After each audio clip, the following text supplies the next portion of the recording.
The story begins with a letter urging Erna Hardy to grow into a good woman, but she finds this expectation ridiculous and frustrating.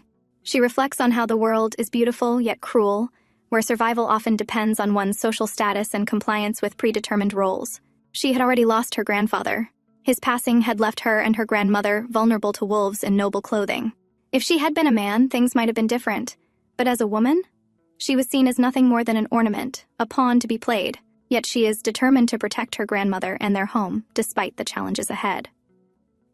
"Miss Erna," a voice called from below the staircase. "Lunch is ready, my lady. Please, come down." As she descended, she caught a glimpse of her reflection in the hallway mirror. "Wake up, Erna. Everything happens for a reason." At the dining table, her frail grandmother sighed. "Did you go to see that lawyer yet?" "Not yet," she murmured. "I'll make sure to meet him this week." Baron Varden, the man who had provided for their family, had passed away a month ago. And with his death, everything he owned had fallen into Thomas Varden, his nephew's hands, because only men can inherit the property. Erna clenched her fists. She had already consulted a lawyer. She had no claim. "Is there a way to keep this house?" she asked, her voice controlled. "Miss Hardy," the man had said, "I advise you to ask for mercy from Thomas Varden." Mercy? The thought was revolting. But without this house, what would become of her grandmother? She had no choice. She would write the letter. After lunch, she washed the dishes, her mind heavy. Thomas Varden had replied. His answer wasn't what she expected. He had denied her request. Instead, he proposed a different solution. Marry him, become his wife, and then he might consider her request. The thought of it boiled her blood. Her fingers curled into fists. How dare he? Later, she sought refuge in the garden, letting the wind carry her thoughts. "Do not cry. This is not worth crying over." She closed her eyes, searching for a way out. And then, a thought came to her. Her eyes snapped open. My father. Her breath hitched, and she sat up, heart pounding. Yes, I can go to my father. She had made her decision. She would seek him out.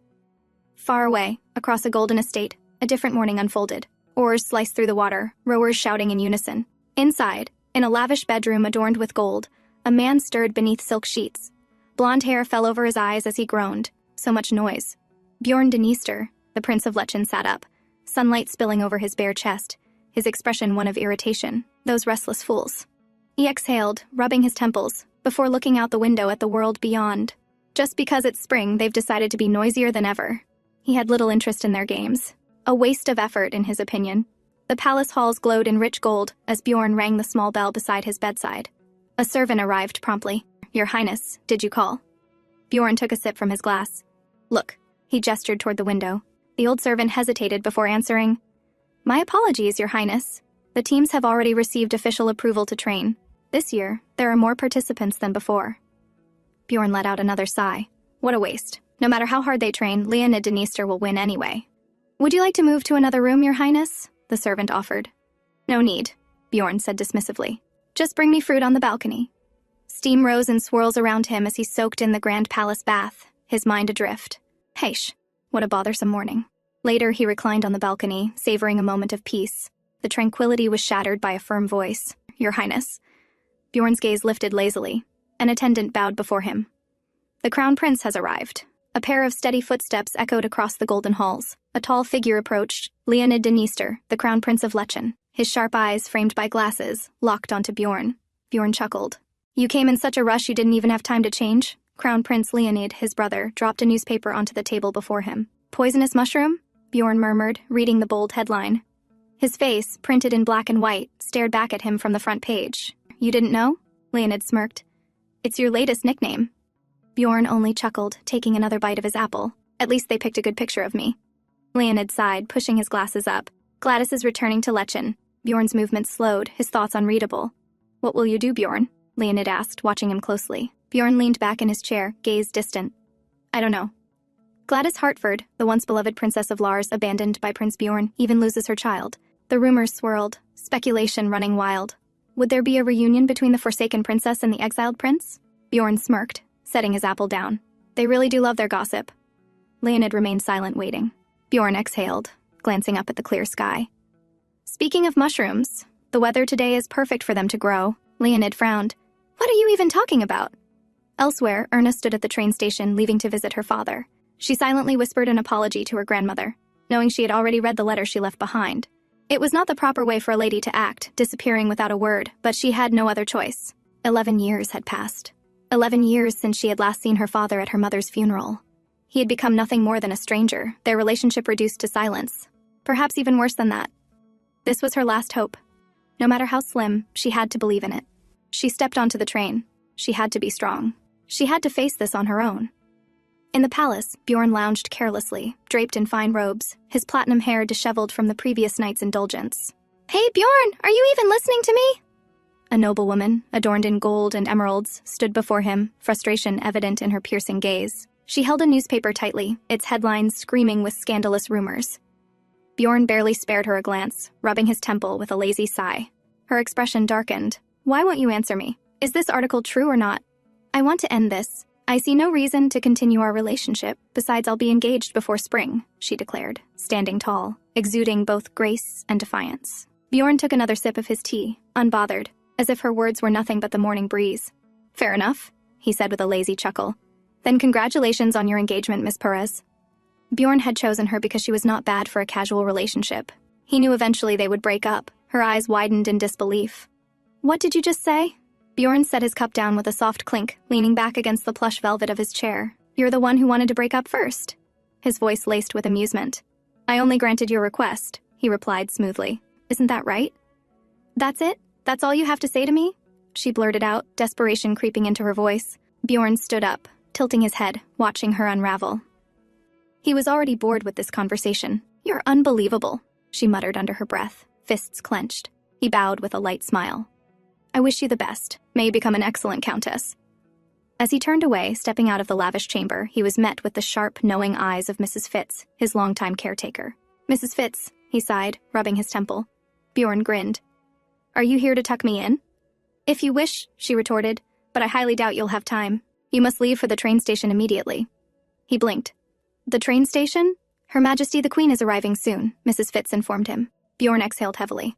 "Ah, I forgot that was today." As the train neared its final stop, Erna clutched her suitcase tightly. The bustling city of Schubert unfolded before her eyes, vibrant and overwhelming. This was her birthplace, yet it felt foreign after so many years away. The station was packed with people, an ocean of unfamiliar faces pushing and pulling in all directions. The moment she stepped onto the platform, chaos erupted. Gasps and whispers spread through the crowd like wildfire. "Look, it's him, isn't it?" Confusion filled her mind. Who were they talking about? Why was everyone looking in one direction? As she was thinking, an unseen force pushed her forward. Then she saw him. A man dressed impeccably in black stood at the end of the platform, a striking figure amidst the crowd. He adjusted his hat with a graceful tilt of his head, revealing sharp features and piercing eyes that met hers. The world seemed to still. She could only stare, her breath caught in her throat. "Make way!" a soldier's voice rang out, urging the crowd to step back. The people obeyed, parting around him as though clearing a path for royalty. She could only watch as he moved forward, his gaze unwavering. But as he neared, his expression shifted. His eyes scanned her attire, lingering on the delicate lace and outdated fashion. "She looks like she's from another era," he thought, unimpressed. A scoff broke through the murmurs. "I thought someone important was arriving," a man muttered. "Turns out it's just that problematic prince." He looked back at the man's words. But then, he did something unexpected. A faint smile touched his lips. And just like that, he turned away, disappearing into the sea of people. She was so surprised. He was so dignified to respond with a smile at such harsh words. As night fell, the glow of street lamps illuminated the bustling city. She wandered, the unfamiliar streets stretching before her like an intricate maze. A grand fountain stood at the city's center, its cascading waters shimmering under the moonlight. She exhaled, exhaustion setting in. She sat on the stone ledge, her fingers grazing the muslin fabric of her dress, a cherished piece sewn by her grandmother's hands. Her thoughts drifted to the past, to the teachings of her grandmother. "No matter where you are, always carry yourself with grace," she had always said. Despite bearing the name Hardy, Erna had been raised as a lady, taught to uphold dignity and poise by the elegant duchess. Looking around, she marveled at the beauty of Schubert. This city, it's even more stunning than I imagined, she thought. But as the realization of time struck, panic set in. "It's already this late. I can't arrive too late." Determined, she took a deep breath and straightened her posture. "No matter what, I must continue forward," she whispered to herself, stepping forward with renewed resolve. Meanwhile, at a grand banquet hall, a woman in an extravagant red gown scolded her brother. "I truly don't understand you," she huffed, frustration evident in her tone. Bjorn's sharp gaze swept across the lavishly decorated hall, his expression unreadable as his sister confronted him. "Gladys is returning to Schubert," she declared, her voice firm. "You know what that means, don't you?" Bjorn remained indifferent, shrugging. "I don't know." "Brother, how can you be so cruel?" she hissed. The name struck a nerve. Bjorn's fingers twitched, but his face remained impassive. His sister pressed on, her red gown swaying as she stepped closer. "I'm not saying this because Gladys is my friend," she admitted. "But you need to fix this. Fix your relationship with her." Bjorn exhaled sharply, finally meeting her gaze. "Duchess Heine," he said coldly, his words cutting through the conversation. She stiffened. "What are you? Your husband is looking for you." His tone was dismissive. "It would be best if you returned to him." Duchess Heine's face twisted with disbelief. Bjorn had shut her down effortlessly. "Bjorn, get over here," a man called. "What's wrong with him?" Bjorn asked. "Lost a fortune in a scam," another explained. "He invested in foreign stocks, but it turned out to be a fraud. One of the victims was Viscount Hardy," someone muttered. "He's on the verge of bankruptcy. Almost took his own life." Bjorn's eyes landed on a familiar sight, a bouquet of lilies of the valley. "That's the same flower." His thoughts trailed back to a memory. The wedding bouquet of Gladys. His gaze drifted further into the distance, locking onto a particular figure. The girl from the station, the one with the outdated fashion, the out-of-place mannerisms. She was wearing lilies of the valley. Bjorn's smirk returned, from her bonnet to her gown. Everything about her seemed untouched by time. Erna finally arrived at her destination. The grand mansion stood illuminated under the moonlight. She inhaled deeply, steadying herself. "This is my father's house," she reminded herself, willing her courage to hold. A fiery-haired woman, adorned in regal purple, glared at her husband with narrowed eyes. "What will you do with that child now, my dear husband?" she sneered. "After all, she is your daughter, Erna Hardy." The man, weary and burdened with regret, remained silent. He had long buried the existence of his daughter, dismissing her as a forgotten past. Moments earlier, the household had been thrown into disarray. "Your daughter has come to visit." The butler's voice was calm yet commanding. "Hello, father." The words hung in the air like a ghost of the past. Recognition flickered in his eyes. Erna. She didn't give him time to recover. Stepping forward, she bowed her head slightly, her voice steady. "Father, I beg you. Please save the Varden family estate in the countryside." Her father, still in shock, turned his gaze toward her. His expression shifted from disbelief to something else, calculation. "Her figure is refined, her features delicate. She has inherited her mother's beauty." A new thought surfaced in his mind. If properly dressed and presented, this daughter of his could rival even the noble Lady Gladys, the celebrated beauty of high society. His lips curled slightly as he finally spoke. "Erna, we will discuss this later. For now, go and eat." His mind was now spinning with possibilities. This was no longer just about a forgotten daughter's plea for help. Under the golden morning sun, Bjorn greets Mrs. Fitz, his ever-loyal attendant. A rare smirk tugs at his lips as he acknowledges her remark about his unusually early return. However, the light-hearted conversation was quickly overshadowed by urgent news. An invitation had arrived from the royal palace. The king had ordered Bjorn to attend the grand festival celebrating the founding of the nation. The festival was a spectacle of nobility and tradition, with the royal ball serving as its grand opening, a place where the elite of society gathered. Bjorn frowned at the news. Once the crown prince, Bjorn had long abandoned such ceremonial affairs. But now, it seems, the past refuses to remain buried. Memories of the past surfaced as he recalled his mother's gentle yet insistent questioning. Was there a woman who caught his interest? He had dismissed the thought, but his mother must have worried about him. It was all because of one person, Gladys. Just thinking of her was enough to sour his mood. With an exasperated sigh, he collapsed onto his grand bed, trying to push aside the thoughts that haunted him. Meanwhile, elsewhere in the estate, Erna sat in uneasy silence. It had been 3 days since she had pleaded with her father for help, yet he remained undecided. The mansion was suffocating, filled with tension and uncertainty. If only he would reject her outright, then she could leave without hesitation. A knock on her door pulled her from her thoughts. Lisa, her maid, entered with a tray of tea, offering warmth in this unfamiliar place. As she sipped her tea, her mind drifted back to her childhood in Varden. It was a secluded village, and she had only ever had one true friend, Pavel. He had left for the Royal Academy of Art in Schubert, a place far from there. She wondered if he still thought of their distant past. Curious, she hesitated before asking Lisa about the academy's location. Her heart knew it was foolish, yet a small part of her longed to reconnect with the only person who had ever made her feel truly at home. As Erna stood before her father just days ago, he had refused to acknowledge her, yet now he called her his beautiful daughter. His sudden warmth left her wary, but she couldn't ignore the opportunity before her. Her father, after 3 days of deliberation, had decided to grant her request. He would buy the Baden estate and give it to her. Overwhelmed with gratitude, Erna felt her heart lighten. However, his next words froze her in place. He had a condition. "Erna, from now on," he said, extending a hand toward her. "Will you live with us?" A wave of hesitation washed over her. The offer was not permanent, just for a year. But the implications were clear. He wanted her to step into high society, to integrate into noble life, and to be molded under his wife's guidance. The thought of staying under the same roof made her stomach twist. But was this not the chance she had hoped for? To secure the estate and finally gain recognition? Her mind raced with doubt, but as she looked into her father's eyes, sincerity flickered there. She weighed the risks, her fingers curling into the fabric of her dress. It was only 1 year. With a deep breath, she met his gaze, determination hardening her resolve. I accept. Elsewhere, Bjorn indulges in his usual pastimes, gambling, drinking, and racing his prized horses. Though he dominates the racetrack, he hardly cares for the victories. To him, the thrill of the game means little. His friends jest, urging him to sell his winning horse since he lacks true passion for racing. But Bjorn simply replies, "Because it's mine."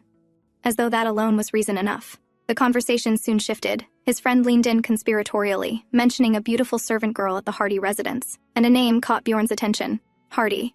He remained silent, his mind replaying the name over and over again. Hardy. Lately, he had been hearing that name far too often. He stood, brushing off the amused protests of his companions. Without another word, he exited the cafe, his coat swinging over his shoulder as he stepped into the sunlight. Meanwhile, in the grand estate of the Schuber family, an ominous plan was in motion. Countess Victoria Meyer had arrived, a woman renowned in noble circles for arranging advantageous marriages. She was a kingmaker of the social elite, turning daughters into duchesses and securing wealth through unions. Brenda, the lady of the house, had worked tirelessly to summon her, and now she had Erna in her grasp.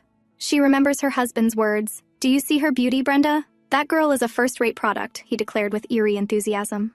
"A rare gem we can market to the highest bidder in the aristocratic marriage market." Brenda recoiled at first, but the promise of clearing their debts and reclaiming their lost glory was too tempting. Walter's twisted logic took root in her heart. Yes, if marrying Erna to wealthy men meant they could rise again, then why not? As Erna stepped into the grand hall, her presence was met with scrutinizing gazes. "Erna, this is Countess Meyer. Show her your respects." Taking a deep breath, she curtsied gracefully, her voice steady but her heart pounding. "My name is Erna Hardy. It is an honor to meet you." Victoria's sharp gaze fell upon Erna as she assessed her. "I see.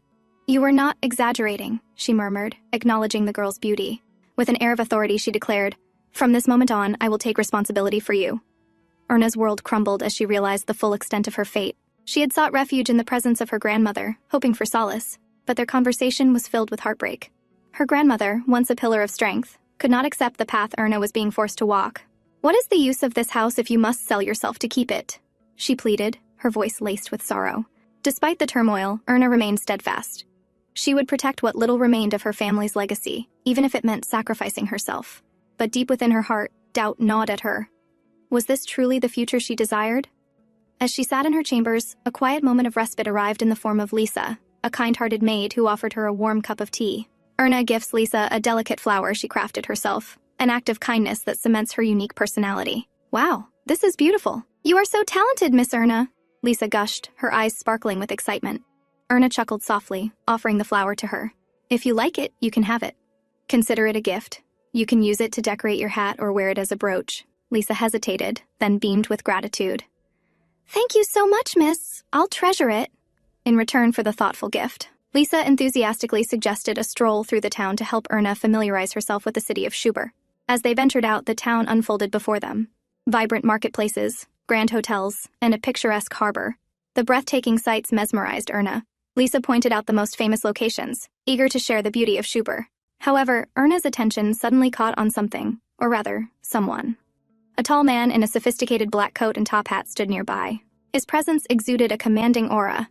A distant memory flickered in her mind. That man. He's the one from Before.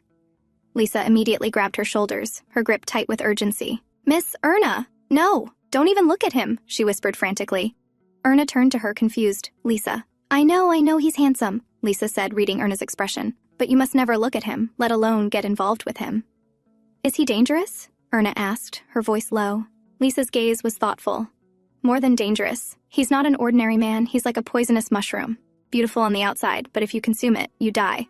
The grand ballroom was soon to witness an important event, Erna's social debut. The dazzling gown prepared for her was elegant yet revealing. Lady Victoria was resolute. Erna would wear it no matter what. So Lady Meyer turned to the young maid, Lisa, ordering her in a threatening tone. "Make sure Erna wears this dress or you will be dismissed." Meanwhile, in another grand estate, a prince prepares for the same event. He adjusts his cufflinks, secures his tie, and surveys himself in the mirror. "It's done, Your Highness," his servant confirms. The prince, with striking silver hair and cold eyes, looks effortlessly regal in his finely tailored black and gold suit. "You must not be late." a stern older woman reminds him. The prince smirks slightly. Does it really matter? Being late might actually be preferable, he muses, stepping towards his carriage. Another carriage struggles through the night, carrying a reluctant young lady. Inside, Erna grips the layers of her gown, her heart heavy with dread. I do not want to attend this ball. I wish the carriage would stop forever so we'd never have to arrive, she thinks despairingly. She lowers her head. I don't want Lisa to get fired, so I have no choice but to wear this dress, she concedes inwardly. As they finally reach the grand estate, Erna hesitates before stepping down. This dress, it's too much, she thinks, gripping her skirt. I just want to disappear. The moment she enters, Lady Victoria, in an extravagant yellow hat, glares at her furiously. Viscountess! Why are you so late? Even lateness has its limits. Erna bows slightly, voice trembling. I'm sorry. There was an accident on the way. Her excuse is brushed aside. And what is with that shawl? Erna instinctively clutches the fabric draped around her shoulders. I didn't want to come without it. I just couldn't, she murmurs. But before she says anything else, Lady Victoria pulls her with her follow me, she commands. As the grand ballroom doors creak open, the grand entrance of Viscount Hardy's family is announced to the entire gathering. Erna, draped in an ethereal white gown, steps inside, her hands trembling as she clutches at her chest. Lady Victoria, noticing her hesitation, pushed her inside, removing her shawl in the process. All eyes turn toward the entrance, where a young woman, Erna Hardy, clad in an elegant white dress, felt the weight of the moment pressing down on her chest. Whispers fill the air, some admiring, others questioning her delayed debut. Her heart pounded as she took hesitant steps forward. A gentle tug on her hand brought her out of her daze, and she realized with horror. Her shawl, the only thing giving her a sense of modesty, had slipped from her shoulders. Panic surged through her veins. Where is my shawl? Her mind spiraled as her breath quickened. The whispers grew louder. Is that really the Viscount's daughter? She's breathtaking. I heard she was ill and lived in the countryside. No wonder she looks so timid. Erna's chest tightened, and the dizziness threatened to overtake her. I can't breathe. Then another voice rang out, deep and commanding. The Grand Duke Schubert has arrived. His Highness Prince Bjorn has entered the ballroom. The air shifted as the towering figure of Prince Bjorn stepped into the hall, his piercing golden eyes, exuding authority and cold detachment, until they landed on her. The girl who stood directly in his path, completely unmoving. He frowned, his eyes narrowing slightly. Who is this girl? Why is she just standing there, frozen in place? From across the room, Viscount Hardy's wife watched in horror. Before anyone could intervene, her body wavered. Her vision darkened, and suddenly, her knees gave out. Gasps echoed through the grand hall as the nobles watched in shock. In one fluid motion, the prince caught her, his arms wrapping around her delicate frame.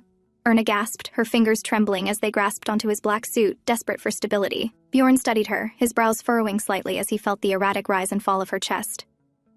She's struggling to breathe. His grip tightened around her waist, holding her steady as he leaned in, his voice low but firm. Calm down, he murmured. Breathe. Slowly. His voice was steady, grounding her in a way she didn't expect. Her eyes fluttered open, locking onto his. Golden eyes met wide, frightened blue ones. It was just the two of them. His hand gently cradled the small of her back, his presence unwavering, commanding. Breathe, he repeated, this time softer, slowly. She obeyed, inhaling deeply, her breath shaky but following his quiet command, her vision slowly cleared. But then realization struck her like lightning. She had just collapsed, into the arms of the Grand Duke himself. Panic flooded her once more, she jerked back, quickly stepping away, her cheeks flushed red. She lowered her head in deep embarrassment and stammered. I apologize, Your Highness. Please forgive my rudeness.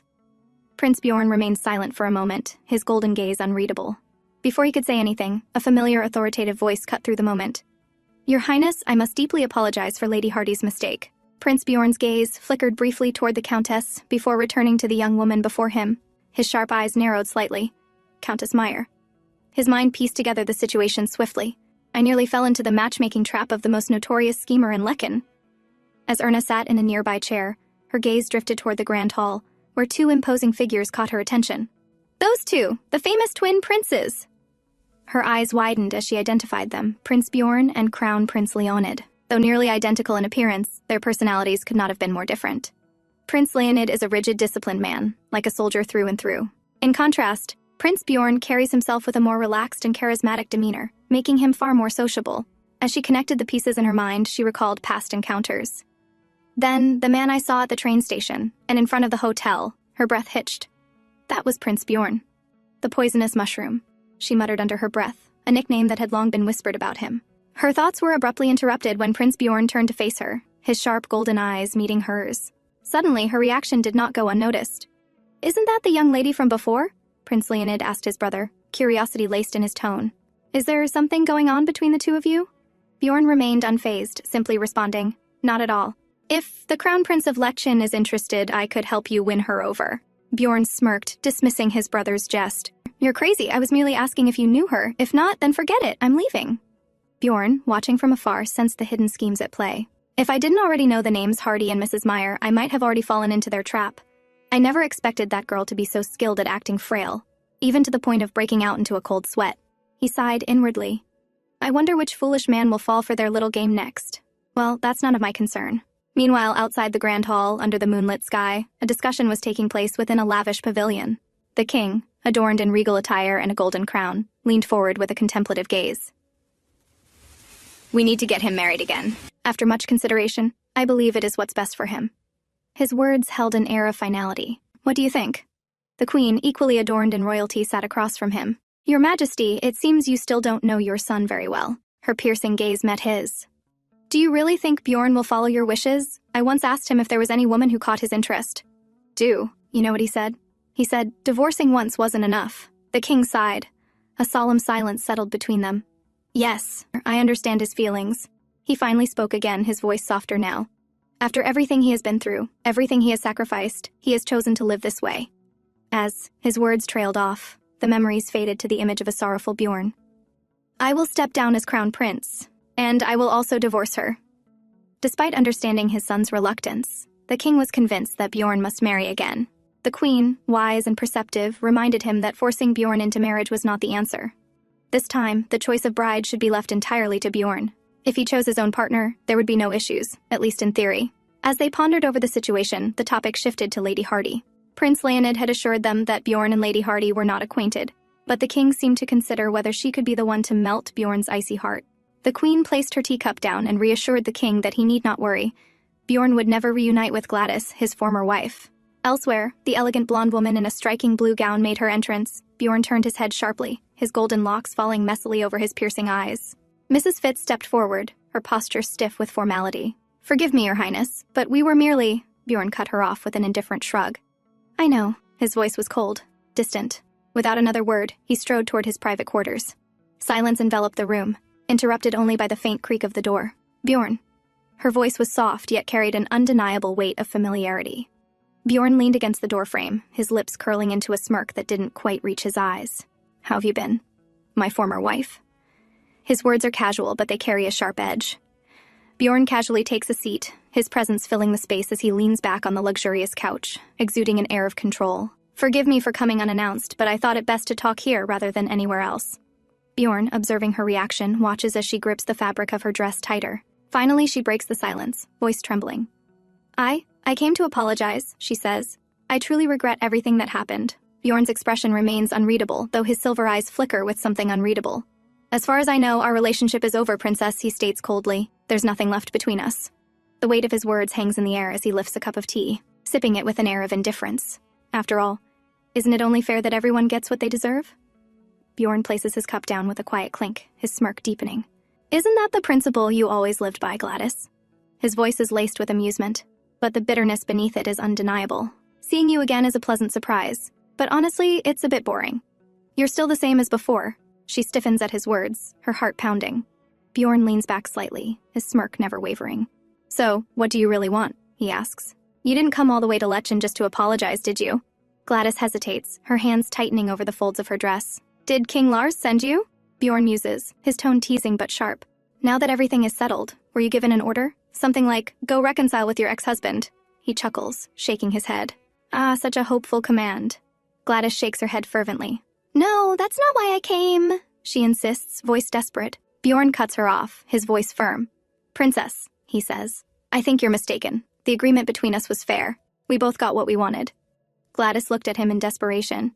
But Bjorn lets out a sudden laugh. His laughter echoes in the room. "Seeing you all flustered like this is almost touching. My dear former wife, you're so concerned about me," he mocks, his amusement fades slightly, his gaze darkening as he watches down. He grabbed the porcelain cup from the table and hurled it to the ground. The cup shattered upon impact, its fragments scattering across the marble floor. Bjorn's expression remained unchanged, his gaze fixed on her as if daring her to continue. A maid rushed into the room, startled. "Prince! What happened?" she exclaimed. Bjorn stood up, brushing off his coat with a sigh. "Clean it up," he ordered, his tone indifferent. Without another glance at Gladys, he turned away, his footsteps echoing through the vast chamber. Meanwhile, in another palace, Erna, who had been bedridden for days, was finally recovering. I'm much better now," she assured her maid, Lisa. Lisa, however, wasn't convinced. "You have been sick ever since the dance. I told you not to stress over that terrible prince," she huffed, her frustration evident. Just then, a loud thump resounded as stacks of newspapers and magazines were placed in front of Erna. "These are all for you," Lisa declared enthusiastically. Confused, Erna picked up a newspaper, her eyes widening as she read the headlines. "Prince Bjorn divorces Princess Gladys." After the divorce, Prince Bjorn never once sought out his son. His only child passed away due to illness. The child never met his father before his death. Prince Bjorn did not attend his own son's funeral. Her heart clenches. The article continues, detailing the harsh judgment the public has cast upon him. People close to him whisper behind his back, calling him a cold-blooded man. Erna's breath catches in her throat. She flips through another newspaper, her fingers moving with urgency.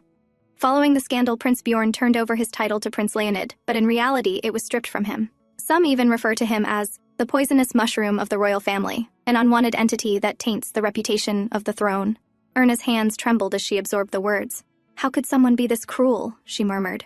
In a dimly lit, lavish parlor, the tension between the men thickens. The topic of discussion is none other than Count Lehman, a man who has been actively engaging with Viscount Hardy, seemingly solidifying his place as the prospective groom for Miss Hardy.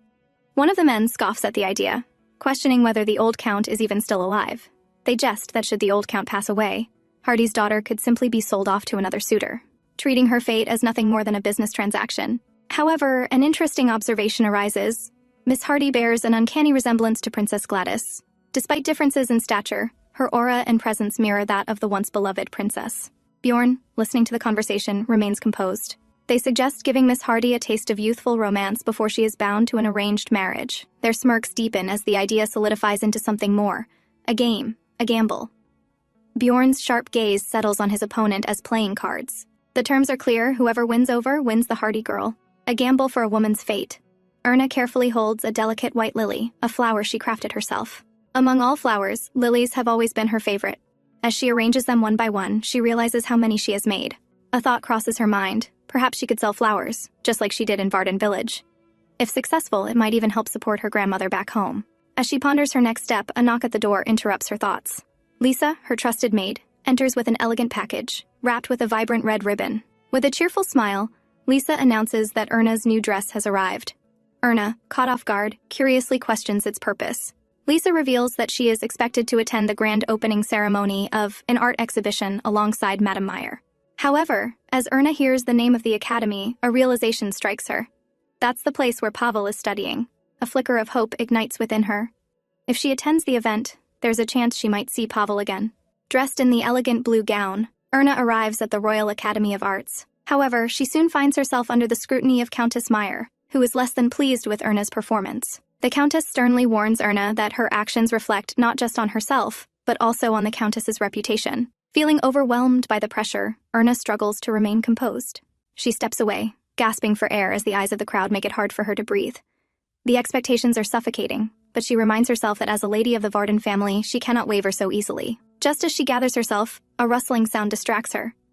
She turns toward a beautifully adorned rose garden and spots a figure with striking red hair and a strong, broad back. Her heart skips a beat. Could it be him?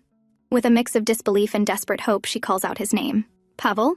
The man does not turn around, continuing his path through the rose garden. Erna, fueled by desperation, picks up her dress and runs after him. "Pavel!" She reaches the end of the path, but the red-haired man is gone. Nearby, another figure, a young man with silver hair, lay resting beneath the dappled sunlight of a tree, his peaceful slumber disrupted by Erna's frantic cries. Gasping for breath, she came to an abrupt stop, her heart pounding in her chest. He watches as Erna struggles to catch her breath. "Erna Hardy," he murmurs to himself. "I couldn't catch up to him. I couldn't even confirm if that was Pavel," Erna murmured. Meanwhile, Bjorn studies her with intrigue. "Because of her, I couldn't enjoy my afternoon nap," he muses. Erna, still lost in her thoughts, slowly turns her gaze toward him, only for their eyes to lock in an unexpected moment of realization. "Ah, Your Highness," Erna stammered. A wave of embarrassment washed over her. Her eyes widened, her cheeks turned scarlet, and in an instant, panic took hold. Flustered beyond measure, Erna stammers an apology before turning on her heel and dashing away in pure embarrassment. The prince watches her retreat like a startled deer with mild amusement. Pavel, was she hoping to meet that man here? He mused, running a hand through his tousled silver locks. Interesting. His attention drifted downward toward the hanky she had left behind. He smirked. A rather old-fashioned trick, he murmured. Back in the art academy, Erna returned with embarrassment. Why does she always seem so clumsy in front of the prince? Oh my, look! Princess Gladys has arrived! Another voice cut in, drawing all attention toward a stunning figure clad in gold and ivory, her beauty regal and refined. The room seemed to shift, admiration and intrigue swirling around her. Erna swallowed hard and forced herself to keep moving. She's truly stunning, Erna admitted to herself. They say she visited the Grand Duke's estate yesterday, one lady remarked. But why? Another questioned. Shouldn't she despise her ex-husband after everything he did to her? If that tragic incident had never happened, she would have been our queen by now. Another noble sighed wistfully. Erna listened, struggling to make sense of the fragmented rumors. Then, as if sensing the intensity of the conversation, the prince himself entered. A cold hush fell over the room. Princess Gladys turned, her breath catching in her throat. There he was, Prince Bjorn, dressed in black and gold, his sharp gaze scanning the hall with an unreadable expression. The grand hall buzzed with murmurs and whispers as Prince Bjorn streamed into the royal exhibition. Across the hall, Gladys, with her golden curls cascading down her back, stood poised and regal. Bjorn's lips parted slightly, his mind reeling with thoughts. I thought she understood what I meant back then, but it seems I underestimated her. And now, she's here, standing tall as if she's reclaiming what was once hers. Bjorn smirked. So, you want to take back your place? Fine. Let's see if you can. As Bjorn made his way through the hall, his presence commanded attention. Nobles watched as he approached Gladys, their breaths held in anticipation. A few days ago, they sat around a table. Bjorn, calm and calculating, stacked his chips before him. The game begins at the Royal Art Exhibition and ends at the rowing competition, one of the men declared. The wager? Whoever could watch the fireworks with Erna on the Arbit River would be deemed the victor. The stakes were high, not just in money, but in pride and power. One by one, the others joined in, laughing. Then everyone turned to Bjorn. You are in 8? They asked. He remained silent. It doesn't work if the king of bets himself didn't participate, they complained. Putting Bjorn's stack of chips in, taking his silent agreement. Sure, I guess I can give it a try, Bjorn mused. Back in the ballroom, rather than stopping before Gladys, Bjorn turned slightly and directed his gaze toward another, Erna. Bjorn stood before her, his golden tie reflecting the opulence of his status. Erna was visibly flustered. She hadn't expected Bjorn to notice her, let alone approach her. There you are, my lady, you left this in the garden, he said smoothly, handing her the embroidered handkerchief she had unknowingly dropped earlier. Gasps echoed through the hall as Erna, face flushed, took the handkerchief with shaking hands. Thank you, she stammered, her face burning with embarrassment. Gladys watched this interaction from a distance, her blue eyes narrowing slightly. Bjorn, catching the slightest movement from Gladys, smirked again and leaned slightly toward Erna, lowering his voice just enough for her to hear. If you do not mind, would you grant me the honor of viewing the paintings with you, miss? Erna's mind spiraled into chaos. What? What is happening right now? As if the entire ballroom had been struck by lightning. All eyes were now fixed on Erna. The contrast between his composed demeanor and her flustered reaction only added fuel to the growing speculation among the nobles. As he led her away, gasps and murmurs followed, echoing like ripples in water. Some were in awe, others in envy, and a few in outright disapproval. Among them, a group of men glared at him. This man, he acted like he was not interested in the bet and now making the first move, they complained. Meanwhile, across the ballroom, "Who is that girl?" the king inquired, his sharp gaze following Bjorn and Erna's retreating figures. His daughter spoke with composed confidence. That is Erna Hardy, the daughter of Viscount Hardy, she informed him. She's the same girl who, at the last ball, used Bjorn to draw attention to herself. She is not of remarkable standing. Meanwhile, Leonid looked confused. What was Bjorn up to? Using the old handkerchief trick? How utterly cheap, Louise interjected. Enough, Louise. Everyone can hear you, the queen reminded her. We need to know more about that girl, the queen said, her voice thoughtful. It seems we must, came the solemn reply of the king. Away from the whispers and prying eyes, Erna found herself standing beside Bjorn, in a breathtakingly grand hall, adorned with vast paintings that stretched from floor to ceiling. Bjorn, standing beside her with his usual air of nonchalance, turned toward her with a subtle smirk. Are there any other paintings you'd like to see? Erna took a deep breath, gathering herself. No, she said, her tone firmer than before. You invited me to see the paintings together, and now we've seen them all. My role is complete. Bjorn's smirk faltered for the briefest moment before he tilted his head slightly. as if contemplating something. "Stay like that," he ordered, startling her. Then, in a sudden unexpected motion, he leaned in, closing the distance between them. "What are you doing?" she exclaimed, stepping back, his hand lifted holding hers. Erna stiffened, her breath caught in her throat. "If you decide to play a role, you should see it through till the end," he whispered. The room around them seemed to freeze. The nobles who had followed their movements from the ballroom to the exhibit now gaped, eyes locked onto the intimate moment between the prince and the young noblewoman. Erna, her face burning, tried to process what was happening, almost fumed in anger. Bjorn was smiling lightly as he turned to see her pouty face. "Are you mad?" he asked, his tone both amused and genuine. Erna, still overwhelmed, bit her lip before muttering, "No." Bjorn chuckled, clearly entertained by her flustered state. "Really?" he mused. "But it seems to me that you're rather angry with me. That is merely your perception, Your Highness. I must apologize, for at the last ball, I caused you some trouble. So you may think of my acceptance tonight as a way to atone for that mistake," Erna replied, her voice measured and polite. His golden eyes darkened as if he were replaying her words in his mind, dissecting their meaning. "Atone? A mistake?" Bjorn's brows lifted. "Ah, so this is your way of settling a debt? How practical." A smirk played on his lips. "So, in your eyes, we are now even?" His smirk deepened. "You are quite calculating, Lady Hardy." His gaze lingered on her, something unreadable flashing through his eyes. Then, with deliberate slowness, he reached for her hand. Before she could react, he lifted her gloved fingers and pressed a light kiss against the lace. The room erupted into murmurs. Erna's face burned with mortification. Bjorn, unbothered, simply smiled. "I look forward to seeing you again, Lady Hardy." His tone was playful, but something about his gaze made it clear this was far from just a game for him. Erna clenches her teeth, angered yet blushing. Across the ballroom, Bjorn's competitors glared at him. "You said you wouldn't partake in the wager, yet you've made the first move?" Bjorn turned slightly, his golden eyes gleaming with amusement. "Think whatever you want." His nonchalance only added fuel to the fire. One of the men scoffed.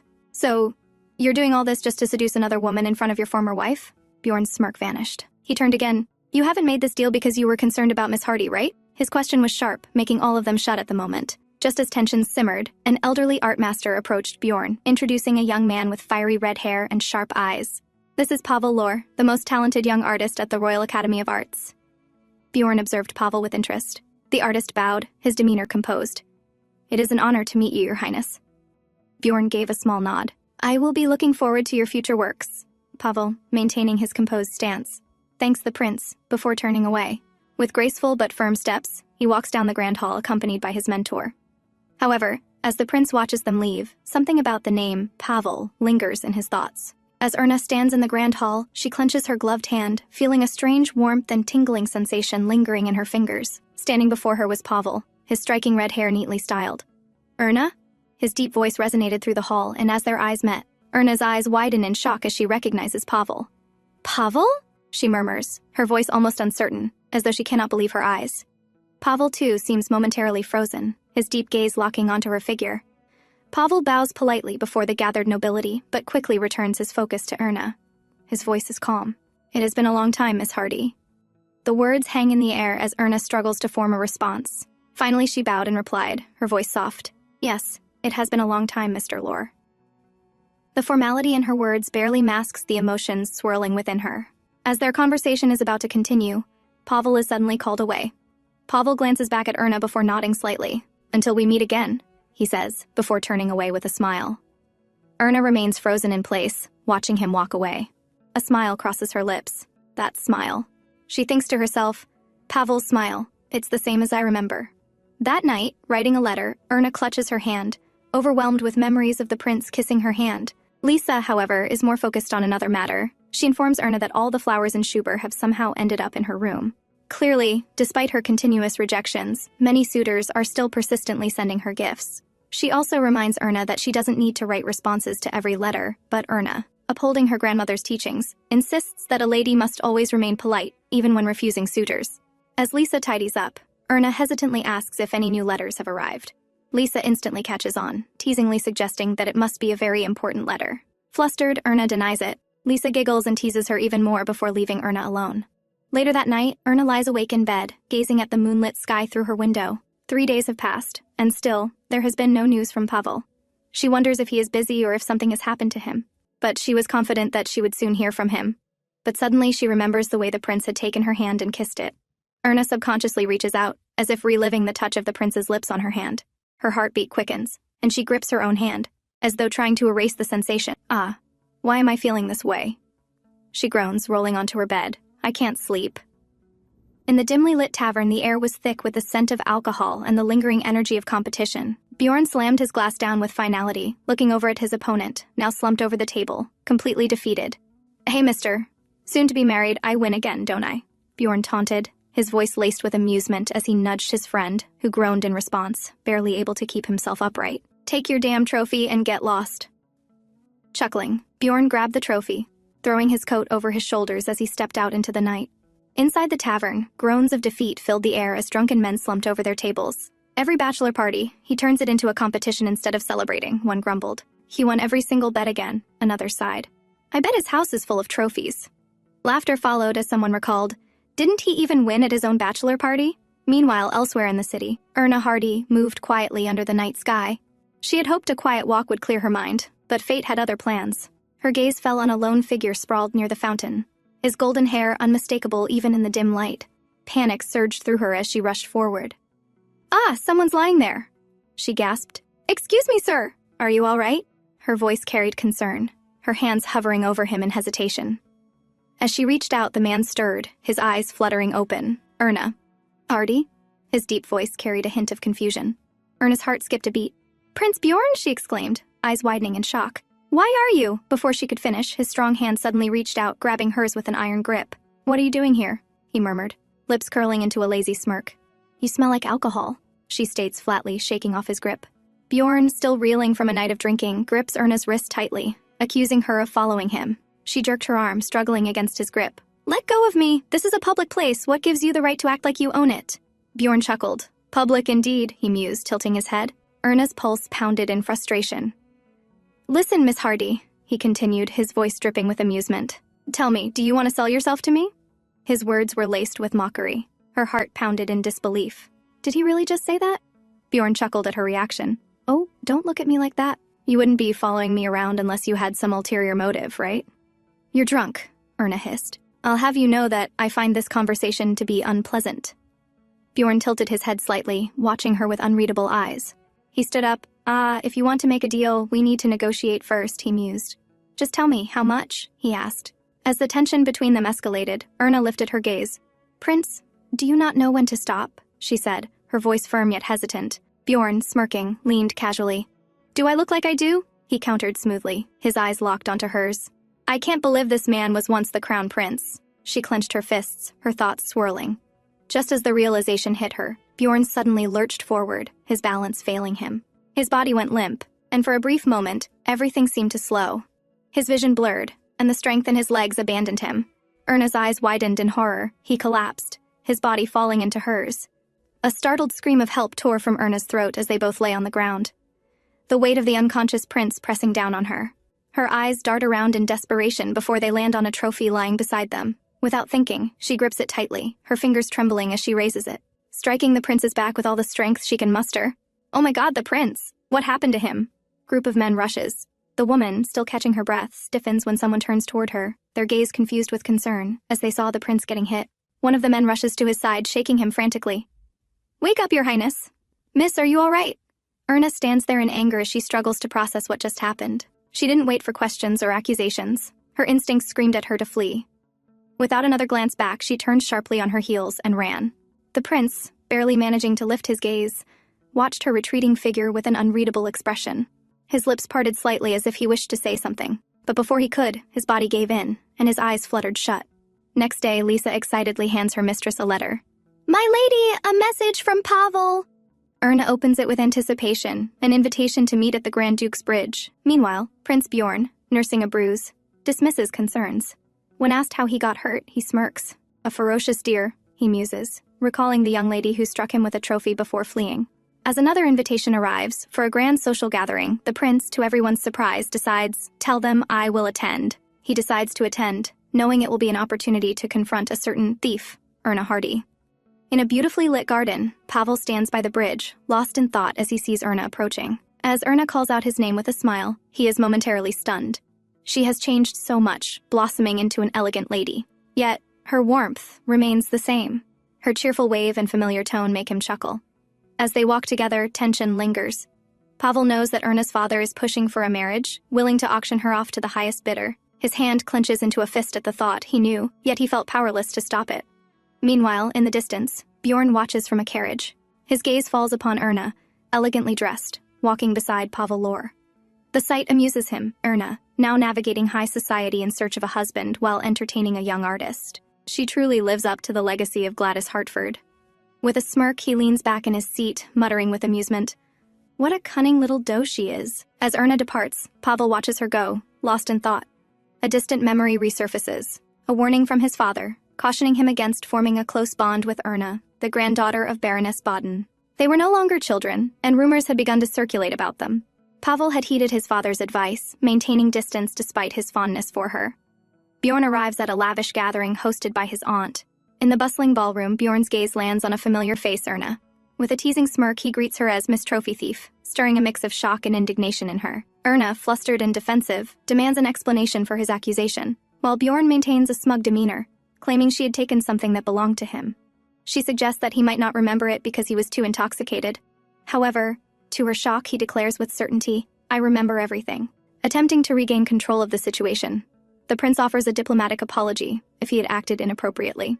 Then, he shifts the responsibility onto her, stating that it is now her turn to apologize. Lady Hardy, still reeling from the revelation, demands to know why she must apologize. The prince, ever composed, explains in an almost amused tone she had struck him with a trophy, stolen it, and fled.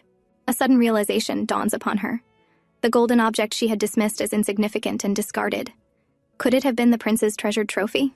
Trying to maintain her composure, Lady Hardy hesitantly admits, "I threw it away." His disbelief evident. "You threw it away?" he echoes. Overwhelmed, she brings her hands to her face, questioning how things spiraled so drastically. Yet, despite the turmoil, the prince extends his hand to her, his expression unreadable. "For now," he states smoothly. "Take my hand, Lady Hardy." His words catch her off guard. I can't dance," she stammers. "This discussion will take some time. We cannot speak privately here without drawing unnecessary attention." His words are logical. With a deep breath, she places her trembling hand into his. Across the ballroom, Gladys trembles upon seeing the prince dance with another woman. Her expression is one of barely concealed fury, her lips pressed into a tight line as she watches the scene unfold. Bjorn, catching sight of her reaction, smirks ever so slightly. He tightens his grip on Erna's hand, guiding her forward. Erna stammers, "Your trophy, was it really made of pure gold?" "Yes," the prince responds. She looks down, trembling, feeling the weight of her mistake. "I will compensate you for your loss, no matter what it takes. It may not be immediate, but if you grant me time, I will."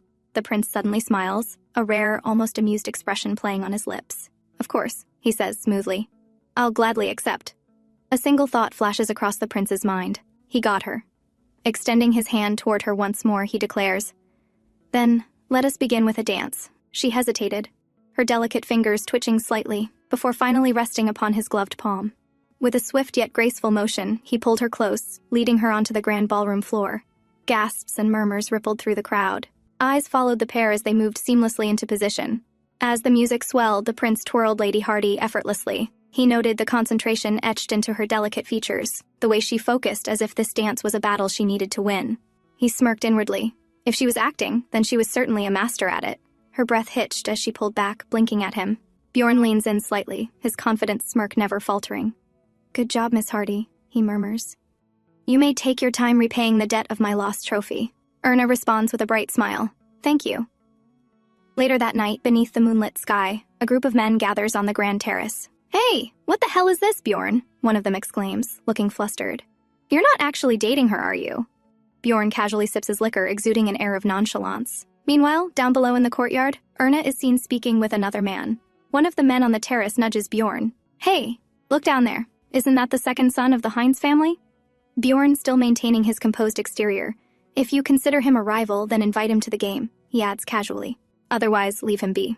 Our bet is our own. You should let Miss Hardy play the market." While Bjorn continues his conversation with his companions, a soft yet commanding voice interrupts them. "Bjorn." The group turns, immediately falling silent as they see Gladys. Bjorn's smirk fades ever so slightly. "Princess Gladys," he acknowledges, his tone unreadable. "We need to talk," she states firmly, her icy blue eyes locked onto his. "Are you planning to use that village girl against me?" Gladys asks, her voice steady. Bjorn chuckles lowly. "You're awfully confident, Princess. What makes you think I'm not serious about her?" Gladys stares at him. Don't do this, Bjorn, she warns. Don't hurt innocent people just because of your grudge against me. Bjorn's expression darkens momentarily before he sighs. I believe I made myself clear that there is nothing between us, if that's the case. She whispers, then how about I offer you a different deal? Bjorn's curiosity piques. A deal? He repeats, intrigued. Her next words stun him. I want to help you reclaim the crown, she states. The one you lost. Because of me. She believes that if they reconcile, demonstrating their love before the people, they can win back the favor of the court. Bjorn, however, remains unmoved. She reaches out, touching his sleeve softly, urging him not to ignore her like this. Without warning, he violently swings his hand, shattering the fragile remains of whatever hope Gladys had left. That is impossible, princess. If I wanted to keep my throne, I had plenty of ways of keeping it. However, the real reason he relinquished the throne was because he simply did not want it. Bjorn cruelly mocks her, questioning if she thinks of the throne as a mere toy that can be passed around at her will. His sharp words cut deep, and Gladys sobs, unable to refute him. Bjorn, unaffected by her despair, walks away without a second glance, suggesting that if she is so desperate to be a crown princess again, she should seek another kingdom. His mocking smirk lingers as he leaves her in shattered tears. As Bjorn exits, he is suddenly halted by a distant scream. Bjorn narrows his eyes, recognizing the voice. A single name escapes his lips. Erna. On the other side, Erna finds herself in an unexpected confrontation. A red-haired nobleman, clearly intoxicated and full of resentment, grabs her wrist tightly. Erna, caught off guard and alarmed by his aggressive behavior, pleads with him to release her, but her protests fall on deaf ears. The man's grip tightens as he sneers that her father would not hesitate to sell her off to the highest bidder, even to a man like himself. With a smirk, he suggests that if he were to offer a higher price, she would belong to him. His entitled arrogance fuels his grip, and his intoxicated mind makes him reckless. With a burst of fear-induced strength, she breaks free, shoving him back. She stumbles in her rush to escape, but she does not stop. Her heart pounds violently as she dashes through the corridors. Tears well up in Erna's eyes as she realizes she has nowhere to go. Every turn she takes seems to lead to a dead end. As Bjorn followed the voice which led him to the place where he saw Erna, her elegant dress in disarray, her wide blue eyes shimmering with fear, she clutches a heavy candelabrum in trembling hands, her breaths ragged. Bjorn steps forward, his expression unreadable. Miss Hardy? He calls out, recognizing her. He narrows his eyes as he surveys the scene. What on earth happened? He murmured. Prince, she stammers, her lips quivering. I think I just killed someone. The prince remains silent. Her hands shake violently as she tries to explain, her voice breaking. I didn't mean to kill him. I was just so scared. He wouldn't stop, so I hit him, but he collapsed. And then there was so much blood. The prince kneels beside the unconscious man, observing his wounds with a cold, analytical gaze. The second son of the Heinz family, he muses. I already knew he was trash, but I never expected him to be this vile. He stands and turns to Erna, his voice steady. Calm down. There's no need to worry. He's only unconscious. He'll wake up soon enough. Erna stares at him, her eyes filled with hesitation. Really? She asks, almost desperately. The prince nods. Yes. Trust me. With a swift motion, he removes his cape and drapes it over her trembling shoulders, shielding her from prying eyes. You did well to protect yourself, he says softly. He gently asked. Can you walk on your own? She hesitates before nodding slowly. Yes. He quickly gives her directions out the door, down the hall, through the garden, where she will find the Hardy family's carriage. Once you get there, leave immediately. But, she hesitates, looking at him with concern. Your Highness. What about you? Bjorn gives her a small, knowing smirk. I'll take care of the rest. His grip tightening slightly on her shoulder. His words are unwavering, like an order that leaves no room for debate. Do as I say, Erna. This is no time for hesitation. Still, Erna's concern lingers.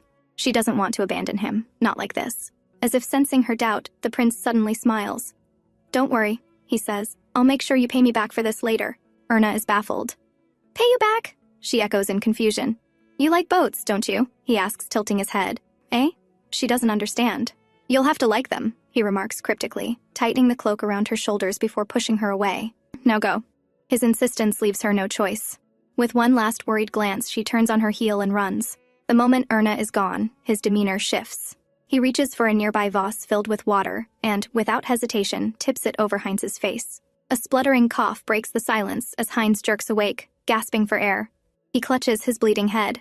Ah, you're finally awake, the prince greets him, voice dripping with faux politeness. I might have gone a little overboard. Apologies. Heinz groans, his hand trembling as he touches his wound. What's happening? He stammers. Bjorn's face is unreadable.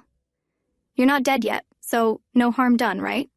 Heinz stares at him, horror creeping into his expression. You're insane! The prince merely chuckles. Maybe.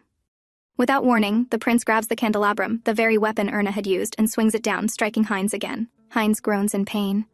If I don't hit you enough times, will people truly believe we fought? If I stop now, everyone will assume you were beaten by a woman. The prince's voice is almost mocking now. Rather than admit you were beaten by a noble lady, wouldn't you rather say you had an unfortunate run-in with the mad prince? He runs a hand through his hair, exhaling as if this entire ordeal was nothing more than a mild inconvenience. I suppose this will do, he murmurs to himself, his golden eyes reflecting no sympathy. Later, the prince returned to the ballroom, holding a blood-covered candelabrum. The crowd quickly noticed the blood, and murmurs spread across the room. Moments later, the second son of House Heinz arrived, limping and soaked in blood. He could barely walk and collapsed on the floor. His aunt rushed to him, crying out the prince's name in alarm. Meanwhile, Lisa confirmed that the trophy the prince mentioned was indeed made of gold, which left Erna trembling. So, the prince had been telling the truth. Suspicious, Lisa asked. My lady, why are you suddenly interested in that poisonous prince? She then mentioned a new rumor. Apparently, the prince had hit someone again. See? He's dangerous, she added firmly. Erna, feeling guilty, tried to defend him. That rumor, it was because of me. Lisa didn't budge. You shouldn't be swayed by his good looks, my lady. Erna sighed deeply. She owed him now, badly. She had already retraced her steps today, trying to find the prince's missing trophy, but had no luck. And to make things worse, he had taken the blame for her while she ran away that day like a coward. She opened her treasured chocolate box, where she usually saved her money. Of course, it wasn't nearly enough to replace a golden trophy.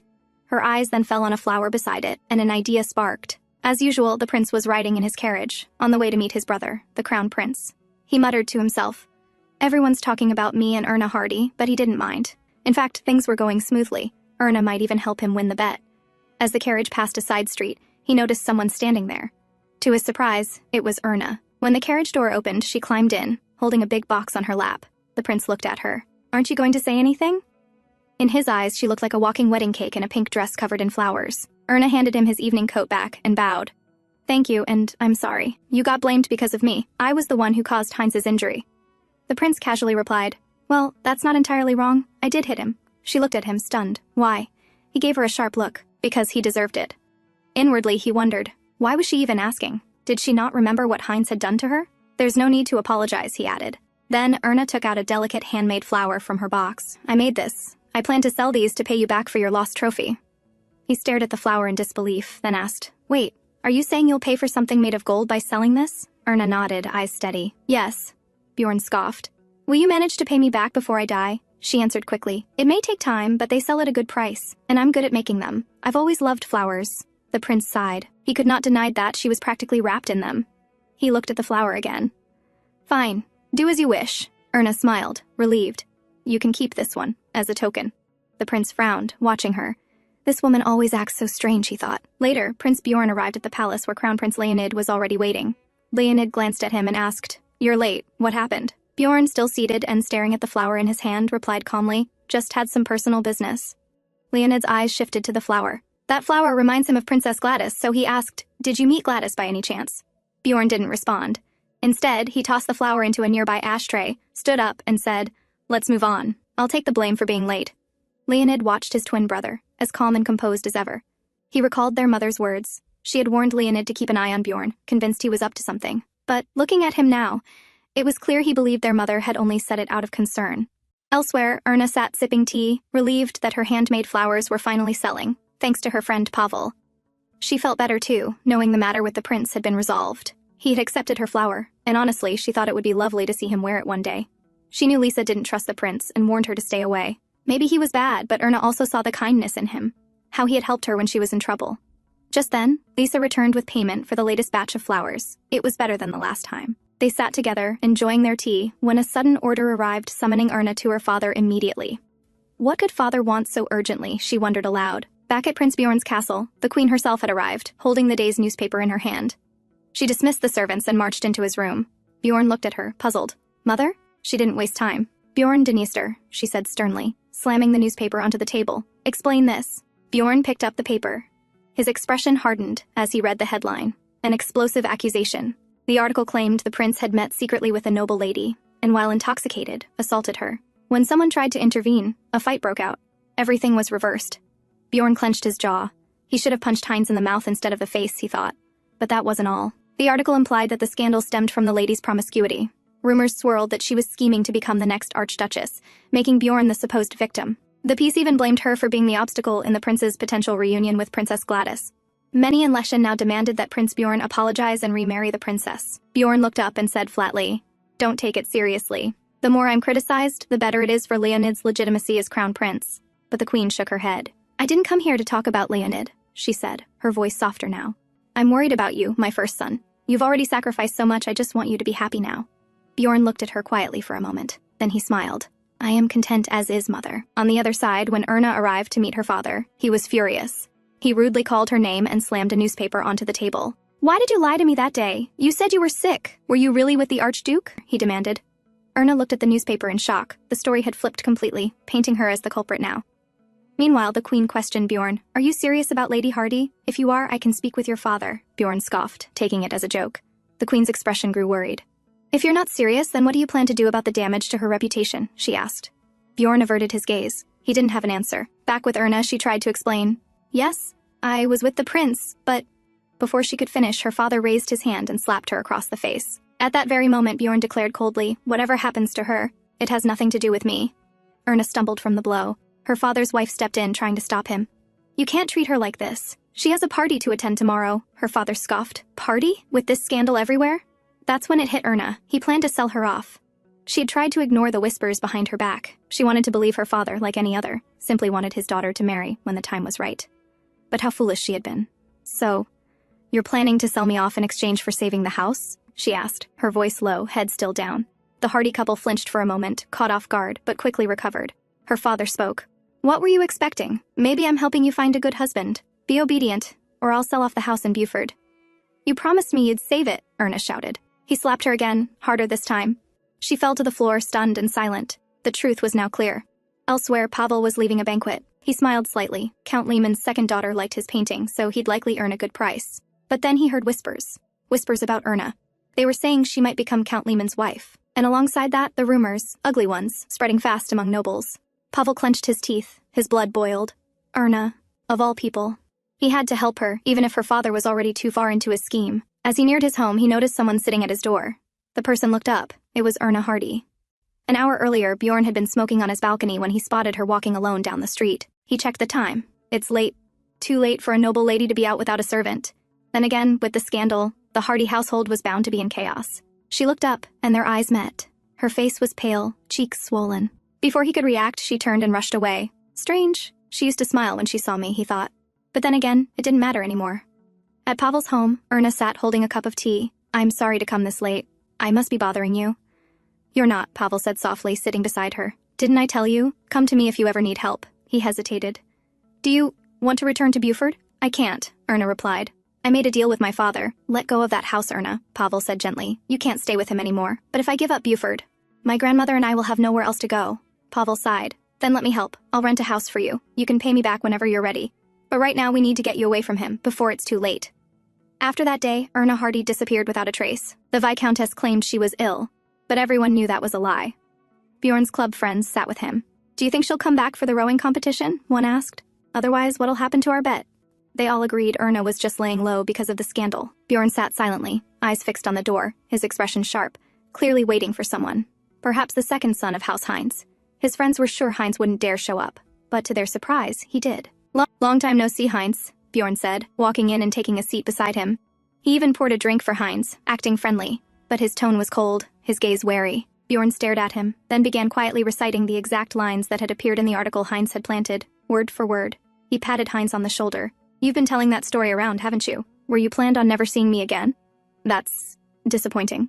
Heinz's hands trembled. What do you want?" Bjorn didn't respond. He simply stood up. Heinz relaxed slightly, thinking he was leaving. But in the next moment, Bjorn grabbed him and slammed him to the floor. Heinz let out a cry of pain. Holding a liquor bottle, Bjorn pressed it against Heinz's chest. "Weren't we rivals? Fighting over the same woman, as your story goes?" he said coldly. "Then I should treat you like one." He poured the liquor over Heinz's face as the room erupted in whispers. Bjorn didn't look back. His work was done.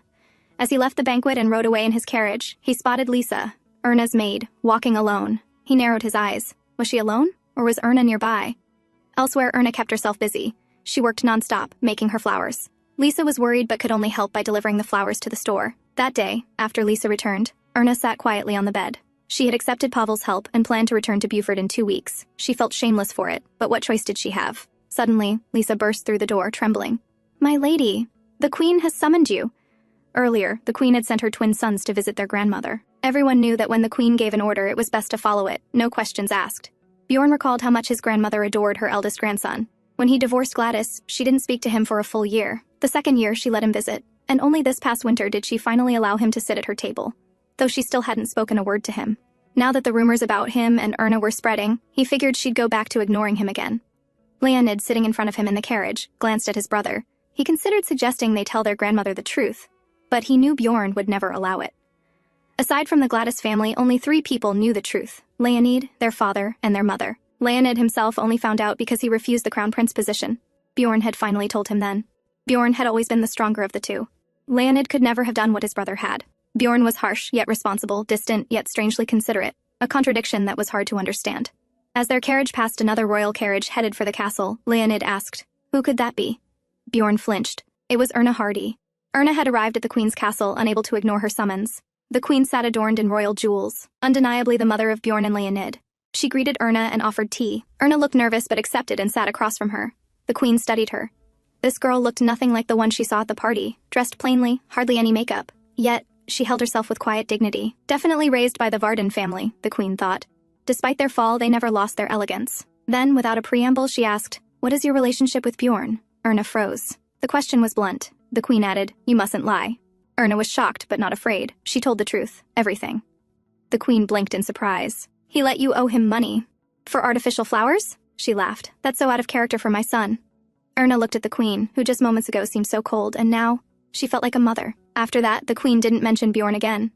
They spoke of other, ordinary things until it was time for Erna to leave. After days of absence, Erna finally made her appearance at a noble social gathering, leaving everyone stunned. Whispers followed her. People called her shameless behind her back. From across the venue, she spotted Prince Bjorn and offered him a polite bow. He returned the gesture from a distance, and with that, the summer rowing competition officially began. Princess Gladys, Bjorn's ex-wife, observed the two and decided to meet the girl who seemed interested in taking her place. Approaching Erna, she spoke first. Erna was startled, first the Queen, now the ex-wife, but she kept her composure and bowed with grace. Whatever the reason, she had to remain elegant. From the sidelines, Bjorn watched the scene unfold, almost amused, like watching a play. Gladys noticed his gaze, and pitied the girl now standing before her. With a gentle smile, Gladys said, "You're not part of any club, are you? Why don't you join mine? We're attending the theater soon." Erna looked hesitant but replied with a calm voice, "I'm sorry, Your Highness. I won't be able to attend."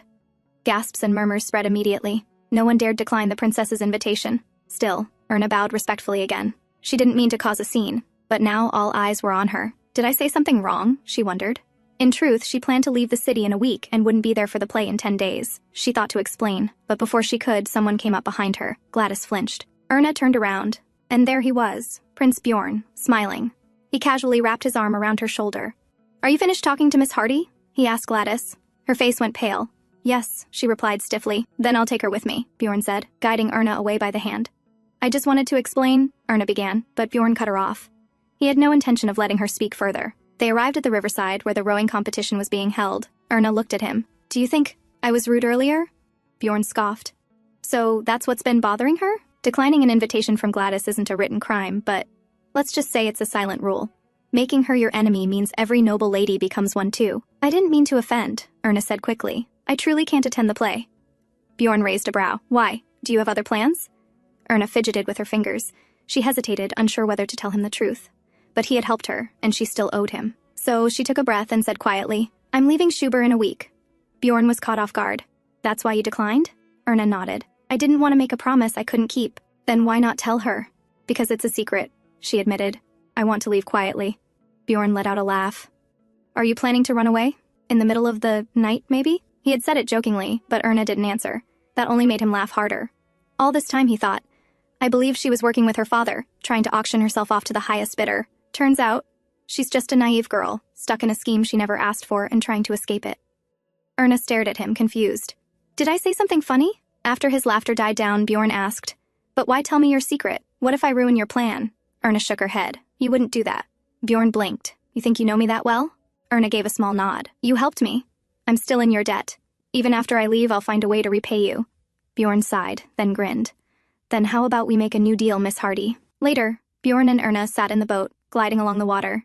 Bjorn rowed steadily, finally winning the bet, with Erna by his side. On the riverside, his two friends stood watching in defeat. Well, looks like the Hardy girl finally fell for that pretty face of his, one muttered. The other sighed, annoyed.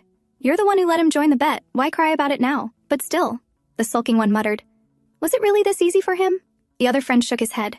It's just strange. Bjorn's always been serious about money. He never cared for these kinds of bets. And people may call him a womanizer, but we know the truth. He's never chased women. Right? The sulking friend nodded. He never showed interest. Women would throw themselves at him, and he never pushed them away, but he never pursued them either. That's why it was so hard to believe when he divorced Gladys, over an affair, no less. Now, seeing Bjorn with this new girl made them pause. You think he's serious about her? The other friend stiffened, but then both laughed out loud. No way, one said, shaking his head, unless the prince has lost his mind. Out on the river, Bjorn rowed silently, while Erna sat across from him. She knew being seen with him would only fuel the rumors further. But when he offered his hand with a new deal, forgetting her debt in exchange for a night on the river, how could she say no? She had taken his hand and accepted the deal.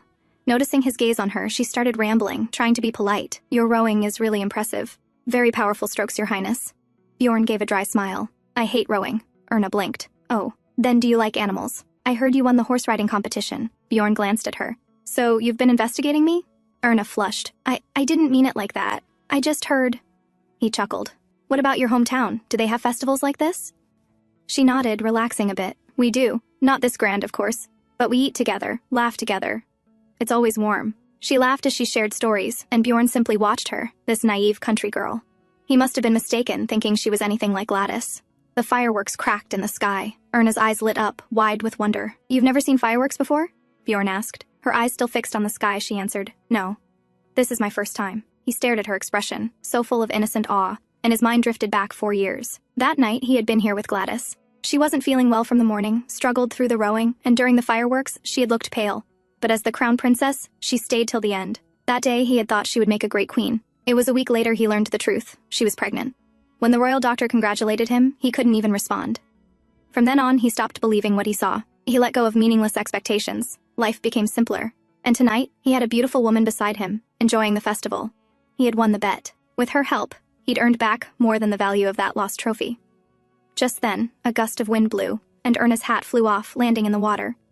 She leaned over, trying to reach it. Careful, Bjorn warned, but she kept leaning. He instinctively reached over and pulled her back. But the boat tilted sharply to one side, wobbled, and capsized. They plunged into the water. Erna sank fast, unable to breathe, unable to scream. Panic took over as she thrashed under the surface, until a large hand wrapped around her. She heard Bjorn's voice, faint and muffled. She couldn't understand what he said, but just knowing he was there, she knew she was safe. Once again, Bjorn had saved her. Bjorn pulled Erna back into the boat, calling her name. Erna. Erna, wake up. She finally coughed, spitting out the water she had swallowed, her breath returning in short, sharp bursts. Bjorn patted her cheek lightly. You're okay now. He looked at her, still dripping wet, and found it ridiculous. They had fallen into a river over a hat. In his eyes, she really was a troublesome woman. But it didn't matter. It was over. He had already won the bet. They reached the riverbank. Erna's parents were there, calling for her. Bjorn's assistant approached as well, handing him a dry coat. Before leaving, Bjorn turned to look at her one last time, just a glance. Whether she succeeded in running away or got caught and stayed in the city, it was no longer his concern. He walked off toward his friends, flipping his wet hair back and demanding, "Bring me my money." The festival was over. Everything should return to normal now. But rumors erupted again. Erna's father was livid, slamming his cane to the ground, fuming. Her stepmother, trying to calm him, reminded, "We still have Count Lechen. Tonight's meeting will fix everything." But on the other side, it was Princess Gladys who changed everything. When Prince Bjorn was criticized for having an affair right in front of his ex-wife who forgave him and decided to take him back, the princess decided to make a public statement. She clarified everything. Tearfully, she even brought up their lost child. She asked people not to blame Bjorn, claiming he had cared deeply for their baby and even attended the funeral in secret. "I cannot force a reunion," she said, voice trembling. "If he chooses Miss Hardy, I will respect his decision." The statement worked like magic. Gladys was now seen as noble, gracious, a woman who tried to protect even her unfaithful ex-husband and his supposed lover. Naturally, the public turned on Erna. She became the villain. One by one, those who had shown interest in her turned their backs. Her father, who had been counting on Count Lechen, received a letter canceling the meeting. Another door shut. Far away in Buford, the newspaper had already reached her grandmother. Tears rolled down her cheeks as she clutched the paper. She knew her granddaughter couldn't do such things. And she also knew exactly who would put her in this situation: her father. "I won't let Erna suffer the same way her mother did," she whispered. She had made up her mind. She would go to the capital and save her. Meanwhile, Prince Bjorn sat at a tea table, lost in thought. He wondered aloud, why didn't the King of Lars make his daughter the heir instead of marrying her off to Lechen again? After all, she was brilliant. Her greatest weapon? She didn't appear to have any ill intentions. But this time, she'd spoken of the child. Bjorn scoffed. "She used to avoid lies," he muttered. "But now, seems like she's finally learned how to tell one." Late at night, Erna heard the door creak open. She turned, wondering who it could be at such an hour. The answer came fast. Her father, storming in, his face twisted in fury. The scandal had erupted again, ruining all of his plans. Far away, Pavel was busy with another portrait commission. He checked the sky. It looked bad. Rain clouds had gathered thick, and the weather was turning. He had promised Erna he'd meet her at 7 in front of the clock tower. He planned to leave as soon as he finished work, but the storm suggested that wouldn't be easy. Meanwhile, at the club, Prince Bjorn sat with his friends playing cards. The usual scene. One friend asked casually, "Have you seen Miss Hardy since that night?" Bjorn didn't answer. He hadn't even heard the question. His friends felt a twinge of guilt now. They had made that bet jokingly, but it had ended up dragging Erna into a scandal. Still, they knew the truth. Bjorn wouldn't bother about her now. He had abandoned Princess Gladys. Why would he care about Erna Hardy? "Unless Gladys and Bjorn reunite, the public will keep blaming her," one murmured. But that's never going to happen. They wondered aloud why people were so obsessed with the image of Bjorn and Gladys as a couple. As the night deepened, the storm worsened. Rain poured heavily. Bjorn looked out the window, watching it lash against the glass. Could that Hardy girl really run away in this kind of weather? At that same moment, Erna stood beneath the clock tower, soaked in rain. Her face was swollen from her father's slaps. Back on Pavel's side, his train was stopped by a landslide caused by the rain. When he asked how long the delay would be, the station master gave no clear answer. Pavel grew restless. Erna was waiting. He asked for any means of transport, a carriage, a horse, anything. Bjorn left the club, but instead of returning to the castle, he ordered a detour to the station. He sat in silence in the carriage. It had been a week since he last saw her. Her eyes that day, like a lost child. She hadn't asked him for help, but still, he felt guilty, as though he'd refused to help a child in need. That feeling irritated him. When the carriage reached the clock tower, he glanced out. No one. He was about to tell the driver to move on, until he spotted someone. A lone figure stood across the square, cloaked in a raincoat, still waiting, silent, unmoving. His eyes widened. She's still here? She had arrived early, but Pavel hadn't shown up. She'd even gone to his house and knocked, but no one answered. Still, she chose to wait, until midnight if needed. After all, she could always go to Buford alone. But, for now, she waited. Erna had waited long past their promised time. The wind had grown stronger, her knees wobbled. She fell to the ground, tears mixing with the rain as she tried to steady her breath. Then, the rain above her stopped. She looked up slowly. Prince Bjorn stood there, holding an umbrella. Their eyes met. He knelt beside her, covering her with the umbrella. She quickly turned her face away. She didn't want him to see her like this. Bjorn gently touched her chin and turned her face toward him. He saw the bruises. His eyes hardened. "Whoever you were waiting for, it looks like they abandoned you." Later, Erna found herself inside Bjorn's carriage. He sat across from her, silent, analyzing her pale face. His jaw clenched. He knew exactly who had caused those bruises. Because of that scandal, she was suffering like this. She hadn't just wanted to escape marriage. She was running from something much worse. Now that he thought about it, she had disappeared the first time rumors broke, too. Probably to wait for the bruises to heal. He thought their deal was fair. Now he realized he owed her a debt instead, and clearly she had been waiting for someone. Bjorn smirked, piecing it together. Pavel, that was his name, right? He chuckled quietly. Gladys had a lover who was a poet. Seems all doe-eyed girls fall for artists. As if summoned by thought, a man on horseback came into view, riding toward the clock tower. Bjorn recognized him. So, he was wrong after all. Erna Hardy wasn't abandoned. He glanced at her. She seemed to be dozing off, worn out. Then she stirred, eyes half open, and looked toward the window. Before she could see outside, Bjorn swiftly pulled the curtain shut, blocking the view, blocking the man. At the Hardy house, Erna's grandmother arrived unannounced, her expression sharp with determination. She demanded, "Return my granddaughter to me." Erna's father barely glanced up. She left this house. "Isn't she already back in Buford?" His dismissive tone made her furious. "You can keep that house if you want, but give me back my granddaughter," she snapped. Only then did her father's face shift. "What do you mean? Isn't she in Buford?" Her grandmother's face paled.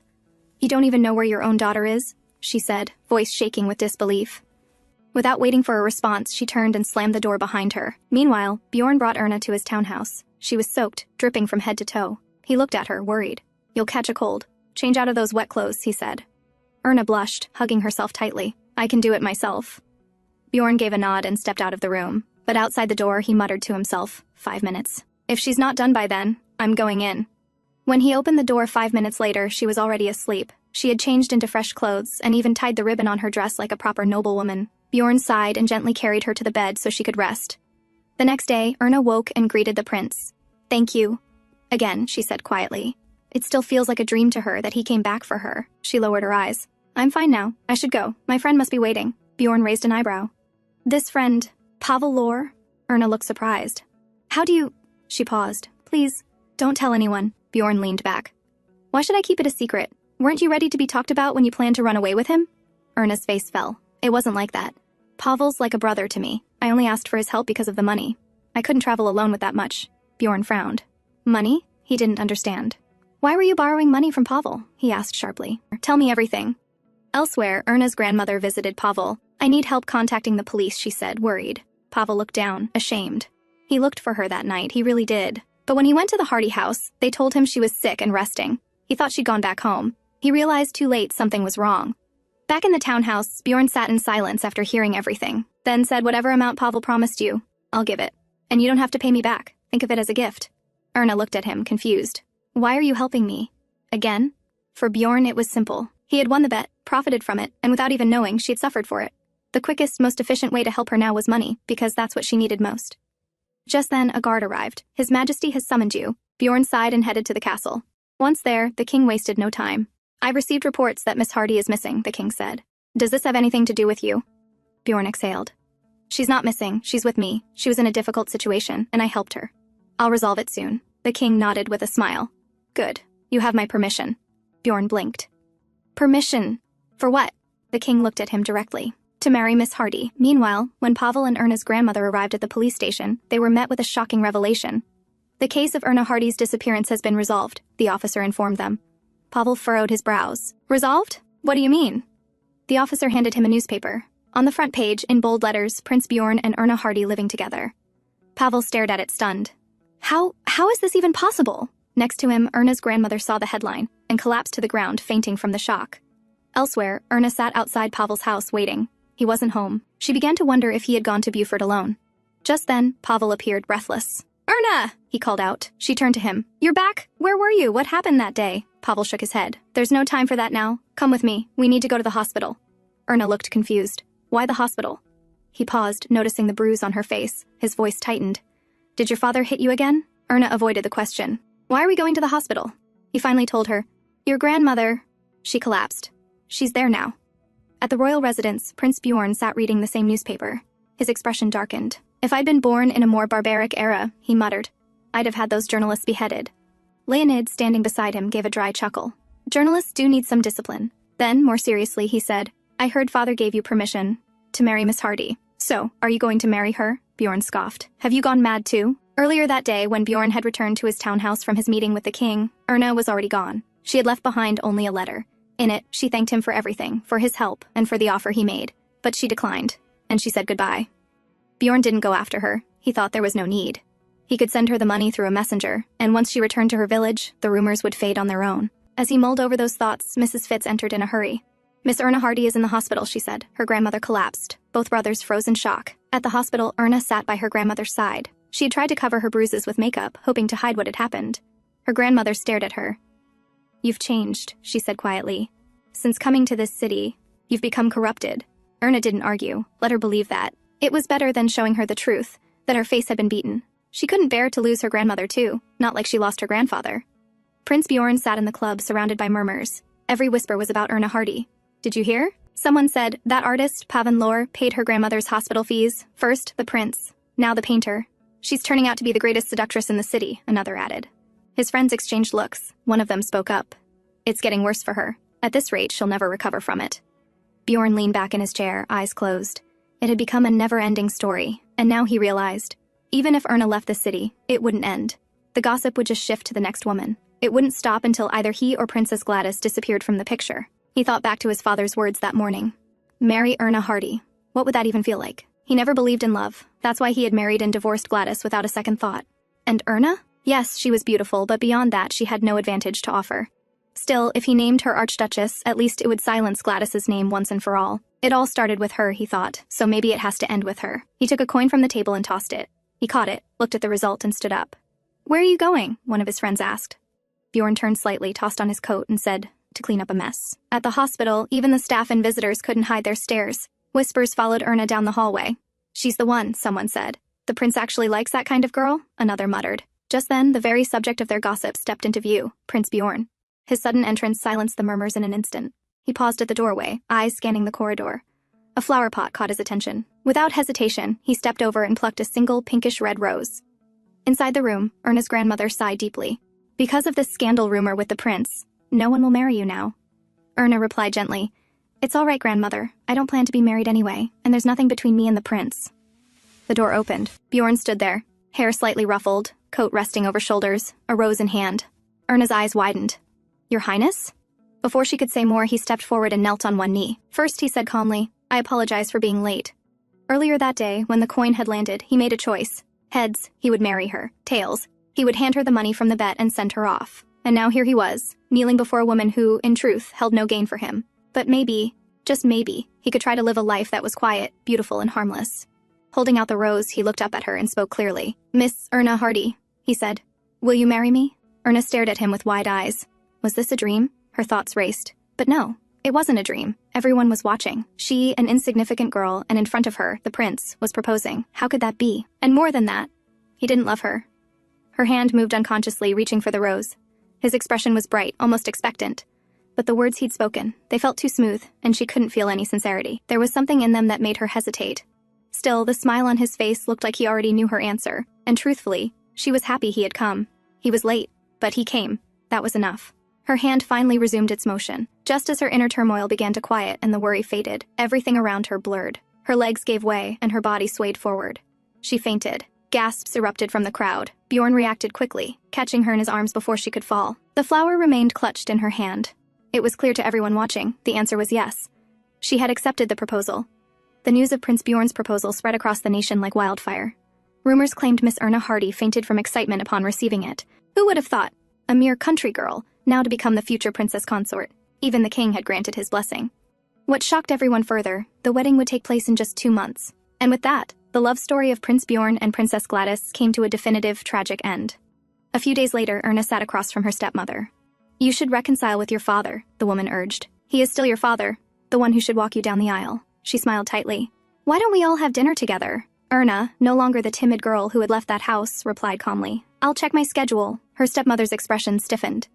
The audacity of having to ask a girl like her. After she left, Lisa sat beside Erna, frowning slightly. Are you really thinking of forgiving them that easily? Lisa had been worried. When the news broke about the prince's proposal, she had feared Erna would leave her behind. But instead, Erna had come to her first, apologized for leaving without a word, and asked her to come with her. Lisa had been overwhelmed. From that moment, she decided, no matter what happened in the future, she would stay by Erna's side. But even now, something still gnawed at her. The wedding's next week, Lisa said quietly. But the prince, he hasn't visited you often. There was not even a letter, not even a flower. It felt strange. He had created such a storm with that dramatic proposal. Naturally, Lisa assumed he must be in love with her lady, but the two still seemed awkward, distant. Erna, sensing her thoughts, replied, I'm going to see him tomorrow. For lunch. He invited me. Lisa gave a nod, still unsure. But as she looked at Erna, now more graceful, more beautiful, and less burdened, she decided to set the worry aside, for now. Elsewhere, a man with too many drinks in him cursed the prince, calling him impossible. The same prince who had just won his own bachelor party trophy, and now stood holding it, shielding his forehead from the harsh morning sun. When Bjorn finally left the club, his head was pounding. The hangover throbbed with every movement. 2 bachelor parties. How ridiculous, he thought. He couldn't afford to lose either and embarrass himself. He hadn't expected the party to last this long. Morning had arrived already. As his carriage passed the fountain, he glanced out the window. The memories hit him all at once. His first crazy encounter with her. If she hadn't shown up that day, he wondered, would everything have turned out differently? Back at the mansion, Mrs. Fitz stood waiting and scolded him the moment he stepped in. How could you return looking like this? She snapped. Miss Erna is waiting for you. Bjorn frowned, confused. Erna's here? Mrs. Fitz let out a sigh, rubbing her temple. Yes, Miss Hardy. You invited her yourself. Lunch, remember? So he did. Now reminded, Bjorn entered the room with a lazy smile. Erna was already there, sitting elegantly. She looked up, startled. He looked far from his usual polished self. Messy hair, rumpled clothes, slightly swaying. Yet somehow, she couldn't take her eyes off him.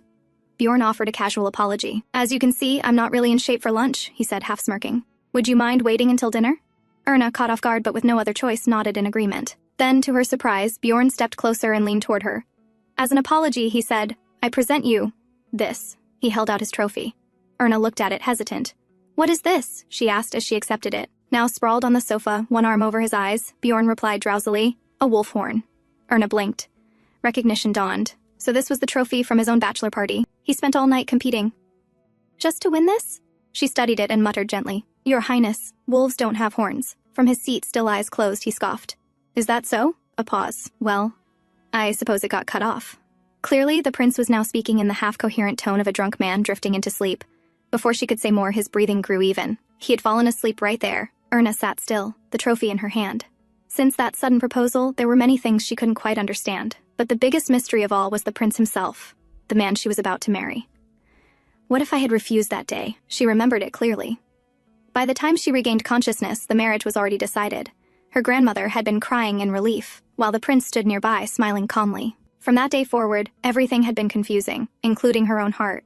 Even now, she couldn't help but look at him. Despite everything, she still gazed at him. As night settled in, Bjorn's eyes fluttered open. The first thing he saw was Erna, still sitting patiently beside him, quietly holding the trophy. "Are you awake?" she asked softly. Bjorn blinked, still groggy, and slowly sat up. "I can't believe I slept here like this," he muttered, running a hand through his hair. "Are you going to postpone our dinner again?" "To lunch?" Erna asked calmly, but there was a subtle hint of anger in her voice. Bjorn chuckled. "No, it won't happen again," he said. "Just give me a few minutes to freshen up." As promised, after composing himself, the prince accompanied his bride-to-be to their long-awaited dinner. At the table, Bjorn merely sipped his tea, while Erna glanced at him, puzzled. "Aren't you going to eat?" "I'm not hungry," he replied casually. "But if you have something to say, go ahead. We can talk now." Erna hesitated, then finally spoke. "I was wondering, after our marriage, can I bring Lisa with me?" Bjorn burst into a laugh. "That gatekeeper maid? The one who always glares at him." "You can bring whoever you want," he said. "Thank you," Erna said with a small smile, then hesitated again. "There's one more thing. If I don't walk down the aisle with my father, will that be a problem for the royal family?" Bjorn stared at her for a moment. So this was what she'd been fumbling to say all along. She looked down, voice low. "I actually wanted to walk down the aisle with my grandfather, but he's no longer with us." Bjorn leaned back.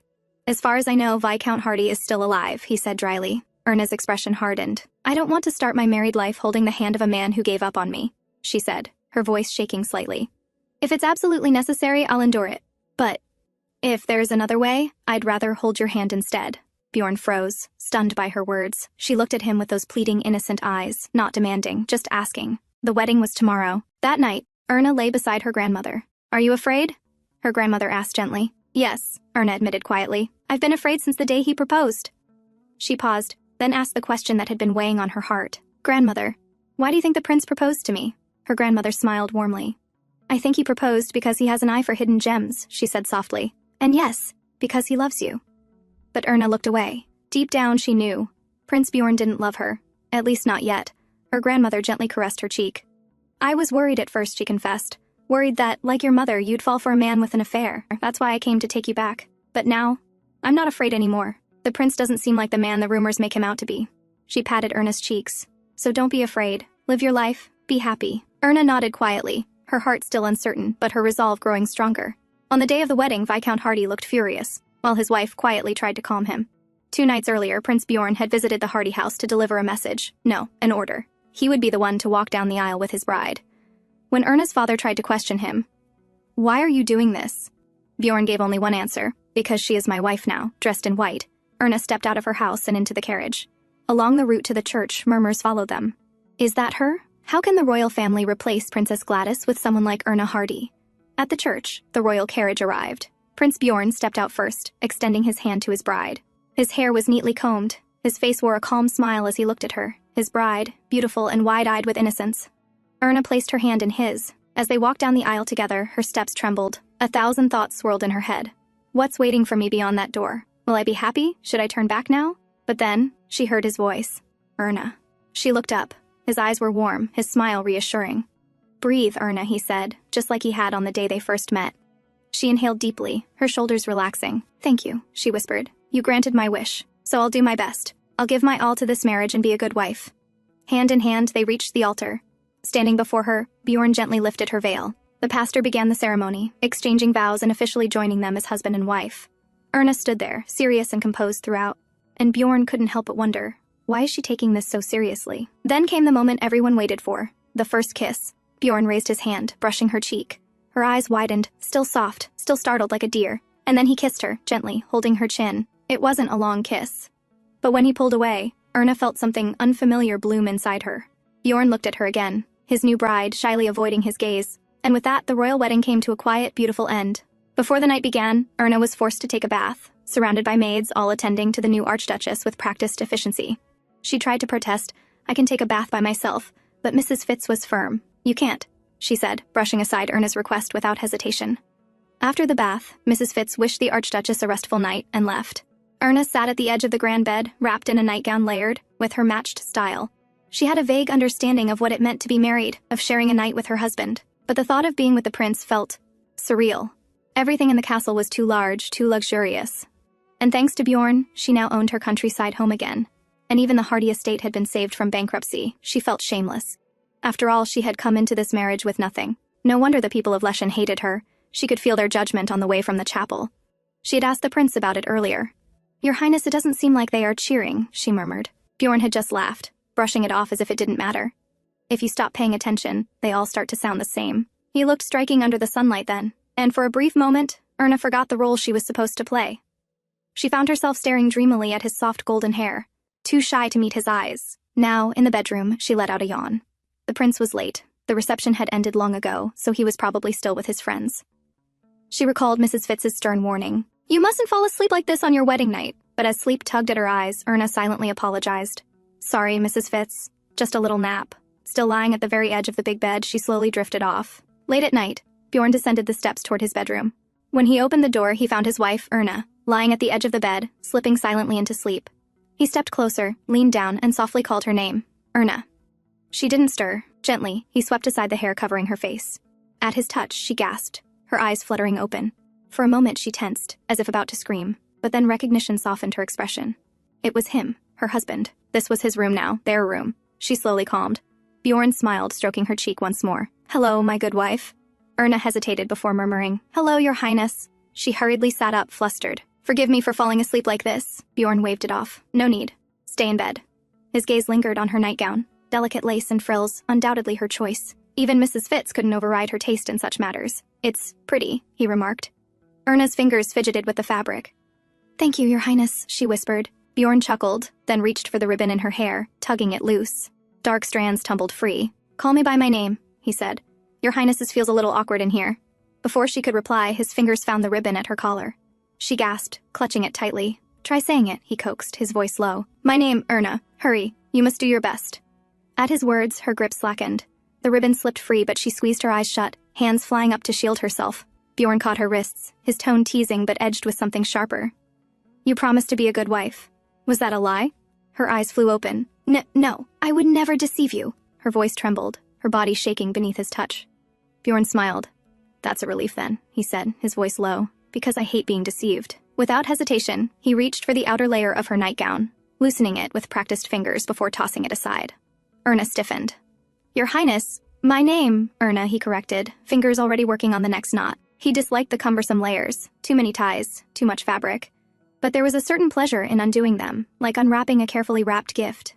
"Bjorn," she finally whispered, cheeks burning as she averted her gaze. I can do it myself." "Rest," he murmured. "You're tired. Let me take care of you." For him, the act of peeling away each layer was its own reward. "You look beautiful," he murmured. Erna's cheeks flushed crimson, the first time he had ever said it so plainly. Before she could respond, he closed the distance between them, capturing her lips in a slow, deliberate kiss. Her eyes flew open, her body stiff beneath his touch. He didn't mind her surprise, only deepened the kiss, nipping lightly at her bottom lip as his hands trailed lower. She tensed, her small hand pressing against his chest, not pushing him away but hesitating. A silent plea. "Bjorn." Her voice was barely a whisper. Tears welled in her eyes as she covered her face with her hands. "I'm sorry," she choked out. The apology struck him like a blade. Memories of Princess Gladys flooded back, her trembling, her endless sorries on their first night. Was this some cruel joke? Had fate bound him to another woman like her? But then Erna spoke again, her voice fragile but firm. "I'm sorry, Bjorn. I'm just a little scared. It's unfamiliar. Strange. But I'll keep my promise. I didn't mean to deceive you. I won't." Bjorn sighed, pushing his hair back in frustration. That damn promise. He wasn't some loan shark, so why did she always act like she owed him a debt? Truthfully, she had exceeded all his expectations in every way, her soft body, her youthful face. But the problem was, this woman knew nothing, and he had no interest in coaxing and cajoling an inexperienced woman into it. Patience had never been his virtue. How much can you drink? He asked abruptly, Erna startled at the sudden question. Huh? I don't know. How much do you usually drink? He poured a glass, the liquid glinting in the dim light. 1 glass, she admitted, sitting up and clutching the loosened front of her dress. And that makes me dizzy. Bjorn approached, offering her the glass. Drink this, Erna. He knew she wouldn't endure this sober. She hesitated, fingers trembling around the glass. Then she remembered her grandmother's words. Be happy. In one swift motion, she tipped it back, the burn searing her throat. She knew the prince didn't love her. She didn't even know why he had married her. Pity, perhaps. But he had proposed, and she had accepted. So she would give him everything. Even if it wasn't love, she would try her best. For them to be happy together. For a long, long time. Bjorn watched as Erna attempted to gulp down the entire glass, her movements already sluggish from the alcohol. Before she could finish, he snatched it from her hand and drained the rest himself. She blinked up at him, dazed, as he set the empty glass aside. Thank you, she murmured, mistaking his action for consideration. Bjorn said nothing, only smirked. Then, without warning, he seized her chin and crushed his lips against hers, forcing the last traces of liquor into her mouth. The kiss was fierce, demanding, his teeth grazing her bottom lip as he pushed her down onto the bed. Clothes slipped from their shoulders, fabric pooling around them. Erna lay stiff beneath him, eyes screwed shut. He broke the kiss just enough to growl, Erna. Open your eyes. She obeyed slowly, lashes fluttering. Do I have to? Yes, he said, thumb tracing her burning cheek. If you keep them closed, it's as if you're thinking of someone else.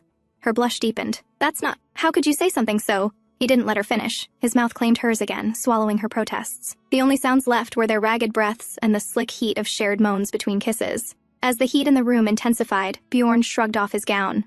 Erna flinched at the sight, her breath catching as she stared wide-eyed. I don't think this will work, she whispered nervously, her gaze flickering downward before darting away. Bjorn froze for a moment, then burst into laughter, pulling her close. Thank you, wife, he murmured against her lips, taking it as the highest compliment before claiming her mouth again. The temperature between them rose further, the air thick with tension. When he finally broke the kiss, his hand cradled the back of her head, their faces still inches apart. It's all right, Erna, he whispered, voice rough. It will be okay. When he had first entered the room tonight, he told himself this was merely duty, a husband's obligation. He'd even prided himself on his generosity, indulging his shy bride who'd stolen glances at him all day. But now he was the one going crazy. Her tearful moans, the petal-like marks blooming across her skin, the way she clenched around him, it was all intoxicating, maddening. Are you okay, Erna? He managed to ask, his control fraying. She gave a weak nod. Is it over now? Bjorn kissed her deeply in response, their foreheads touching as he murmured, yes. Then he began trailing nibbling kisses down her cheeks, her neck lower, while Erna lay boneless beneath him, only realizing much later that his answer had been a lie. A very big lie. The next morning, a knock startled Erna awake. Your Highness, it's me, Mrs. Fitz. Erna's eyes fluttered open as she gasped, pain shooting through her body when she sat up.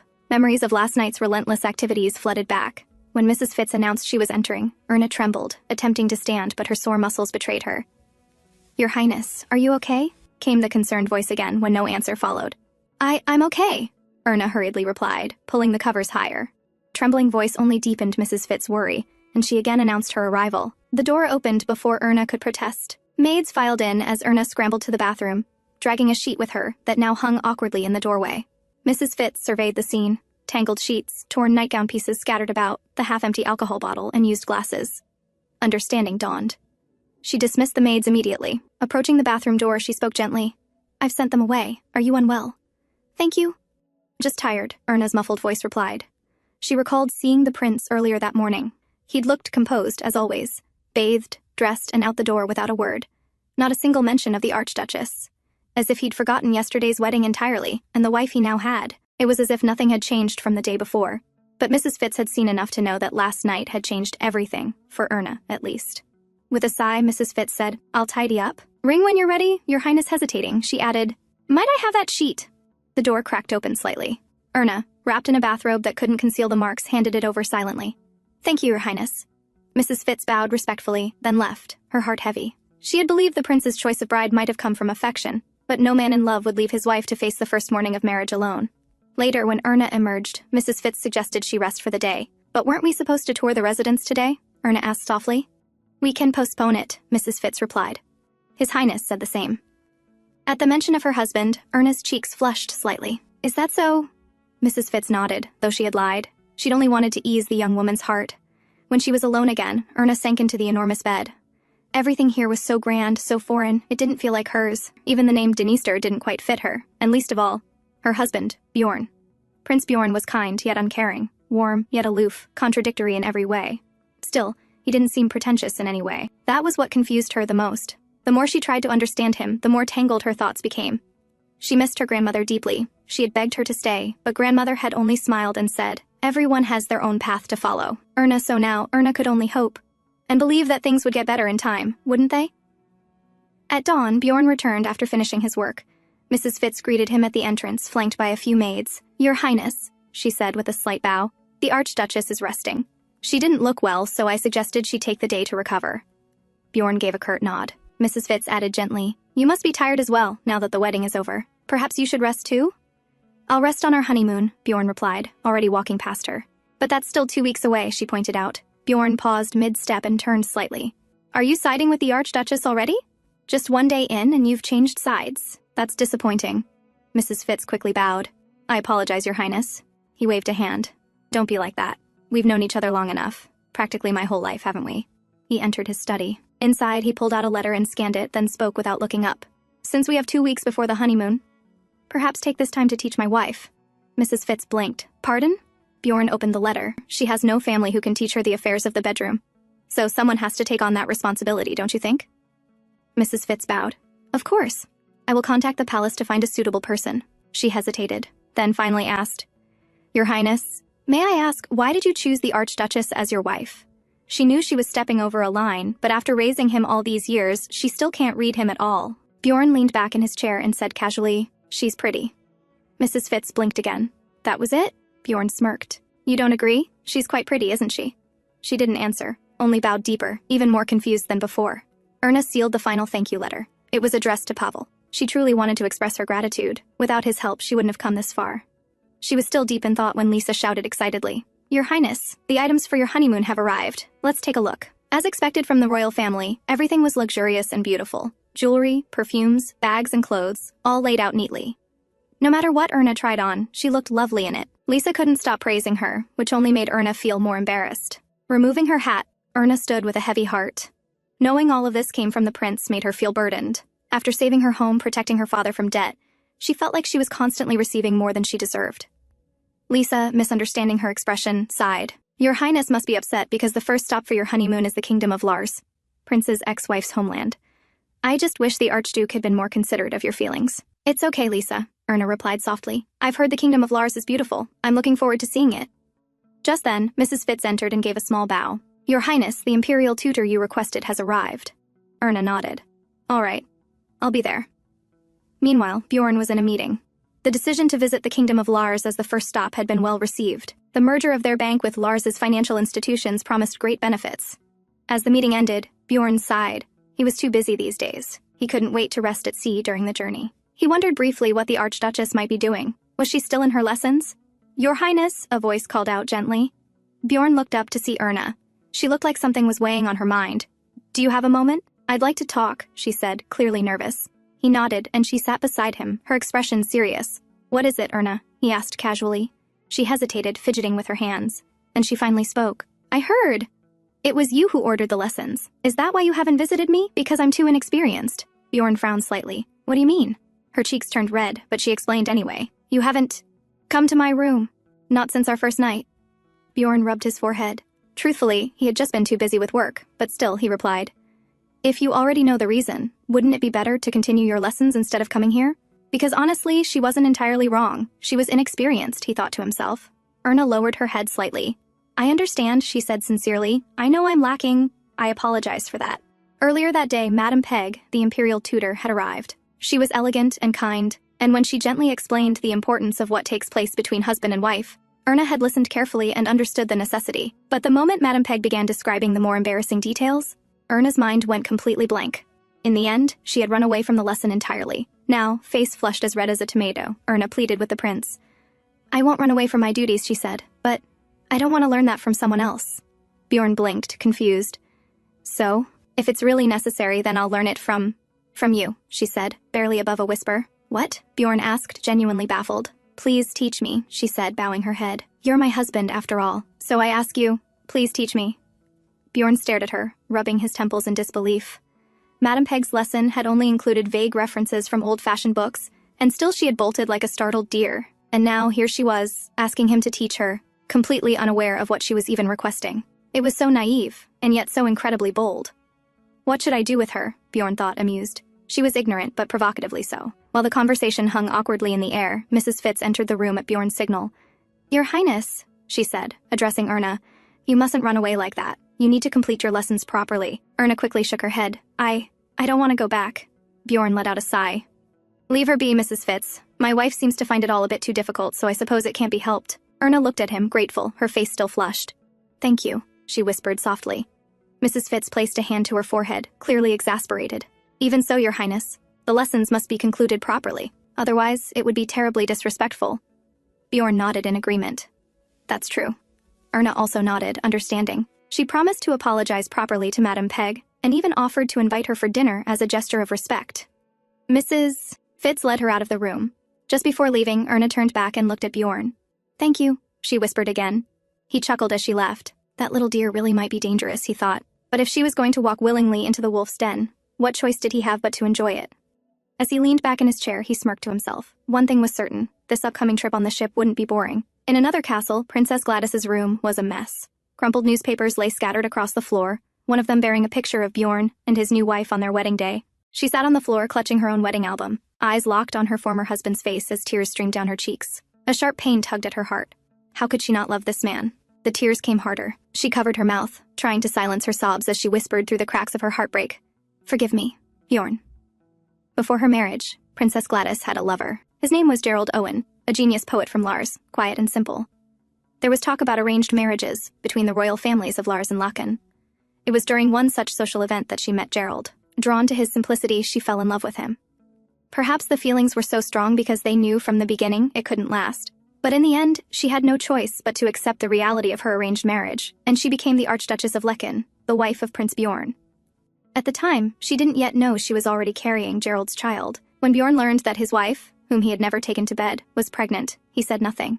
Instead, he simply advised her to continue smiling, to accept the congratulations gracefully, and to carry on being the perfect crown princess everyone admired. Then Karl was born.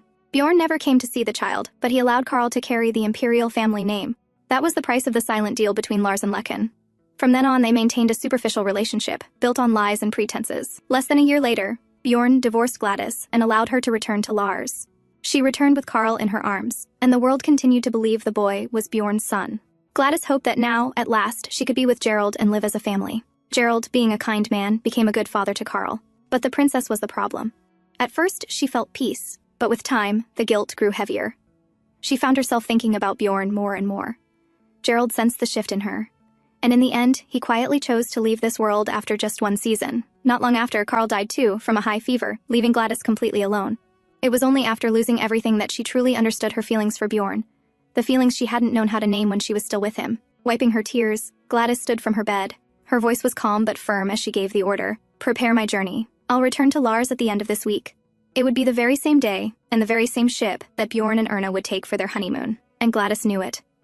On the day their honeymoon trip began, Erna held her husband's hand as she stepped onto the ship, waving at the crowd gathered to see the Archduke and his wife off. Lisa trailed behind them, her heart heavy from the whispers she'd overheard from another maid, that Prince Bjorn's ex-wife was also taking the same ship. After spending half a month in the Grand Duke's residence, Lisa had come to realize that, just like the people of Lechen, everyone inside the castle also sided with Princess Gladys. Everyone spoke ill of the new Archduchess, as if ashamed that a girl from a fallen family had taken Princess Gladys's place. But from Lisa's point of view, the biggest problem wasn't them. It was the prince himself. Even now, he wasn't sparing a single glance at his wife, who always looked at him with such devotion. She was beautiful, dignified, and elegant. Of course, he was flawlessly escorting her, but it seemed like he was only fulfilling a role, and that came off as cold. His actions were graceful and formal, but indifferent. And that was what worried Lisa most, for her master's sake. As they reached the top of the ship, they saw Princess Gladys standing there. "It's been a while, Bjorn," she said, greeting the couple. "If it's not too late, then I'd like to congratulate you on your wedding." Bjorn only nodded in response, but his mind was racing. What is wrong with this woman? Not only had she insisted on staying in Lechen for so long, but now she had even boarded the same ship as them. He glanced to the side and saw his wife standing there uncomfortably at the sight of Gladys. Reaching out his hand, he called her name gently, "Erna." She took his hand, smiling brightly, and the two of them stood at the edge of the ship, waving to the public. Bjorn looked at her, docile, obedient, and not annoying. That was the conclusion he'd reached after watching her these past 2 weeks. Sure, she could be unexpectedly odd sometimes, but she learned quickly, which told him she was smart. Most importantly, even when the entire city talked about Gladys, she showed strength, smiled, and never once complained to him. That alone made him very satisfied with his choice of bride. The ship began to sail smoothly across the ocean. Erna checked their room and stood in awe at the grandness of everything. Everything she could possibly need was already on board. Bjorn just smiled quietly, watching his wife's delighted reaction. The butler stepped forward and asked what he would like for the meal. Bjorn waved a hand and said, "Ask the Archduchess." Confused, Erna turned to him. "Aren't you going to eat?" Bjorn sat down on the sofa, loosening his barrel cuffs. "I'll just rest," he replied. "I don't feel like doing anything for a while." Erna nodded. She knew he had been busy until late last night. She didn't want to bother him. She also knew she couldn't act like a child, clinging to him and begging for attention. But her heart yearned for just a little more. She hesitated, then asked softly, "Would you like to have tea with me?" Bjorn didn't move. "I'll have dinner with you," he said flatly. "Do whatever you want until then." A little disappointed, Erna still nodded. She decided to explore the ship with Lisa. The two of them had tea together, visited the restaurants, and wandered around the decks. It had been a pleasant day. But when dinner time came and she sat down at the table, the seat across from her was still empty. "It's okay," she whispered to herself. "I can eat alone." She reminded herself that she had enjoyed her day with Lisa. She shouldn't feel down. But the truth was, ever since they got married, she'd always eaten alone. At first, she told herself he was just busy. But now, even during their honeymoon, it was the same. She recalled Princess Gladys's voice, calling him by his name when they boarded the ship. Bjorn had asked her to do the same once, on their first night. It made sense now. They were once married after all. Bjorn was her first in everything, but to him, she would always be second. The excitement and nervousness she felt about their firsts must feel like a repeat to him, old, boring. She remembered the maids at the mansion betting on how long the prince's wife would last. No matter how hard she tried to ignore it, the hurtful words found their way to her ears. She clenched her fists. She had promised herself she would be a good wife. She wouldn't let those words get to her. But the truth was, she didn't know. She didn't know if she would ever be truly happy. Knowing she was always someone's second, tears welled up in her eyes. Still, she kept eating. Going to bed on an empty stomach would only invite more dark thoughts. And more misfortune. While Erna was busy sobbing and munching, a voice cut through the silence. "Hello, Erna." She looked up, startled. It was Bjorn. He had just woken up and come to find her. Her face turned red with embarrassment. He'd seen her desperate munching. Bjorn chuckled. "If you're that embarrassed, I'll pretend I didn't see anything. But I must say, you put on quite a scene." Erna looked down, mumbling, "It wouldn't have happened if you came on time." "Then why didn't you wake me up?" Bjorn asked casually. Erna blinked. "Am I allowed to do that?" Bjorn laughed. "I doubt anyone would punish my wife for disturbing my sleep." Then, glancing around, he asked, "Is this your first time on a ship?" "It's actually my second," Erna replied innocently. "We rowed together the night of the rowing competition, remember?" Bjorn burst out laughing. Does she even count that as being on a ship? There it was again. Her odd, sincere way of thinking. She had a surprising knack for catching him off guard and making him laugh. His thoughts wandered for a moment, back to his last honeymoon. Nothing like this had happened with Gladys. Most of their time was filled with her tears or silence, while he buried himself in work. Not once had they shared a conversation that felt even remotely joyful. As he snapped back to the present, the butler moved to pour wine into Erna's glass. "Don't," Bjorn said, stopping him. "No wine for my wife." Startled, Erna quickly said, "I can handle one glass." "I know," Bjorn said calmly, "but you have things to learn tonight." Erna blinked, confused. Things to learn? Then it hit her. Her own words from earlier, how she'd pleaded for him to teach her bedroom affairs. Her face turned crimson. Bjorn laughed, watching her reaction. From now on, even if she cried in bed, he didn't think it would remind him of Gladys anymore. "Why so shocked? Weren't you the one who asked for it?" "I did," Erna stammered, her voice faint, but, she thought, if I'd known it'd be tonight, I would have eaten slower. "So," Bjorn said, leaning forward, "are you done eating?" Erna flinched, nodding quickly. "I need to wash up first." Bjorn looked at her. "You can do that after the lesson. You'll have to wash again anyway." But Erna insisted, I need some time, Bjorn." He frowned. "Why?" She hesitated, then looked at him with pleading eyes. "I just ate, and I'm afraid I might throw up during the lesson." Bjorn stared at her, stunned. Throw up? Is this something that would make her throw up? Still, he leaned back and let out a sigh. "I suppose that would be troublesome." Erna was surprised that he agreed so easily and quickly excused herself. Bjorn remained seated, watching her flee. Her excuse had slightly bruised his pride, but the way she'd begged so sincerely and looked so adorably desperate and cute, he couldn't bring himself to be upset. "Well," he muttered with a small smile, "I suppose this isn't a bad start to our honeymoon." As night fell, their lesson began. Erna sat nervously on the edge of the bed when Bjorn took her chin in his hand. "How much have you learned so far?" he asked, needing to gauge where to begin. I don't know how much," she answered innocently. "I can't remember." Bjorn's lips curved into a smile. "Really? Then I guess we should start from the beginning." In one smooth motion, he guided her onto the bed, hovering above her as his thumb traced her lower lip. Erna, he murmured, you must open your mouth to kiss. Hurry. With timid obedience, Erna parted her lips slightly, eyes squeezed shut. The next instant, Bjorn closed the distance between them, claiming her mouth in a fierce kiss that left her breathless. She accommodated him like an eager student, learning the ways of pleasuring her husband through experience. When his fingers found the fragile ties of her nightgown, he broke the kiss to explain, I don't like things like this. I am not into things that are cumbersome. I'll wear different nightgowns from now on, Erna offered hurriedly. No, Bjorn countered, his gaze locking onto hers with dark intensity. Don't bother wearing anything at all, you'll only have to remove it anyway. The bold statement sent heat flooding to Erna's cheeks as he lifted her onto his lap. Her fingers clutched at his robe as his lips found the sensitive skin of her neck, drawing tremors from her slight frame. Bjorn! She gasped, but he showed no intention of stopping. Don't just stay still, Erna, he instructed between kisses. Move, start with your tongue. His direct guidance proved effective as she tentatively began following his lead. When their lesson concluded, Bjorn rose to leave. Erna's small hand caught his sleeve. Stay, she pleaded, adding quickly, I'm not a noisy sleeper. I won't disturb you. He smiled, stroking her flushed cheek. Rest, Erna. We'll have lunch tomorrow at that restaurant you visited with your maid. Brushing a final kiss against her lips, he murmured, Good night, Erna, before departing. Left alone in the dim room, Erna lay back, her body humming with new sensations as she drifted into an exhausted sleep. On the other side, Pavel received a letter from Erna, one she had sent to every wedding guest. The name on the envelope read Erna Dniester, a quiet confirmation that she was now Bjorn Dniester's wife. Pavel smiled faintly. Not long before the wedding, Erna's grandmother had invited him to dinner. On his way there, he had a strange feeling that it might be the last time he could see her comfortably, under the pretense of their friendship. That's why he chose to say goodbye while she was still smiling. She had promised to write to him, but he had said, No. This is the end of our friendship, Your Highness. That's how you'll be happy. At the time, Erna looked confused, not fully understanding what he meant. Now, in the letter, she wrote that she finally understood. Still, she wanted to thank him for all the help he had given her in that unfamiliar city. She said she would never forget his kindness, and that she would always wish for his happiness. With that, she said goodbye to Pavel, her friend, and undeniably the best artist in Lechen. Pavel's thoughts drifted back to that rainy day. If only it hadn't rained so heavily. If only I had found her before the prince. A long sigh escaped him. It was all pointless now. The past couldn't be changed. Erna had become the Archduchess. She had already left for her honeymoon. So now, all he could do was truly wish for her happiness. The ship sailed smoothly through calm waters as Erna peeked into her husband's private quarters. It seemed he was in the shower, so she sat on the sofa, nervously wondering if he'd be mad at her for entering without permission. But then again, didn't Bjorn do the same when he entered her room? It should be fine, just this once. Right? Soon, Bjorn came out, dressed in a bathrobe, ruffling his damp hair back. He paused when he saw her mumbling his name, then walked over and sat beside her. What is it? He asked, casually. Have you ever seen a dolphin before? Erna asked, looking up at him. Yes. Do you like them? No, Erna pouted. But Bjorn, they say it's good luck to see dolphins. And we're about to pass the area where they often show up. Would you like to go see them with me? No.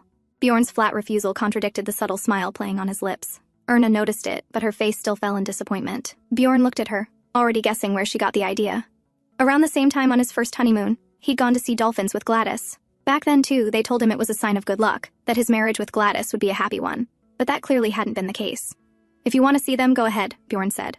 By myself? Erna asked. Yes, he replied. Her shoulders slumped again. Seeing them alone held no appeal. She wanted to share the moment with him. Then, I won't go either. She sulked, staring at the floor. Bjorn glanced at her again, clearly uncomfortable seeing her like that. With a swift motion, he yanked her gently onto his lap. Startled, Erna grabbed his shoulder for support. One by one, her cap, gloves, everything, fell to the floor, removed by Bjorn. What are you doing? She asked, flustered. A husband's duty, Bjorn replied, his gaze locking onto hers. Erna looked into his eyes and saw it clearly, the desire he never bothered to hide. His touches, his kisses, they were passionate. Even if he didn't love her, even if it stung a little, she still wanted to believe that this new bride isn't being ignored by her husband. Just like the ship that was sailing smoothly across the sea, she hoped their relationship would head in the right direction too. Suddenly, she noticed the curtains were still open. The curtains... Shouldn't we close? Bjorn's answer was simple. No need. He couldn't believe she still had the mind to worry about things like that. How could he possibly allow it? He leaned in and captured her lips, kissing her furiously. Erna shut her eyes, giving in to the kiss, savoring every second. Bjorn's lips trailed to her cheek as he whispered against her skin. You're delicious. Warm and silky. You drive me crazy. Erna, her face flushed scarlet. Goodness, Bjorn. You must have lost your mind, she muttered, flustered by his bold words. Bjorn only chuckled above her. Her voice is pretty too, he thought. And when she moans... He stopped himself. He'd save that thought for later. Now wasn't the time for talking. With that, he pulled her in again. capturing her lips once more. When Erna woke up, she found Bjorn sitting beside her, reading a book. He greeted her with a polite, sweet smile. Erna, who hadn't been able to clearly recall much from their first night, now remembered everything, how he had patiently but firmly ensured that she learned everything thoroughly. Even though she'd been embarrassed, Bjorn hadn't let her go until he was satisfied. She now regretted choosing him as her teacher for such a thing, but it was too late for regrets. They had even missed the chance to see the area where dolphins could be spotted. "Is it still far from Lars?" she asked. Bjorn looked at her, then casually closed his book, setting it aside. He leaned in, his finger gently touching her neck, slowly trailing downward as he explained where they had started, where they were now, and how much farther they had to travel to reach Lars. Erna's face flushed bright red. She quickly grabbed his hand, flustered. "You don't have to explain it like that," she stammered. Bjorn laughed shamelessly. "Why not? I quite like this map," he teased. Erna could only turn even redder, unable to handle his boldness. Later, they sat at the tea table, Bjorn busy reading his reports. A maid arrived, handing Erna a stack of invitation envelopes, which she, as the princess consort, had to respond to. But she didn't know any of the names on the invitations. Madame Fitz had explained earlier that she could ask the head maid, Karen, for help. But Erna had overheard Karen gossiping with other maids, making bets on how long she'd last in this marriage before leaving, even before getting pregnant. Naturally, Erna felt uncomfortable asking Karen for advice. Her only option was her husband. Fidgeting with the ribbon of her dress, she began asking Bjorn about the names one by one. Bjorn, still focused on his paperwork, answered casually, not really paying attention. Finally, when she asked about the Forrester family, Bjorn hummed absent-mindedly in reply. Feeling reassured by his response, Erna decided to accept their invitation and wrote back that she would attend their party. After a while, Bjorn finished his work and set down his pen. Erna, watching him shyly, quietly complimented his handwriting. Bjorn glanced at her for a moment, then responded with a teasing smile, "Your ribbon looks quite nice too." She immediately brightened up, smiling happily and thanking him like a cheerful doll. Bjorn watched her, amused. He had only been teasing her, but seeing her light up from such a small compliment made him pause. Such a naive girl. But she was his now. That smile was because of him, and everything about her now belonged to him. That thought left him feeling quite satisfied. After replying to the invitation, Erna arrived at the party hosted by Lady Forrester. As she entered, everyone's eyes turned toward her, whispering about how the prince's second wife had shown up at an event hosted by his first wife's relative. As Erna walked toward the center, she spotted Princess Gladys standing there. Lady Forrester, flustered, quickly apologized to Gladys, whispering that the invitation was meant as a joke. She hadn't expected Erna to actually attend. Gladys gave a calm smile and replied, "It's fine." Her eyes glanced at Erna as she added, "She likely doesn't even know which families belong to her circle." Still, she kept her composure. Humiliating Erna here would only reflect badly on Bjorn, and that wasn't something she wanted. So instead, she welcomed Erna with a graceful smile. Erna returned the greeting politely and tried to blend in, though it wasn't easy. The other ladies' words were sharp, their smiles cold. She felt completely out of place. But she knew she couldn't just flee, not as the prince's wife. She had to hold her dignity. As the conversations carried on, she gradually realized her mistake. Viscount Forrester's wife was indeed Princess Gladys's relative. That invitation she had accepted so readily had been sent with ill intent. She had accepted it, trusting her husband's brief reply, and now she felt utterly foolish. Embarrassment burned through her. Later, Gladys complimented her with a gentle smile. "Your hat is quite pretty," she said smoothly. Erna, feeling uneasy, thanked her. But then, the smile on Gladys's face vanished. "Though, I think you should tone down the decorations," she added, her voice soft but pointed. Bjorn has always preferred simpler, more elegant styles. Erna couldn't reply. No woman would want to hear advice about her husband's preferences from his former wife. From across the room, Gladys looked at Erna with quiet disdain, thinking bitterly that, out of resentment toward her, Bjorn had chosen such an immature and naive girl, someone who had no qualities fit for the role of princess consort. "Please take good care of Bjorn," Gladys said softly, her innocent face showing no malice on the surface. "After our divorce and the loss of our child, he has suffered greatly." Erna trembled, unable to find her voice. Gladys smiled faintly and continued, "Let me give you one more piece of advice. Don't make the same mistake you did today again. We'll be reaching Lars soon. You can't afford to be careless there. Today, you escaped trouble only because I was here, but you won't always be so lucky." With that, Gladys stood up gracefully. "Enjoy the rest of your honeymoon," she said, then walked away. Erna returned to her room with shaky steps, barely holding herself together after surviving the party. Near her door, she spotted Bjorn standing with his subordinates. He noticed her too, his gaze sharp. Erna met his eyes, but her usual polite smile was gone. She looked quietly upset. "Did you enjoy the dockside party?" Bjorn asked casually. "Yes," she replied stiffly. "It was Viscountess Forrester's tea party." Bjorn's brow furrowed. "Forrester?" His expression darkened, and it became clear he hadn't realized where she had gone. He approached her, his face serious. "In the future, consult Karen before accepting any invitations," he said, his tone cold, devoid of any warmth, like he was scolding her. Erna's heart sank. She had only followed his earlier words, trusting him, but now she realized he hadn't even remembered what he'd told her. He wasn't listening, not to her or anything else. Earlier, he'd smiled kindly, acting as if they were a harmonious couple, but now, standing before her, he was distant, just the Prince of Lechen, indifferent to the woman across from him. Still, she couldn't embarrass him, not in front of others.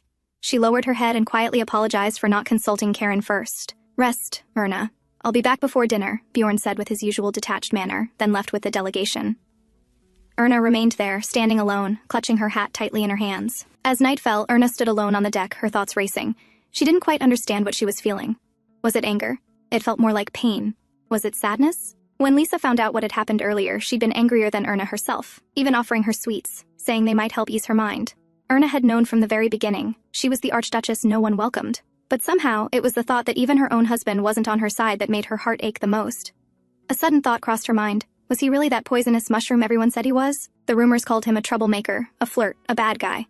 But the Bjorn she knew seemed different. He had never treated her the way others said he would. Still, doubts crept in. Had she been wrong? She wanted to believe in him. The man who had helped her so many times, whose warm smile and kind eyes she'd foolishly fallen for. But even if she had eaten a poisonous mushroom, she told herself she had to endure it. She had promised her grandmother she would be happy. When they arrived in Lars, Bjorn wasted no time preparing to meet the king. His assistant looked anxious, and so did Erna. "Will you be all right?" she asked softly. Bjorn raised an eyebrow. "If I won't be, will you come with me?" "If you wish me to," she replied quickly, a little flustered. Bjorn looked at her curiously. Ever since they left the ship, she'd been oddly eager, asking all sorts of random questions. He didn't mind. She looked adorable when she did. Even in bed, she talked so much that he'd had to kiss her just to quiet her down more than usual. He smiled faintly, brushing her lips with his thumb. "Don't worry," he said. "And if there's a fight, I'll win." But she still looked uneasy. "It's because of me, isn't it?" she asked, hesitating. "Because I married you." The relationship between Lechen and Lars. Before she could finish, Bjorn cut her off, his voice firm. "Erna, there's nothing wrong between Lechen and Lars. It's exactly as it always has been. He wouldn't drag her into this. He knew well what he had sacrificed to keep this alliance steady, and he intended to keep it that way. He hadn't wanted to stop in Lars on their honeymoon, but duty came first. "I can't help you with anything," Erna mumbled, lowering her gaze. Bjorn's lips curled in amusement. He leaned in and whispered in her ear, "Then let me do whatever I want tonight." Her face flushed crimson instantly, and he chuckled, pressing a kiss to her cheek. She always reacted the same way, shy and startled, but he found it endearing.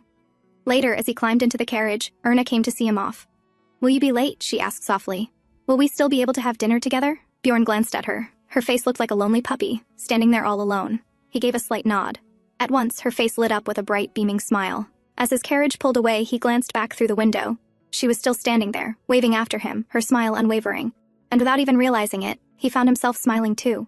Soon, Bjorn arrived at the Lars palace. The king of Lars, also Gladys's father, greeted him with a smile, congratulating him on his recent marriage. Bjorn returned the smile politely and thanked him. Then, casually but firmly, he added his thanks for the offer the king had sent through Gladys to help him reclaim the crown.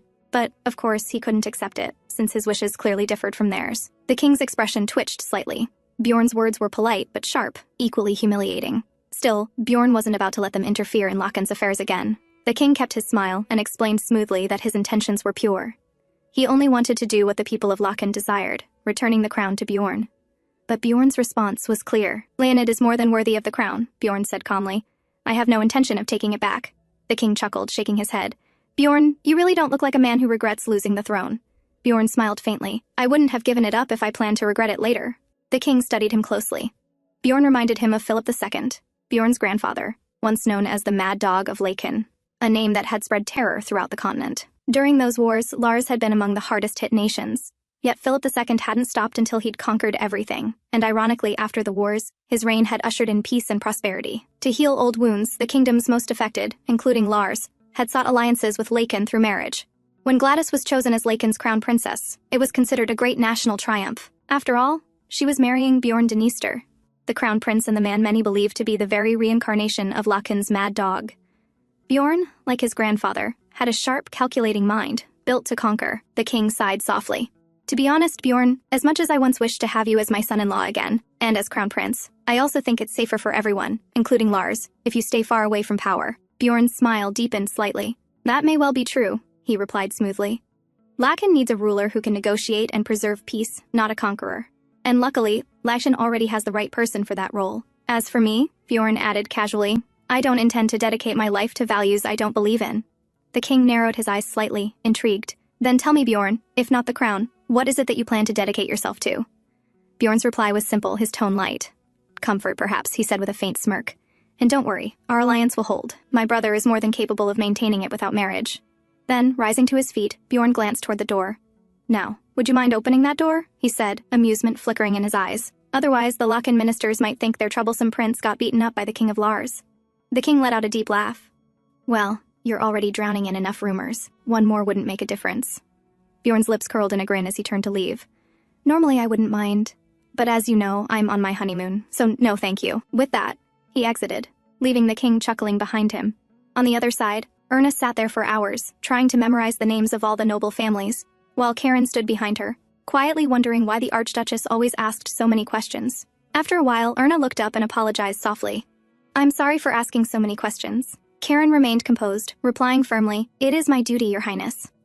Erna smiled faintly, her voice honest and gentle. Since I love and treasure Bjorn, I understand you must be dissatisfied with me, she said, startling Karen. I know I'm lacking, but I'll work hard. I don't want to be an embarrassment to my husband, so I hope you'll help me.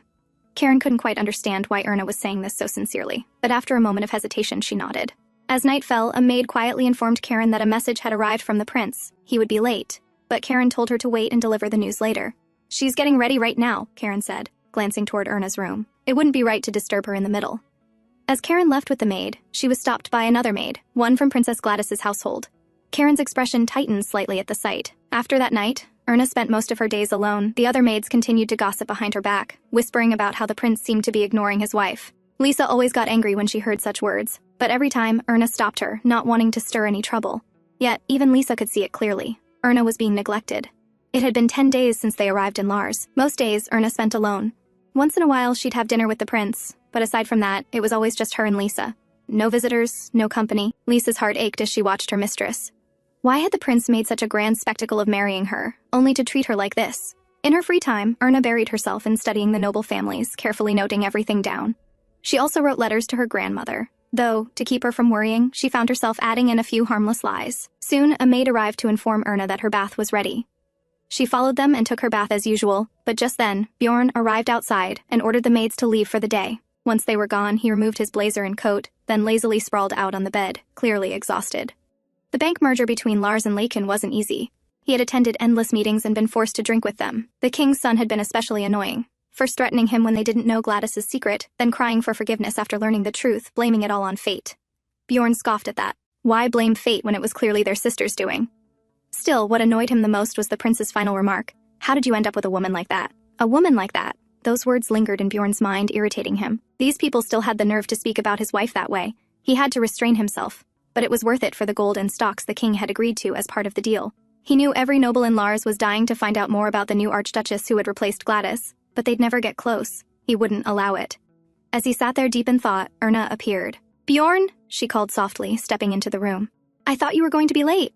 Without a word, he sat up and offered his hand. She placed her hand in his, asking worriedly about how much he had drunk, if he was feeling all right. Instead of answering, Bjorn simply pulled her into his lap. She let out a small gasp as she stumbled, catching hold of his shoulder for balance. He tightened his arms around her, kissing her neck gently. Did something happen? She asked, sensing something was off. No, he murmured, though he continued to nuzzle into her softly, her scent somehow easing the heaviness in his chest. As he held her, she began to chatter, telling him every little detail about her day, how she had gone for a stroll with Lisa, studied the royal family trees. She told him everything. Bjorn listened quietly, watching her intently. Then, in the next moment, he leaned in and kissed her lips, cutting off her words mid-sentence. This had become his way of silencing her. He held the back of her head gently, deepening the kiss as he slowly laid her down on the bed, his larger frame hovering over hers as their lips met again and again. Tonight, Bjorn wasn't as gentle as usual. Erna could sense it. His touch was rougher, less patient. What pained her more, however, was how foolishly happy she had been when he returned, despite everything. Even now, she couldn't seem to hate this man, no matter how hard she tried. She knew she must look foolish, letting herself care like this, but she had long accepted the way things were, so why did the words of others still sting? As she struggled to hold back her tears, Bjorn finally noticed her pale face, her trembling hands. He called her name softly, Erna, reaching out to her, but she flinched away instinctively. Bjorn froze. That small reaction struck him harder than expected. In that moment, the image of her father, Walter Hardy, flashed across his mind, a man known for raising his hand against his daughter. Did she see him the same way now? But just as quickly, Erna reached for him, her fingers brushing his cheek, calming him. Her voice trembled but remained gentle as she spoke. It's not that I dislike it, she said softly, her her eyes steady, but, "Could you slow down a little?" In reality, she was simply worried. He had been a little rough, and the scent of alcohol lingered on him. But she wasn't afraid. She knew this man would never hurt her. Bjorn looked at her for a long moment. Her request felt ridiculous in this situation, and yet, somehow he found himself obeying it. He leaned in and pressed a slow kiss to the hand that had been holding his face. What surprised him more than anything was that he didn't dislike it. In fact, the whole situation struck him as absurd, but oddly enough, he didn't mind it. Then Erna, still flushed, wrapped her arms around his neck, pulling him closer. "I'm all right now," she whispered softly, "so you can continue." Bjorn let out a low chuckle. This shy little girl, now she was the one teasing him. How amusing. After who knows how much time had passed, Bjorn opened his eyes and found Erna sleeping beside him. He leaned in and kissed her softly, then got up, slipping on his shirt, ready to return to his room. But Erna suddenly stopped him, tugging his sleeve. "Don't go," she said. "Stay. Sleep here with me." Bjorn let out a quiet sigh, this request again. "Erna, I'm not comfortable sleeping with someone else," he said plainly. "Me neither," she admitted, "but isn't marriage about sharing everything? Walking through a thorny path together?" she explained hastily. Bjorn frowned. "Who says that?" "The Archbishop," Erna replied innocently. Bjorn stared at her, deadpan. "The Archbishop has never walked through any thorns. But he's married to God, so we should at least make an effort," she protested, pouting. "Why should I do that?" Bjorn asked, his face serious. "Because you're my husband," she answered firmly. "And what exactly is a husband?" he questioned, narrowing his eyes. Erna quickly answered, "A husband is family, a friend, a lover, a lifelong companion. Basically, everything." Bjorn raised an eyebrow. "Was that also the Archbishop's teaching?" "No," she said with a small smile. "That's just what I believe." Bjorn let out a long sigh and leaned back on the bed. He couldn't argue with her. She was such a chatterbox, but somehow he found himself enjoying it. Looking at her, he smirked. "So, are you also planning to take baths with me since we're sharing everything now?"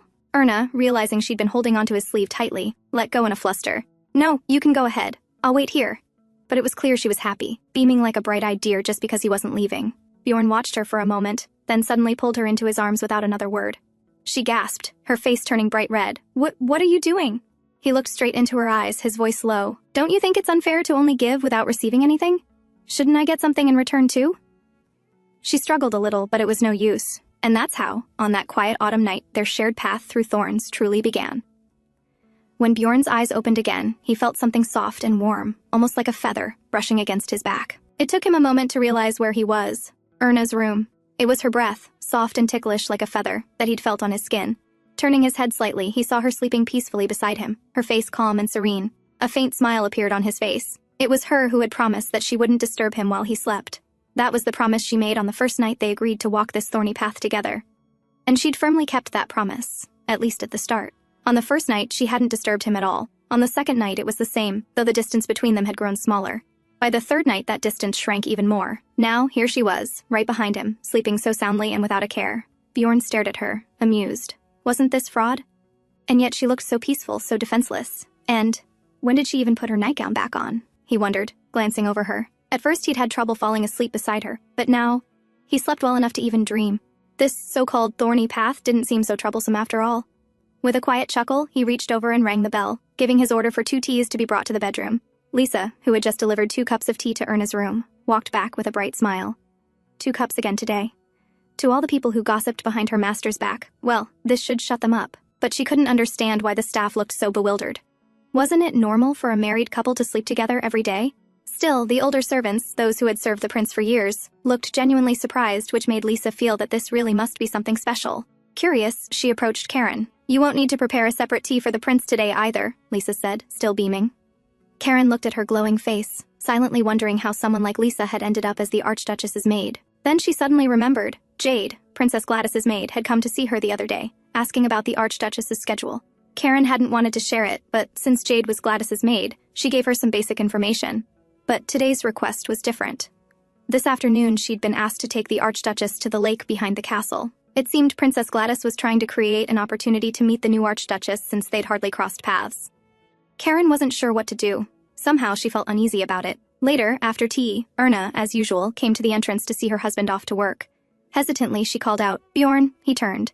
"Do you think I'm unrefined?" she asked softly. Bjorn looked at her as if wondering where that question had come from. She quickly explained, fumbling, "Because I like laces and flowers." "I just wondered what you thought of me." Bjorn answered casually, "Why do you ask?" "It's true you're a little behind in fashion, but it doesn't matter, because you're pretty." Her face lit up. "Really?" she asked. Bjorn raised a brow. You can't possibly not know that. Is this modesty disguised as arrogance? She shook her head quickly. No, it's not that. I just thought, since everyone has different tastes, I wanted to know how you see me. Bjorn gave her a brief smile and said simply, You're beautiful, Erna. She froze, staring at him. Anyone with eyes would think so, he added smoothly. So wear whatever you like. Thank you, she replied, blushing. Wanting to return the compliment, she added shyly, You're very handsome too. But Bjorn, ever himself, replied without missing a beat, I know. Her smile faltered in confusion, unsure how to respond to that. He chuckled, then climbed into his carriage. As he left, she stood there, waving after him, his words echoing in her heart. You're beautiful. Those words alone were enough to carry her through the loneliness of the day. Elsewhere, Gladys headed toward the lake with her attendants for horseback riding. She wasn't sure whether Karen would actually follow her order, but Karen had always been loyal back when she served her in Lechen, so Gladys had taken that gamble. She knew full well that, as the Princess of Lars, she shouldn't be doing this. But after her father told her to let go of the past and forget Bjorn, after hearing that the king had asked Bjorn about his wife, and Bjorn had calmly replied that she was the woman he cherishes most, Gladys couldn't contain her jealousy. Those words from Bjorn Dniester stung deeply, and that jealousy had driven her to this. As they neared the lake, she saw two figures approaching. Her lips curled into a cold smile. In the end, Karen hadn't betrayed her. The Archduchess had arrived. Back at the palace, Bjorn, who was supposed to return late, arrived much earlier than expected. He casually asked where Erna was. Karen stiffened, then answered hesitantly. The Archduchess has gone for a stroll, Your Highness. She hadn't expected the prince to return so soon. If she'd known, she wouldn't have suggested that walk. Bjorn leaned lazily against the study table, flipping through Erna's notes. He wasn't particularly worried. She was probably just admiring the scenery, watching the animals. And later, she'd likely chatter about it to him in bed. He chuckled softly at the thought, but then, his gaze caught something odd in her notebook. He froze. Without looking up, he asked lightly, What do you think of Erna? Karen's face went pale. Pardon, Your Highness? She stammered, confused. It isn't my place to judge. Is that so? Bjorn murmured, slowly closing the book. Karen's breath caught. A chill ran down her spine. Bjorn's smile lingered, but his eyes were sharp and cold. Then why? He asked quietly. Does it seem to me that you've already made your judgment? Meanwhile, at the greenhouse, Gladys led Erna around with a sweet smile, her tone light as she spoke. This is the place where I received my marriage proposal from Lechen, she said, her voice filled with false fondness. It was such a beautiful letter. I've never read one like it since. She glanced at Erna with a bright smile. Your proposal must have been just as lovely, right? Erna stood there quietly, listening to the shameless provocation. Now she understood. This wasn't coincidence. Karen had been the one who'd suggested the stroll around the lake. Erna had been suspicious of her sudden kindness, but she hadn't imagined it would lead to this. I received flowers instead of a letter, Erna replied calmly. A very pretty red rose. Gladys widened her eyes in mock surprise. Oh my, so you married without even a proper proposal? Bjorn can really be heartless. He's so talented at writing letters, yet he didn't bother for you? He can be quite cold, can't he? It was obvious what she was trying to do. She wasn't even hiding it anymore. But strangely, Erna found herself calm. Perhaps because this wasn't her first time facing it. She'd already experienced this feeling once, back on the ship. After a moment, Erna spoke, her voice steady. Princess, she said softly, why don't you just speak your mind? You asked me here alone. Surely there's something you want to say. Gladys's smile didn't waver, though her eyes glinted with malice. Oh? I think there's a misunderstanding, she replied smoothly. I only brought you here to show you these beautiful flowers. She gestured toward a nearby patch of pink lilies. These are the same flowers I used for my bridal bouquet, she said with a soft laugh. And in that moment, Erna realized why Mrs. Fitz had been so firm about not allowing lilies at her wedding. Gladys kept her smile as she continued, her words dripping with sweetness. I noticed you're fond of lilies too. You even wear them on your hat. We really have so much in common, don't we? Same taste in flowers. Same taste in men. Then, she let out a soft laugh and offered a mock apology. Oh, how rude of me to say that. My apologies, Archduchess. Erna remained quiet, simply listening. Gladys's voice softened as she added, Since pink lilies only grow in Lars, I'll prepare a bouquet for you as a farewell gift when you leave. Her tone shifted slightly, laced with something sharper. Do you know how beloved Bjorn was when he was crown prince? I wanted to help him regain his throne. If we had reunited, the people of Lechen would have supported him without hesitation. No one is more suited to that crown than Bjorn Dniester. Erna stayed silent for a moment before finally asking, her voice calm. Why are you telling me all this? Gladys tilted her head with a small, smug smile. No special reason, she said lightly. I simply thought you should know the facts. And the past. As she smiled, her gaze lingered on Erna's face, quietly savoring the sight of the sadness in her eyes. Cherished wife? Wasn't that what Bjorn had called her? Gladys wasn't about to miss the chance to leave a scar.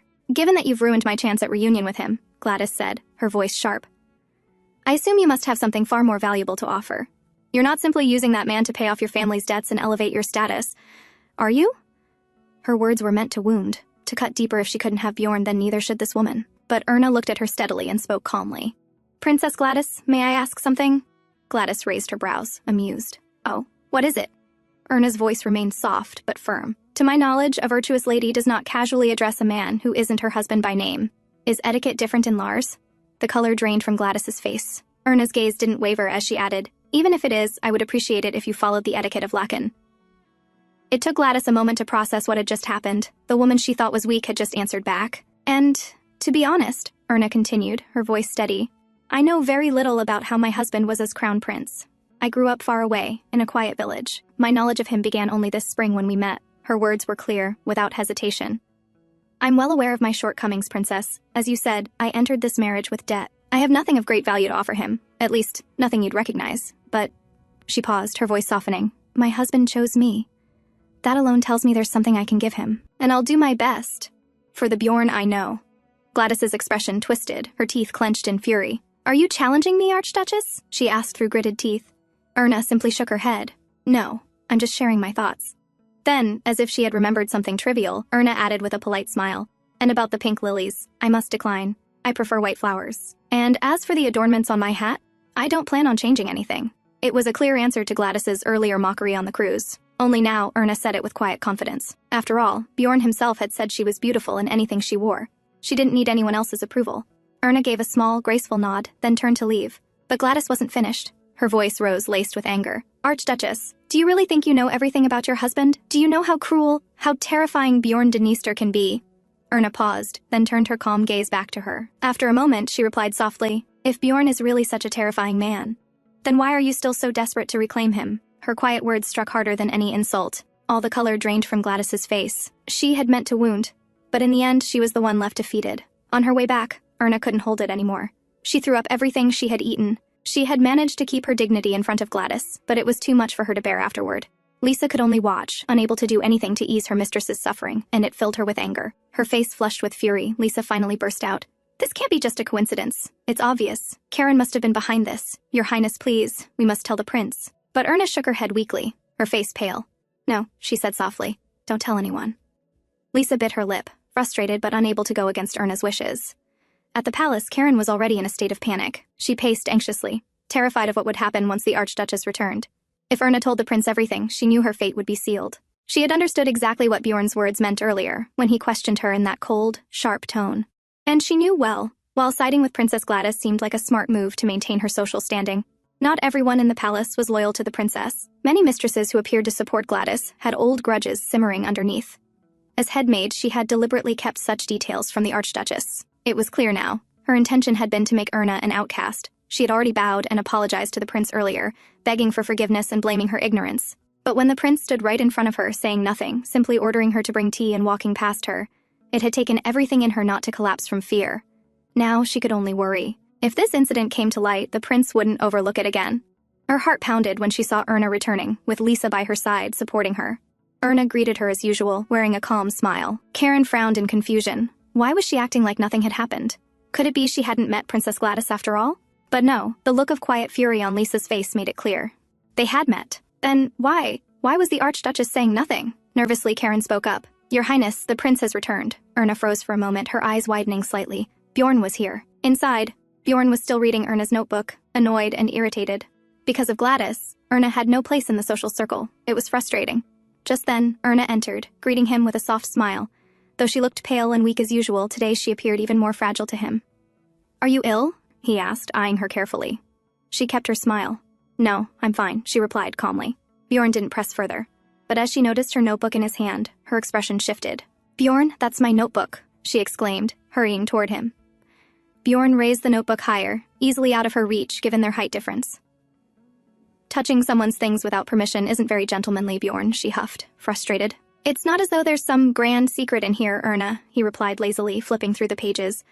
"But honestly, with the way you're studying, how do you end up with conclusions like these?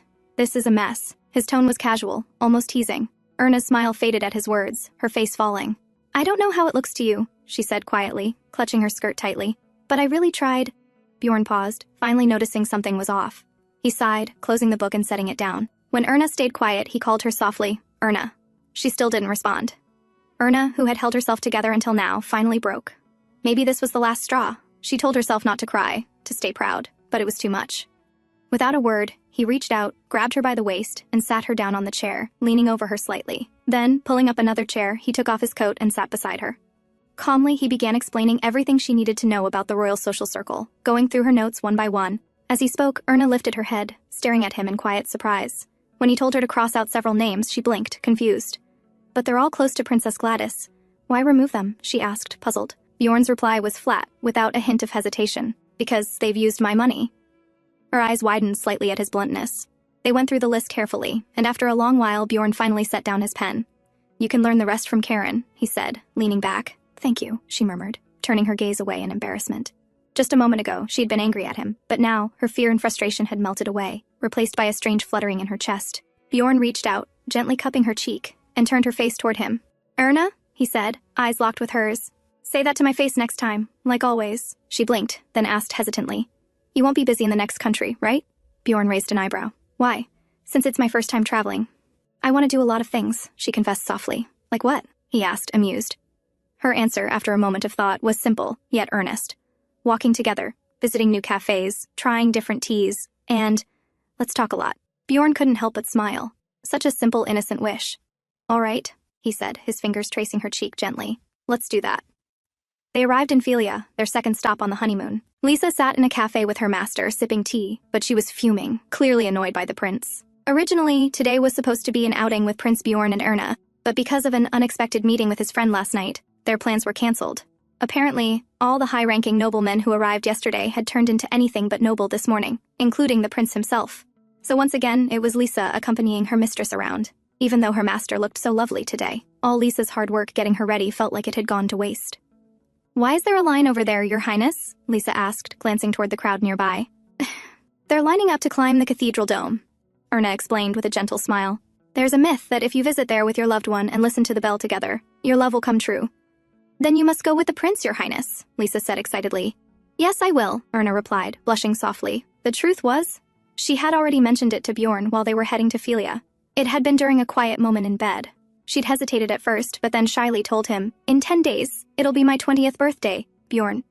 Bjorn, who had been leaning over her, listened as she softly revealed her wish, to visit the cathedral on her birthday. He had simply smiled, cupped her face, and kissed her deeply, his breath heavy. Erna had already learned that Bjorn was most generous in moments like that, so it was the perfect time to ask for something she truly wanted. As she sat there in the cafe, she wondered again if she should remind him, since a few days had passed already. But he had smiled at her and listened carefully back then. Surely, he wouldn't forget, right? With that thought, Erna quietly returned to enjoying her tea with Lisa. Bjorn, quietly reading a book in his spare time, suddenly heard footsteps approaching. He could tell right away it was Erna. He had learned to recognize her just by the sound of her steps, soft and patient when she walked with the staff, then quicker once she was alone. As expected, before he could think any further, Erna peeked inside and called out, Bjorn! He smiled, glancing up at her, just as he had guessed. She sat beside him, as usual, chatting about her day's activities. Casually, she also mentioned visiting the sewer museum with Lisa. Bjorn's expression froze. What? Where? He asked, visibly shocked. Erna nodded and began explaining how they'd gone there, even laughing as she shared how the guide had shown them ways to find things from the sewer. Bjorn listened, a strange look on his face, quietly thanking his friends who had kept him from taking her there himself. Still staring at him, Erna narrowed her eyes. Are you trying to get away from me because you think I'm dirty now? She asked, pouting. Bjorn slid back on the sofa, dodging her playful accusation. She slid toward him, not letting him escape. Even though you got drunk and broke our promise? She continued, pouting even more. Bjorn slid again, now pushed to the edge of the sofa. Erna grabbed his hands firmly, still pouting. Even though you left me to travel all alone? She asked, leaning closer. This time, Bjorn simply grabbed her and pulled her down onto him, laying her across his lap as he leaned back on the sofa. Your poor hat must be sad, he teased, laughing. You made it visit the sewer, Erna. He reached up, casually removing her hat, then her gloves, dropping them onto the floor one by one. When his hand moved toward her stockings, Erna quickly grabbed his wrist, her face flushing red. Could you, please, at least appreciate how I look in this dress first? She pleaded, flustered. Lisa worked so hard getting me ready. Bjorn only grinned, eyes lingering on her. But you're prettier with nothing on, he said, bold and shameless as always. Erna's face turned as red as a tomato. How can you say something like that so easily? What if I said that to you? She stammered, only to instantly regret it, realizing this man had no shame and would only answer more shamelessly. Bjorn grinned, clearly amused. But before he could speak, she quickly covered his mouth with her hands. Don't say anything. I refuse to hear your answer, she declared, flustered beyond words. Thankfully, Bjorn granted her wish, saying nothing. But of course her relief didn't last long, because what followed was far more dangerous than the words she'd been so desperate not to hear. The day before Erna's birthday, Bjorn informed her that he would be going hunting with the Prince of Philia and wouldn't return until tomorrow. She was a bit surprised by the news, almost pouting at the thought. How could he go hunting right before her birthday? Had he forgotten? Will you be back tomorrow? She asked, her voice cautious. I'll be back around lunchtime, Bjorn replied with a small smile. Erna nodded, relieved. Based on her experience during this trip, he only attended social events out of duty. After hesitating for a long moment, Erna finally spoke up. Bjorn, there's something I would like from you. He raised an eyebrow. It was rare for her to ask for anything. What is it? A letter, she said softly. Would you write me a letter tomorrow? I'll treasure it. Bjorn looked at her, puzzled. A letter? He didn't know it was Gladys's words that had planted this wish in her heart. If there's something you want me to say, just ask. I'll say it, he replied simply. No, Bjorn. Writing a letter is different, she mumbled. Bjorn stood, ready to leave. We see each other every day, Erna. What's the point of a letter? He said flatly. She didn't know how to answer. Before she could say anything more, he leaned down and pressed a goodbye kiss to her lips. Goodbye, Erna. She nodded, but somehow she felt like a child who'd just been scolded for throwing a tantrum. As Bjorn walked toward his waiting carriage, Erna lingered by the doorway, watching him. She stood there, unsure, until the carriage disappeared from sight. But in the end, her last bit of pride wouldn't let her lift her hand to wave. Bjorn went hunting with the Prince of Philia, but while the prince was busy talking about business, Bjorn had no interest in such talk. Not when he was on his honeymoon. After some time, they encountered a deer. It stood there quietly, its eyes wide and soft. Bjorn paused, staring at it. For some reason, it reminded him of Erna, small, timid, always pouting like that. When Bjorn didn't move, the Prince of Philia raised his gun. Are you not going to hunt it? He asked. Bjorn lifted a hand, stopping him. His gaze stayed fixed on the deer ahead. No, don't shoot. It's cute. The simple words sent a chill through the prince and the others nearby. The infamous Mad Prince of Lechen calling something cute. Who would believe it? Meanwhile, on the day of Erna's birthday, she kept stepping out onto the balcony, glancing toward the gates, hoping to see Bjorn return. Each time she came out, she built a tiny snowman to pass the time. But Bjorn didn't come. Even when she had afternoon tea alone, she kept glancing out, holding on to a small hope that he'd appear. But in the end, he didn't. She spent the whole day waiting, and it was too late now to tell anyone it was her birthday. It would only feel foolish. So, she quietly put on her hood and slipped out without telling anyone. She thought of her last birthday, when she was back home, sitting at the dinner table with her grandmother, smiling warmly. Those days seemed far away now, but if Bjorn wasn't going to take her, then she would go alone. Determined, Erna made her way through the snowy streets toward the cathedral. Back at the palace, Karen's face went pale as she read a letter from Mrs. Fitz. It mentioned today was the Archduchess's birthday. Karen froze in shock. She'd read the letter too late. She had failed in her duty. She remembered serving tea to Erna that afternoon. The Archduchess hadn't said a word about her birthday. She'd only looked out toward the balcony, like a little child waiting for something. Panicked, Karen hurried to the maid's quarters looking for Lisa. She found her braiding another maid's hair, seemingly unaware. Karen's heart sank. No one knew. No one, not even Lisa, had known it was the Archduchess's birthday. When Erna reached the cathedral, she found herself surrounded by couples. Everywhere she looked, they were holding hands, whispering sweetly, and kissing under the bells, waiting for the chime that was said to bring lasting love. She had wanted to be alone here, but the place was crowded, filled with lovers. The world seemed full of people in love, just not her. She kept telling herself not to feel sad. There would be another birthday next year. She could celebrate then. But no matter how many times she repeated it, her heart still ached. The thought that Bjorn had simply forgotten, hadn't even remembered in the first place, made her chest tighten. She felt foolish for believing he cared, for thinking he might remember something like this. No matter how much she wanted to deny it, this was her answer. She meant very little to him. Meanwhile, back at the palace, the atmosphere had turned chaotic. The maids searched every corner of the palace but found no trace of the Archduchess. Karen ordered everyone to stay calm and warned them not to jump to conclusions. But seeing Lisa crying and blaming herself only worsened her headache. She had to think of something before the prince returned. But just as she was about to speak, a maid rushed in, breathless, announcing, "The prince has returned. He's asking for the Archduchess." Everyone froze, faces drained of color. They had no choice but to inform him. Karen approached, bowing deeply. "Your Highness," she said carefully, "the Archduchess has disappeared." Bjorn, who had been standing by the window, quietly looking at the small snowman left on the balcony, turned around slowly. Disappeared? His voice was calm, but his eyes narrowed. Why? It was only then that they realized the prince had no idea either. He didn't know today was his wife's birthday. At the cathedral, Erna sat for a long time. When she finally made her way to the door, she froze. The door wouldn't budge. Her eyes widened in panic. It was locked. She was trapped at the top of the cathedral. She banged on the door, shouting for help, but no one answered. The place had already emptied out. She felt foolish, pathetic even. What had she been thinking, staying up here so long? She should have left earlier. Desperate, she rushed to the railing, trying to call for help below, but it was too high. No one could hear her. In her panic, she dropped her handkerchief and stumbled back in fear, terrified she might fall herself. Shaking, she sat down on a bench, forcing herself to calm down. Then, to make matters worse, the snow began to fall. She laughed bitterly through her tears, whispering to herself, "Maybe this isn't so bad. This way, I won't have to see him until tomorrow." But that was only if she could survive the freezing night ahead. And there, under the falling snow, Erna broke down, crying, helpless and alone. When Bjorn arrived at the bottom of the cathedral, he insisted on going up alone. His attendants were uneasy, protesting that it was too dangerous for the prince to climb those slippery stairs by himself. But Bjorn's decision was firm. "Wait here, I'll go alone," he ordered, leaving no room for argument. Climbing the long, winding stairs, Bjorn thought back to what the head maid had told him about Erna's disappearance.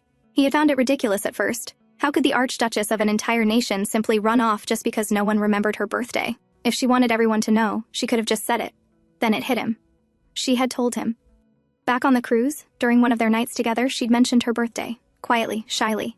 It had been days ago, but she had told him. His chest tightened. That was how he ended up at the cathedral tonight. It sounded absurd that she'd be here, on this snowy night.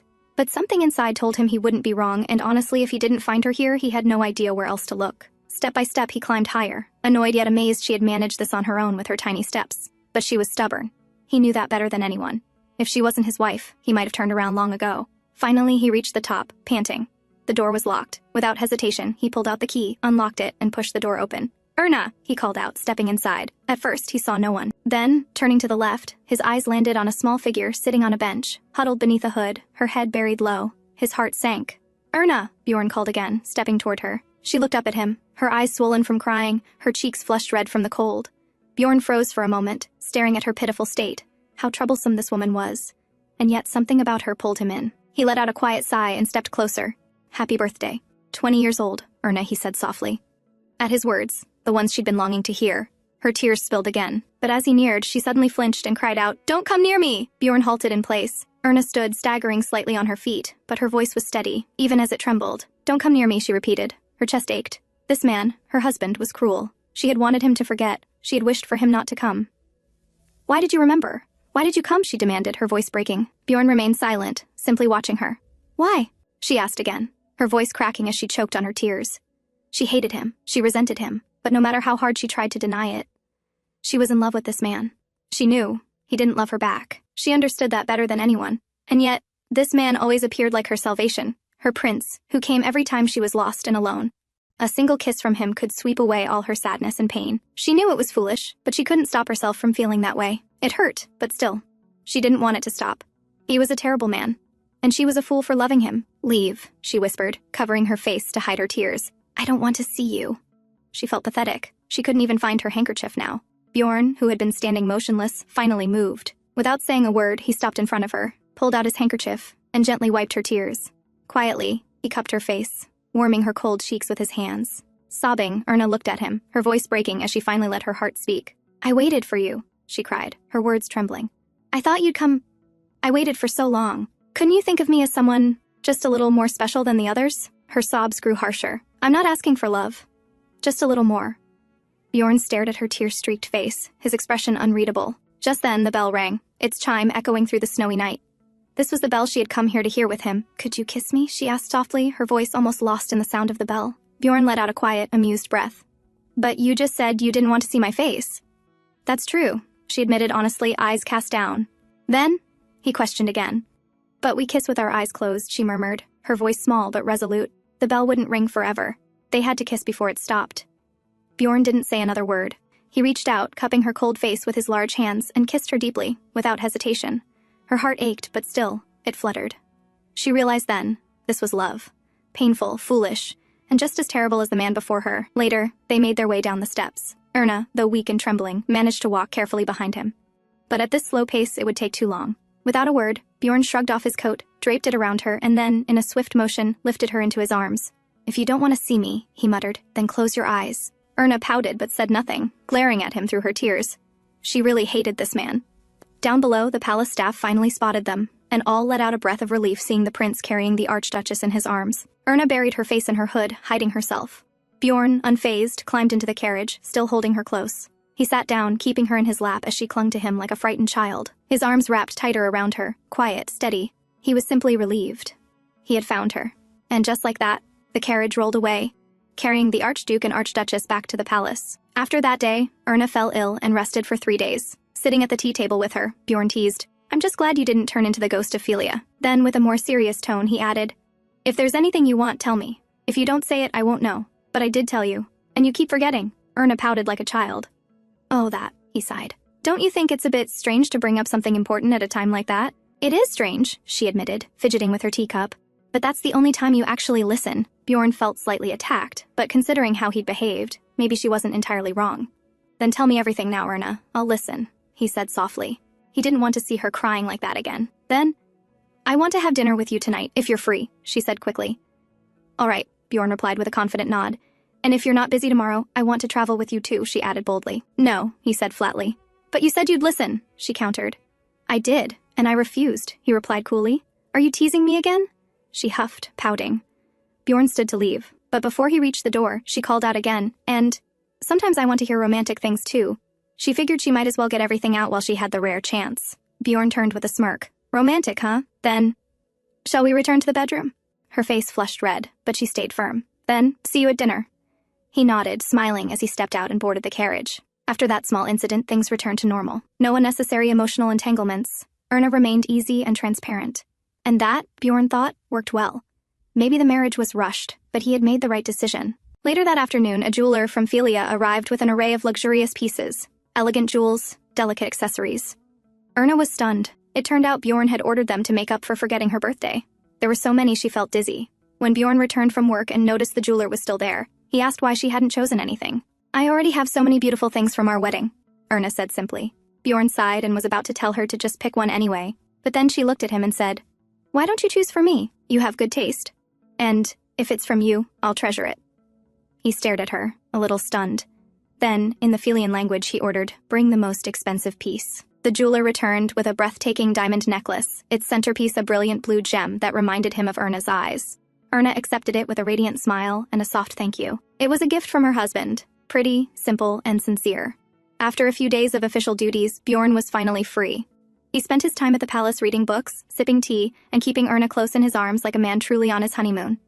"Aren't you bored just lying around like this?" Erna asked, seated on a nearby chair. "I'm preserving my stamina, Erna," Bjorn replied lazily, eyes still on his book. "For what?" she asked, puzzled. Bjorn looked up from the sofa, his tone shameless.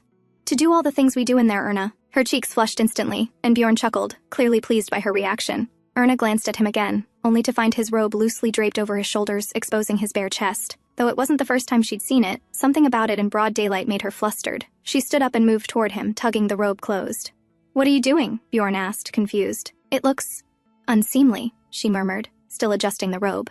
"But I happen to be quite confident in how I look," he said nonchalantly. Despite her efforts, the robe did little to hide his figure. He reached out, grabbed her hand, and pulled her onto him. "You should preserve your energy too, Erna," he whispered, gazing up at her. Lying on his chest, she asked softly, "We're going back in a week, right?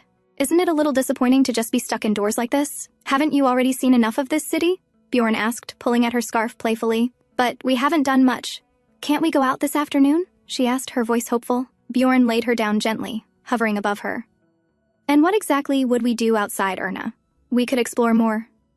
Buy some gifts for our families too," she said, flinching slightly as his fingers brushed her cheek and trailed down her neck. "A gift?" he asked, pressing a kiss to her skin. "Yes, for my grandmother, and the others too. I want to choose them myself," she added, trying to stay focused. He sighed, knowing he couldn't refuse her when she got like this. "All right," he agreed. In an instant, Erna wrapped her arms around him and hugged him tightly. "Thank you.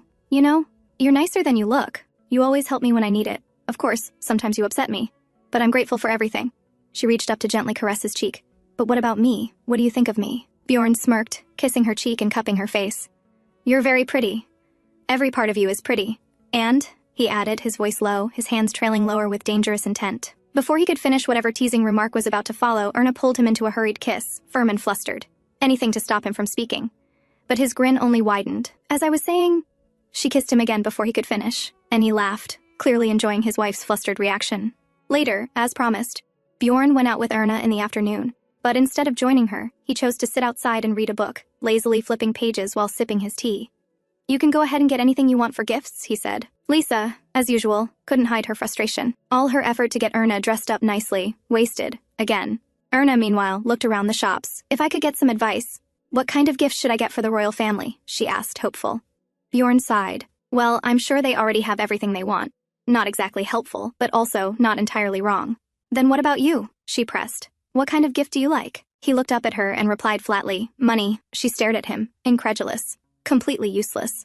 Eventually, she left to shop on her own. Later, bored of his book, Bjorn wandered up to the third floor where Erna was browsing the art store. He was about to walk in when a thought suddenly struck him. Pavel Lore. Was she buying something for that artist friend of hers? Just then, Erna spotted him and walked over, cheerful. Do you want anything from here? He shook his head. No. He turned away, leading her out of the store without another word. But his eyes lingered on the painting box behind the display. Erna hummed happily beside him, unaware. Bjorn said nothing, but for some reason, that paint set gnawed at the back of his mind. On their final night in Philia, they were invited to a farewell banquet hosted by the royal family. The maids surrounded Erna, dressing her carefully. She wore the necklace Bjorn had given her, the crown gifted by her mother-in-law. And as she stepped toward the entrance, she saw Bjorn waiting, looking effortlessly regal. His eyes softened as they landed on her. She looked like a fairy. As they entered the grand banquet hall, Erna felt overwhelmed by the crowd, her breath catching. But then she looked at Bjorn, who was right there, holding out his hand. She took it, and that small warmth steadied her. That night she would remember forever. The night on the deck under the lights, and the calm strength of the man beside her. Eventually, they returned to the mansion of the Schuber, their honeymoon officially behind them. Erna, Bjorn's voice called out in the early morning light. Wake up. Didn't you go on and on about wanting to see the fountain turn on for the first time this summer? Still half asleep, she blinked, then suddenly remembered. She shot up. Bjorn, you should come too, she called excitedly. He stepped out onto the balcony in his morning robe, and together, they watched the fountain come to life. The splash of the water glistened in the golden light, beautiful, powerful. Erna's eyes sparkled in awe. Bjorn watched her quietly. Summer had come. The third season, with his wife. Later, they sat in the garden enjoying their tea. Erna chattered on about the concert from the night before, giggling as she recalled how kind everyone had been to her. It's all because they've borrowed money from you, she said, grinning. Honestly, it made me a little greedy. I wish every noble would owe you something. Bjorn chuckled. Then we share the same dream. No, wait, Erna said quickly. I didn't mean it like that. I know what it feels like to be in debt. I'm still one myself, aren't I? Bjorn leaned back, amused. So, are you still planning to pay me back with those little flowers you made? Of course, she nodded proudly. I meant it. I've even saved up a little. I'll show you. Bjorn glanced at her, her eyes sparkling with confidence. It was a ridiculous idea, really. But she looked so pretty smiling like that, he didn't say a word. Then Erna remembered something. Oh, and your sister, Duchess Louise. She helped me a lot too. Bjorn, preparing to light a cigar, replied flatly. She was just doing her duty. Don't let it fool you. She loves Gladys, and she hates you just the same. Erna's face fell instantly. Bjorn glanced at her and noticed her expression shift, but he didn't take his words back. It was the truth. Still, something about the sadness on her face lingered in his mind. And then he remembered something else, how she never complained about his smoking. Even when the smoke bothered her, even when she coughed quietly beside him, she never left. Without another thought, he put the cigar back down. Last year, around this time, we met for the first time, Erna said softly, looking out at the garden. Really? Bjorn asked. Yes, she smiled. I had just arrived from Buford. You suddenly showed up at the station and, somehow, I got pushed forward and saw you up close. Bjorn blinked, clearly not remembering. I saw you a few times after that too. Lisa told me who you were when I asked. Bjorn laughed. I'm sure she didn't have anything flattering to say. No, it's not like that, Erna said quickly, flustered. You're a terrible liar, Bjorn smirked. Why didn't you say hello back then? If I had, would you have greeted me? She asked, tilting her head. Bjorn leaned in, elbow on the table, hand to his chin. I might have done more than that, you know. Bjorn, she pouted, scolding him. Don't ruin a beautiful memory. I only meant a handshake, he teased. What did you think I meant? You're lying. Oh? He smirked. Then, what do you think I meant, my lady? She blushed, flustered again. He clapped lightly. Congratulations on becoming a ruffian, my lady. Rolling her eyes, Erna quickly changed the topic. By the way, I made you a flower, remember? Did you keep it safe? Bjorn paused, clearly confused. A token of our promise, she reminded him sweetly. Only then did he realize she was talking about that fake flower she had given him, the one he'd tossed into the ashtray long ago. Probably, he said, his face unreadable. That beaming smile of hers. Why did she care so much about a fake flower? Bjorn wondered. The spring sun cast a lazy warmth over the garden, stirring a thirst in him, one not quenched by tea. The frustration of not being able to enjoy a simple cigar mixed with a strange, growing feeling he couldn't quite place. He knew addiction could be dangerous, and yet, here he was again, unable to hold himself back. With a brief glance, he signaled the butler, who, understanding without a word, quietly retreated with the other maids. Bjorn stepped toward his wife and gently pulled at the ribbon of her hat. Bjorn? Erna looked at him, confused, unaware of the turmoil brewing inside him. He placed her hat aside, then bent down and kissed her. She hesitated. Bjorn. People can see us. There's no one here, Erna, he murmured against her lips, kissing her again, this time slower, deeper. Still, she pulled back slightly. But there's a window above. I don't want to be seen like this. Bjorn said nothing. He led her a few steps behind the tall tree at the side of the garden, the branches dense enough to hide them from view. With that assurance, his kisses deepened. And now, Erna kissed him back. But when his hand trailed lower, she broke the kiss, breathless. What are you trying to do now? Something a ruffian would do, my lady, he answered, holding her tighter. I don't want to do anything out here. Can we go inside? She asked, flustered. Bjorn didn't respond. He simply kissed her again, more fiercely. His lips moved down her neck, trailing heat with every touch. Pressed between the tree and his body, Erna trembled, wrapping her arms around him to steady herself. Bjorn looked down at the woman in his arms. A part of him knew he shouldn't be greedy with someone as fragile as her. And yet, he already was. Erna tilted her head, catching a glimpse of the spring sky above. It was beautiful. And so was he, making her forget everything else. Bjorn, aware of how wild he was acting, felt like an animal in heat. But seeing her there, flushed, breathless, delicate like spring itself, he couldn't stop. Spring was indeed far too beautiful. Later, Erna brought out her old chocolate box, the one she had been using to store her savings. Bjorn examined it carefully, almost suspiciously. Why don't you ask Mrs. Fitz for a proper safe, Erna? But I like this, she said with a bright smile. Isn't it cute? Then she opened the lid, proudly revealing the neatly arranged bundles of notes inside. See? I told you I was saving. Look how much I've got. Bjorn stared at the contents in disbelief. She wasn't exaggerating. What's wrong? Erna asked, tilting her head. Bjorn pressed a hand to his forehead. Even his grandmother, who despised vulgarity, had a bank account. Yet here was his own wife, stashing money in a worn cookie tin. As a banker, it was a blow to his pride. Just then, Mrs. Fitz arrived to inform him, Your Highness, the director from the Art Academy is awaiting your response regarding the portrait commission. Have you decided on an artist? Bjorn replied casually. I'm fine with the one the director recommended. Understood. Then I'll inform them we've accepted Pavel Lor, Mrs. Fitz said with a nod. The name made Erna visibly tense. Bjorn noticed immediately and said, Wait, give us a moment before confirming. Mrs. Fitz bowed and stepped out. As soon as the door closed, Erna turned to him.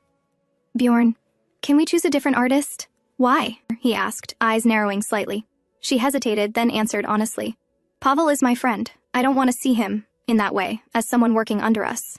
Bjorn didn't respond right away. He understood her reasoning. There was no need to insist on Pavel Lor when there were countless other talented painters available. And yet, something about it gnawed at him. He knew, if it hadn't been for that rainy night at the station, if he hadn't arrived first, Erna might have gone with Pavel Lor, might have become his bride.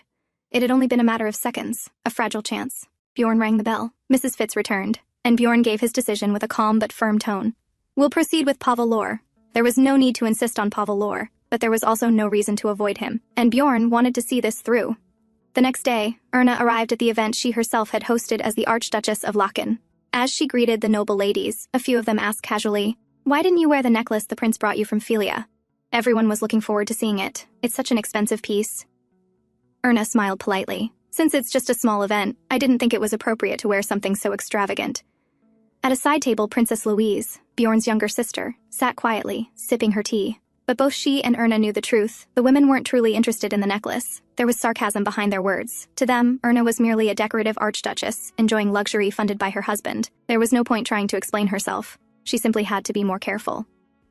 As the event ended and the guests began to leave, Erna turned to Princess Louise. Thank you for helping me today. I really appreciated it, she said earnestly. But Louise's reply was cold. I was only here because of my brother. Please don't misunderstand this as friendship. I'm a close friend of Gladys, after all. She paused, then added bluntly. And was it really necessary to cause such an uproar by purchasing that necklace abroad? Also, please stop sending those letters asking for friendship. They're unnecessary. Erna, slightly flustered, tried to explain. I just wanted to ask how you were doing. Isn't that normal between family or friends? Louise responded sharply. We're not in that kind of relationship, Your Highness. With that, she left. Erna stood still for a moment. Bjorn had warned her. He was right. Princess Louise would never truly accept her.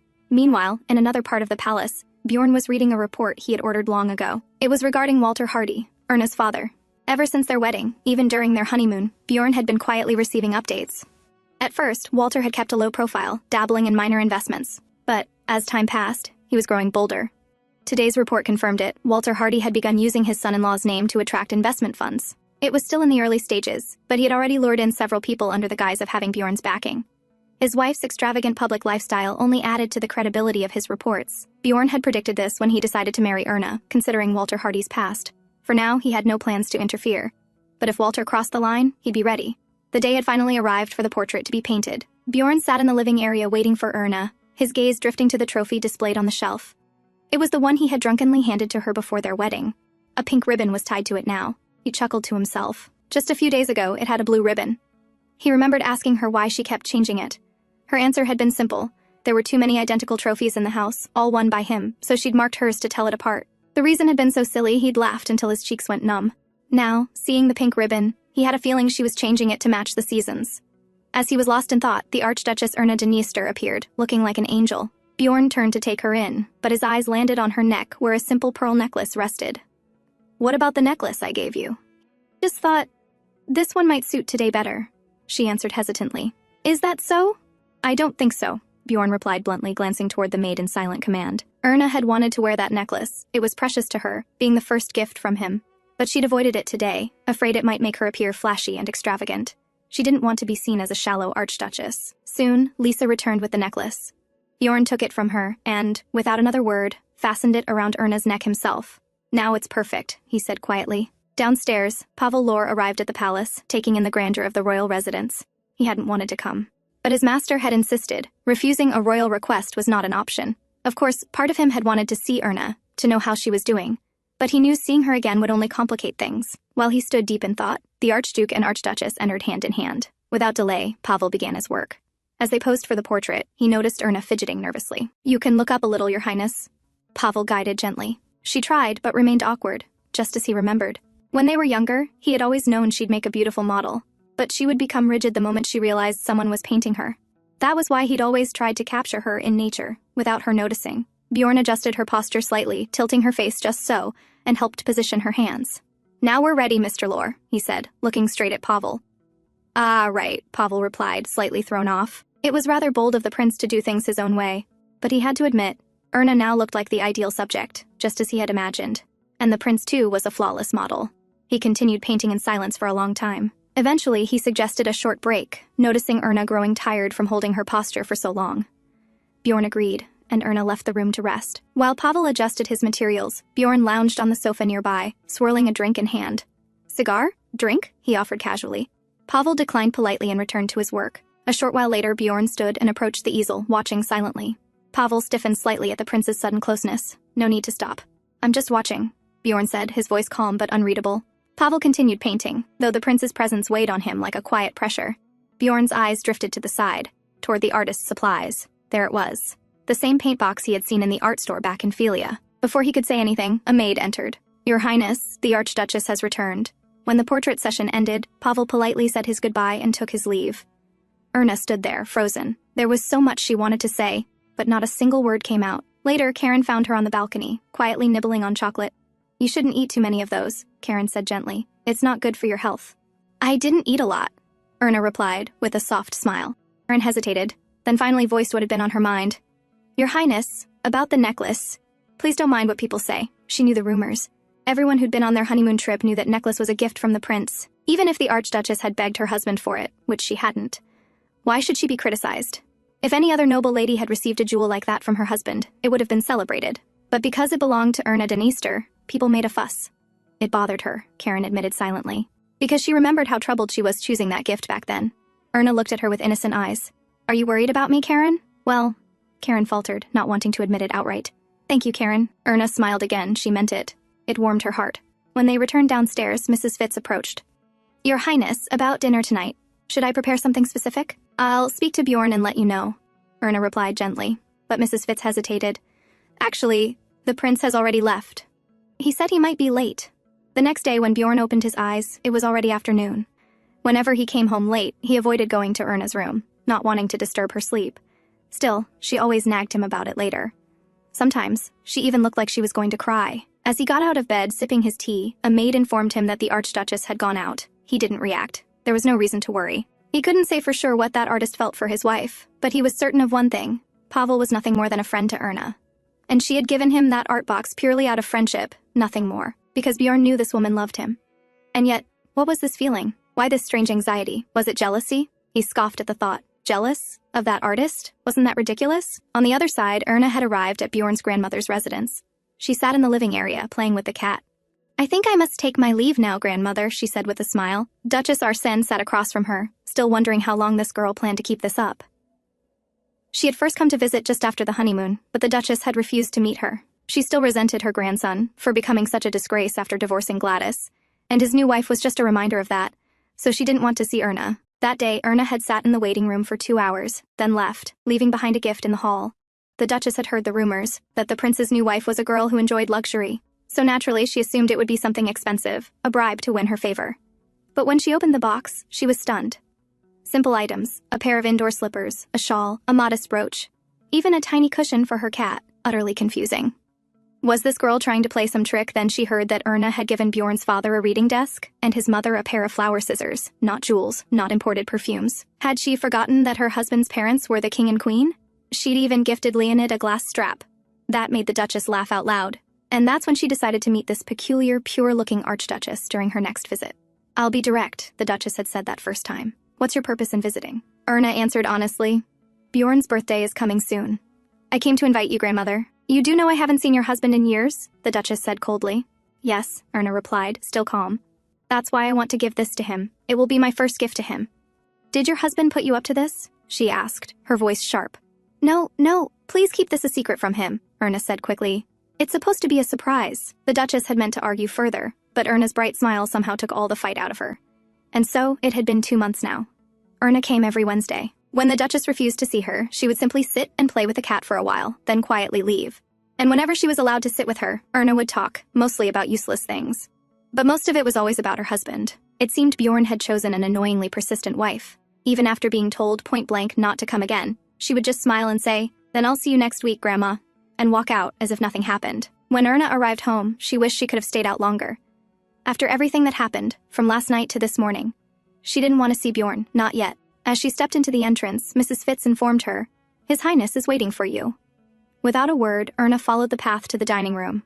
She had been patient, endlessly so. Despite all the broken promises, the late nights he came home drunk, she endured it. And just when she thought it couldn't get worse, Bjorn always found a way to surprise her, just like he had that morning.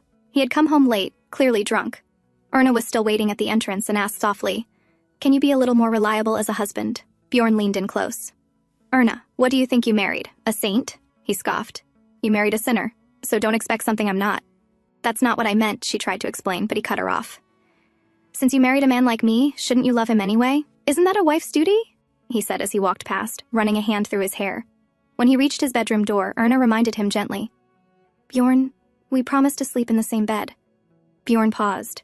"That's enough, Erna. I'll listen to my noble wife's nagging tomorrow," he muttered coldly before shutting the door behind him, leaving her standing there alone. Now at the dinner table, silence hung heavy between them. "Why are you so quiet?" Bjorn finally asked. "I'm just tired," Erna replied, picking at her food. "Tired from what? Where did you go today?" he asked again. "I don't want to tell you. I have my own life too," she said calmly. That irritated him. She used to tell him everything, without him even asking. "Erna, stop wasting your time on meaningless things. Just focus on your duties," Bjorn said flatly. "What kind of duties? Being a doll for you?" she asked, her lips trembling. "Well, that doesn't sound bad," Bjorn replied, uncaring. "I don't want to," she said, rising to her feet. That feeling, this helplessness, it gnawed at her. She didn't want to be just a doll he could discard someday.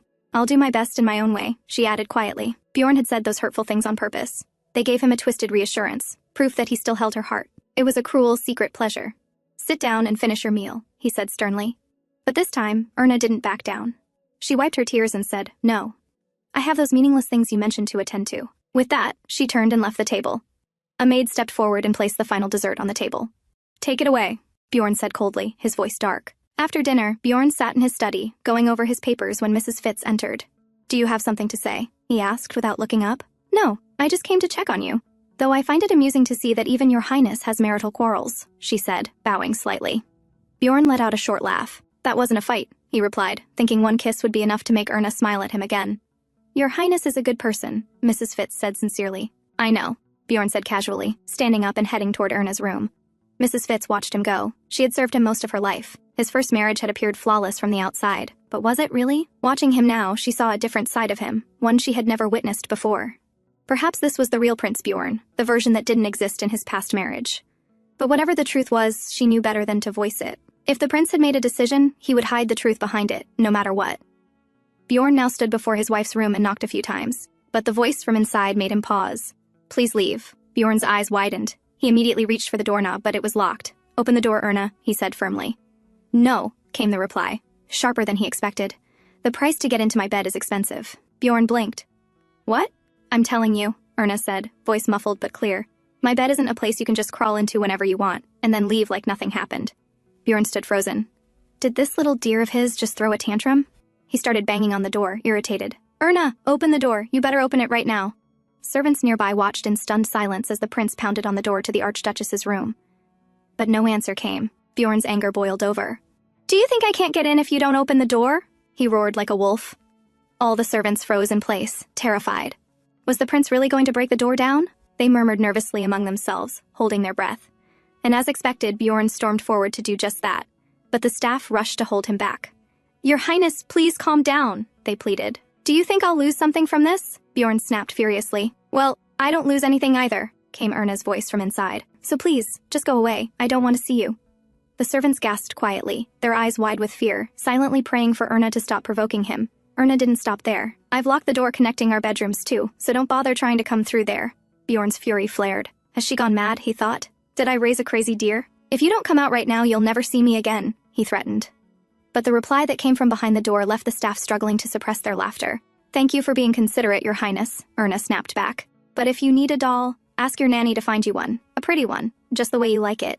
Bjorn scoffed. "Let's see who loses the most here," he muttered, and turned to leave, refusing to beg his wife to let him in.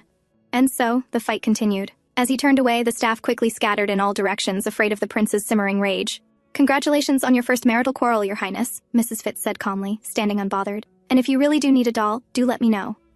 Bjorn's temple throbbed from frustration. His earlier smug confidence, when he told her, "We don't fight," was now shattered. In a final burst of irritation, he slammed the nearby door and left the corridor. The remaining staff looked down the hallway where he disappeared, still stunned. Who could have imagined their ever-composed prince would one day lose his cool like this? A few days later, Erna sat making her artificial flowers when Lisa came over, concerned. "Your Highness, please rest. You just threw up," Lisa said gently. "I'm okay," Erna replied with a smile. "Besides, I don't want to just sit idle." Lisa sighed, still worried. "It's just a little sad we can't sell these flowers anymore, now that you're the prince's wife." Erna thought for a moment, then suggested, "What if we gift them to the maids and staff instead?" Lisa looked doubtful. "But some of them talk behind your back." "I know," Erna said simply, "but I still want to give them. Who knows, maybe they'll start to like me, even if just a little." Lisa smiled faintly.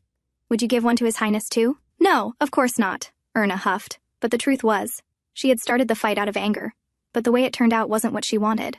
At first it felt good standing her ground, but as days passed her worry grew. On the third day she even unlocked the door, thinking that if Bjorn returned she'd gradually forgive him. But that man never came. He slept, ate, and worked alone, acting as if he didn't have a wife at all. So Erna stayed stubborn too. And just like that, their fight dragged on without any progress for a full week. That day Mrs. Fitz arrived with news. "Your Highness, the royal family will arrive at Castle Schuber on the day of the World Expo opening ceremony," she said. "Also, here's the guest list for the twin prince's birthday party. It will be held 2 days after the ceremony." Erna took the list in her hands. She knew this event was important. It was her first time hosting something this big, and every eye would be on her. She began reading carefully, but then suddenly she felt queasy. Her face paled. She rushed to the bathroom and retched hard. Mrs. Fitz blinked, now realizing the Archduchess had been throwing up all morning. "Your Highness, I think we should call the royal doctor," she said firmly. "I'm fine," Erna tried to wave it off. "I'll just take some medicine." "No," Mrs. Fitz stopped her. "Don't take anything. And forgive me for being bold, but hasn't your cycle been late, Your Highness?" Erna froze. Come to think of it, it was late. Before she could say anything else, Mrs. Fitz turned to the butler. "Send for the doctor, immediately." Elsewhere, Bjorn rode across the hillside, taking in the breathtaking scenery. As he got down from his horse, something about the view reminded him of her. He thought back to 2 days ago. He had run into Erna while she was out walking with her maid. At first, he thought she might finally break the silence and apologize, even just a little. But no. She looked him straight in the eyes, and then walked right past him, lifting her parasol to block her view. That woman. She'd ignored him completely. The irritation and sting of it settled deep in his chest. He'd decided then and there. Fine. He'd go back to the way things were before he married her. Reading, writing in peace. No more thinking about her. As Bjorn returned to the palace, a butler came running toward him. "Your Highness!" he called out breathlessly. "You should hurry to Her Highness. The examination must be over by now." Bjorn removed his cap, confused. "Examination? Haven't you heard?" The butler grinned. "Congratulations, Your Highness. The news says you're going to be a father soon." Bjorn's eyes widened. Those words struck him like lightning. It brought him back to that memory from 4 years ago, the last time he heard the same thing. Inside Erna's room, Mrs. Fitz and the doctor stood beside her bed, relieved to confirm it was nothing serious. Erna, however, was red with embarrassment. After all the fuss, calling the doctor and worrying everyone, her period had simply arrived late. And now she had no idea why everyone was still hanging around. It wasn't like she was a patient. Just then, the door burst open. Prince Bjorn stormed in, walking straight to her bedside. "Are you okay? Are you pregnant, Erna?" he asked, breathless and visibly worried. Erna blinked at him, stunned to see him after so many days. He hadn't forgotten her after all, and in that strange moment she almost wished she had been pregnant, if only to hold on to his concern for a bit longer. But the truth was far too awkward to admit. After the others left, Bjorn stayed behind and sat beside her. Mrs. Fitz had already informed him it was a false alarm. There was a quiet pause before Erna finally turned to him. "Why are you still here?" Bjorn leaned back and folded his arms casually. "To embarrass you, of course," she frowned. "Are you happy now then, seeing me like this?" "Not yet," he replied shamelessly. "Try getting more flustered. You're good at that. And also at flailing and stomping." Erna sat up in frustration. "You know that wasn't me." "Oh? Then are you blaming someone else now?" he teased. "No, that's not what I meant," she fumbled. Bjorn burst into laughter, clearly enjoying the banter. It was just like old times. Erna blinked, realizing how quickly everything had returned to normal between them. How easily he pulled her out of her anger. "Rest, Erna. You're still sick." "Even if it's not pregnancy," Bjorn said, getting up. She lay back down with a small huff, puffing her cheeks and glaring at him. Just moments ago she'd been furious with this man. But when he came rushing in, genuinely worried, somehow she felt relieved that he had come. "I'm sorry I caused a scene that day," Erna said quietly, lying down. "It wasn't your fault, Erna," Bjorn replied, sitting beside her. "When you heard the news? What did you think?" she asked, curious to know. Before entering the room that day, Bjorn had stood outside for a long while. He knew it wouldn't be like that day 4 years ago, but still, anxiety had filled him. Then finally he'd walked in and seen his fragile wife lying there, with Madame Fitz looking equally anxious. When he found out it was just a rumor, a false alarm, he had felt disappointed. But something had changed. Hearing those words again, "You're going to be a father," no longer brought back the painful memories of that time. Instead, seeing his wife's embarrassed face made him laugh. It made him realize someday he really would hear those words for real. And now he wondered, what would it be like to become the father of this woman's child? "Well, it's late. Rest, Erna," he said, leaning down to kiss her softly. But she caught his hand.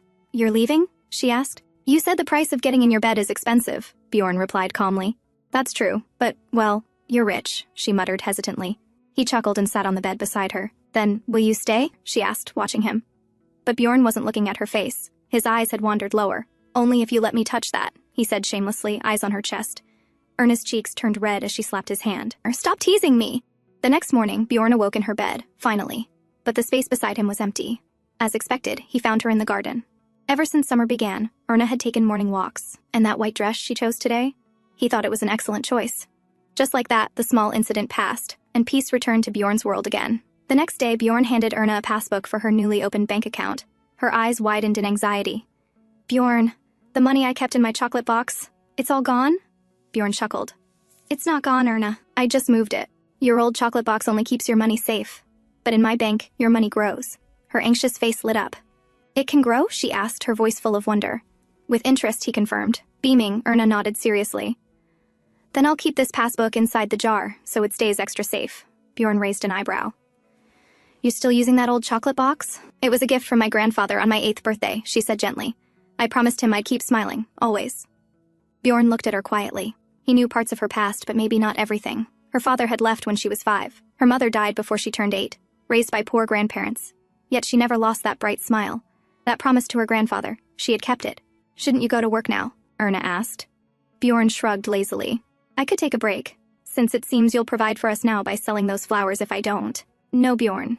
Go work hard," she said firmly, "so I can earn better interest." He burst out laughing. Greedy little wife.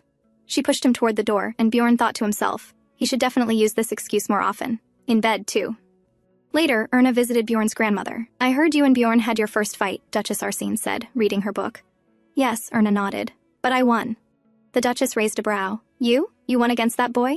Erna nodded proudly. "Lisa even won a big prize from betting on me." The Duchess chuckled. "Tell me, child, why do you like Bjorn so much?" "Of course he's handsome, so in that aspect, you've made an excellent choice." "It's not because of that," Erna said quickly. "Don't lie to me. Or are you trying to say you fell for his character?" Erna hesitated, unable to answer. If she looked past his looks, his cold words alone certainly weren't enough to make her fall for him. "So I'm right, aren't I?" the Duchess said, clearly amused. "Maybe a little bit," Erna admitted shyly. The Duchess laughed out loud. You wear your feelings on your face, child. I can read what you're thinking already. Well, at least my grandson didn't marry someone dull. They walked together as the Duchess showed her old photographs. After a while, the Duchess turned serious. Child, listen carefully. Even if your husband is handsome, you must learn to hide your feelings now and then. Pretend to be indifferent. He's acting the way he is because you're too easy to read. Pardon? Erna blinked, confused. I'm saying, play hard to get. Oh, I'll keep that in mind. Erna smiled awkwardly, unsure how to apply that. She handed over the invitation for Bjorn's upcoming birthday. I'm not going, the Duchess said flatly. But Erna smiled again. Still, I'll wait for you.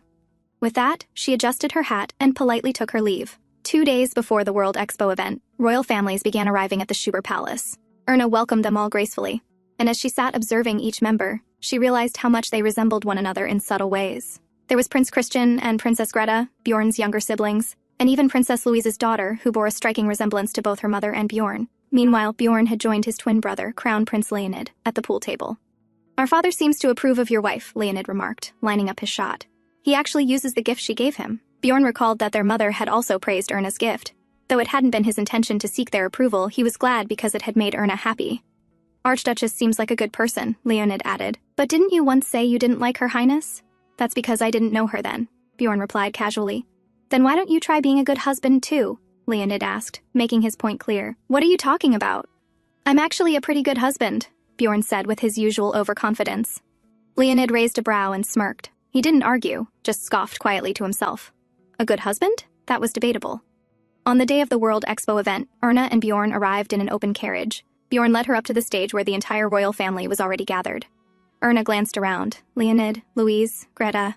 Why is everyone so tall, she thought, and more importantly, why is everyone blonde? Even Princess Louise's husband had platinum blonde hair. Come to think of it, Princess Gladys was also blonde. Is this some kind of royal requirement? She wondered to herself, amused by her own pointless train of thought. Soon, the photographer began setting up his camera to capture the royal portrait. Erna, feeling small among all the tall figures, tiptoed to appear just a little taller. Bjorn noticed. Though she was trembling slightly, she was still determined to tiptoe her way through it. He placed his hand around her shoulders, gently pushing her back into her original posture. She pouted and glared at him, unable to complain in front of everyone. His grin only widened, his cute little dear was trying so hard again. And with a flash, the grand royal portrait was taken, capturing every member of the royal family. As the event began, various new machines were introduced, signaling the progress of technology. Hand in hand, Erna and Bjorn strolled through the exhibit halls. Bjorn brought her over to one machine. This is a telephone, he explained. You can talk to someone far away, even in another city. Really? Erna's eyes sparkled. Then, could I talk to my grandmother with it? Well, it'll take a while to install a line to that village, Bjorn replied truthfully. Just then, another machine caught her attention, the typewriter. Her eyes lit up watching the letters appear so quickly on paper. The exhibitor smiled and invited her to try. She hesitated but raised her finger cautiously. Bjorn watched curiously. She always avoids the newspaper. I thought she'd turn away. Maybe she does like this kind of thing after all. Erna managed to type out a short sentence. Delighted by her little accomplishment, she rushed over to tell Bjorn about it. He smiled at her, glad to see her finally at ease, smiling freely and unafraid of the crowd. Later, they entered the exhibition zone with large animals. Erna clung to Bjorn's arm, trembling at the sight. Seeing her anxious expression, Bjorn pulled her close, placed his hand gently on her head, and kissed her softly. It was just a quiet, open show of affection, a little moment of romance between newlyweds. After their venture at the expo ended, Erna and Bjorn made their way back toward the palace. But as they stepped outside, Erna spotted a large crowd gathered near the exit. Voices grew louder, people were cursing her, blaming her for taking Princess Gladys's place. She heard every word, but she kept her head high. She couldn't afford to show weakness. Bjorn walked beside her silently, but then, in an instant, he sensed something. Without a moment's delay, he pulled Erna into his arms, shielding her. Someone from the crowd had thrown an egg, meant for Erna. It splattered on Bjorn's coat instead. Prince Leonid and Christian rushed toward them in alarm. Bjorn, Leonid called out.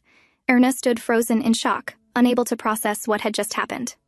The man's voice still rang in her ears. You temptress! You ruined the royal family! Bjorn dropped his ruined coat to the ground and made his way toward the man, rage burning in his eyes.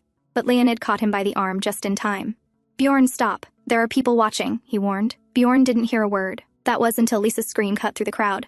Everyone turned to see Erna collapsed on the ground. Bjorn ran back immediately and knelt beside her, calling her name, trying to wake her. She didn't respond. He lifted her into his arms and carried her to the carriage, without saying another word. Meanwhile, in Lars, Catherine Owen stood outside a publisher's office. Disappointment etched across her face. Another rejection. Another publishing company had refused the manuscript she carried. Her brother, Gerald Owen, once a genius poet adored by the literary world, was now treated like a forgotten name. She had discovered the manuscript that spring while cleaning his room. At first, she had been grateful when the Lars Academy offered to preserve Gerald's home and turn it into a memorial. But everything changed when she found the pages hidden beneath the floorboards. It was a love story, a quiet, beautiful tale of longing, and at its center was Princess Gladys. That day, Catherine realized the truth, and she made a decision. If the publishers in Lars wouldn't touch her brother's story, then she would cross the ocean. She would go wherever she needed to. She would not let Gerald's death be in vain. Back at Lechen, Bjorn stood beside Erna, who was still unconscious from the shock she had suffered earlier. He knew she would recover soon, yet he still felt a pathetic sense of anxiety. It was just an unfortunate incident caused by a madman, one who would soon face punishment. Bjorn had known from the start that Erna would have to endure things like this. After all, she could never truly defeat Princess Gladys, an invisible enemy. She would lose again and again simply because she had become Bjorn Dniester's second wife. But this life was still her best option. Otherwise, she would have been sold off in the marriage market to the highest bidder. Instead, she was now a princess, and that was because he had saved her. So she had to endure it. Bjorn had no intention of giving up the incredible political profit that came from maintaining Gladys's saintly image. In return, he would give Erna plenty of benefits. Tomorrow, she would smile again, only for him, and that was the greatest purpose of this beautiful woman. The next morning, the queen informed the king that Erna was doing well. The king expressed relief that the poor child was recovering. Just then, they noticed someone carrying a large bouquet of flowers. The person stopped in front of Crown Prince Lechen Dniester. "Happy birthday, Your Highness," Erna said, peeking from the right, holding out the bouquet of flowers. "Oh, thank you," Leonid replied, surprised. "I'm happy you like it," Erna said with a warm smile before walking away. Prince Christian, still watching her, muttered hesitantly, "Isn't Her Highness cute?" "Christine, the Archduchess, is Bjorn's wife," Leonid reminded him. "That makes her your elder, I know that." "But can an elder be cute too?" Christine argued. Leonid only smiled, because, well, Christine wasn't wrong. As Leonid turned to pass the bouquet to the butler, Christine added thoughtfully, "Leonid, doesn't this mean Bjorn will also get a bouquet, right?" "I think so," Leonid replied. "Then we should have gone to watch that," Christine said with a laugh. Watching Bjorn's reaction would have been fun. Inside the bedroom, Erna brought a bouquet to the bed. "Happy birthday, Bjorn." Bjorn, just waking up, looked at her in surprise. "The weather's so nice today, and I made this myself this morning," she said happily. Bjorn sat up with a smile. "I can see that, Erna. Don't you like it?" "The crown prince seemed to like his," she said excitedly. "You gave one to Leonid too?" he asked, surprised. "Yes, because it's both of your birthdays. But yours is slightly bigger," she added with a warm smile. Bjorn laughed at her clarification. "Come here, Erna," he said, pulling her into his arms. "I just hope today's banquet goes smoothly," she said with a trace of worry. "It's fine, Erna." "Even if it doesn't go perfectly," Bjorn assured her. "No, Bjorn. It's your first birthday with me, so it's important to me," she said quickly, lifting her head.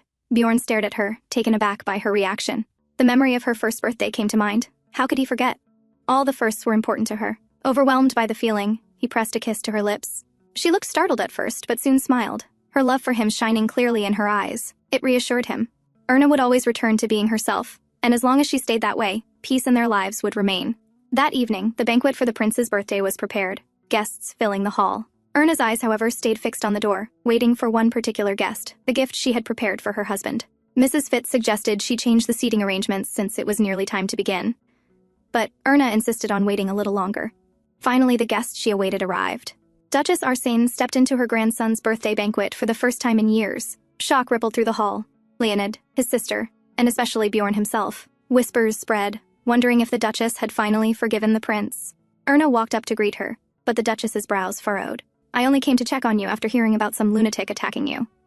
But as I can see, you're perfectly fine." "My time was wasted," she said bluntly. Erna simply smiled brightly. "Thank you for coming." From the side, the queen approached happily. "I didn't know you were coming?" "I didn't come here for anyone," the Duchess made clear. "I'm just here as the Archduchess's guest, right?" she asked, turning to Erna. "Yes, welcome.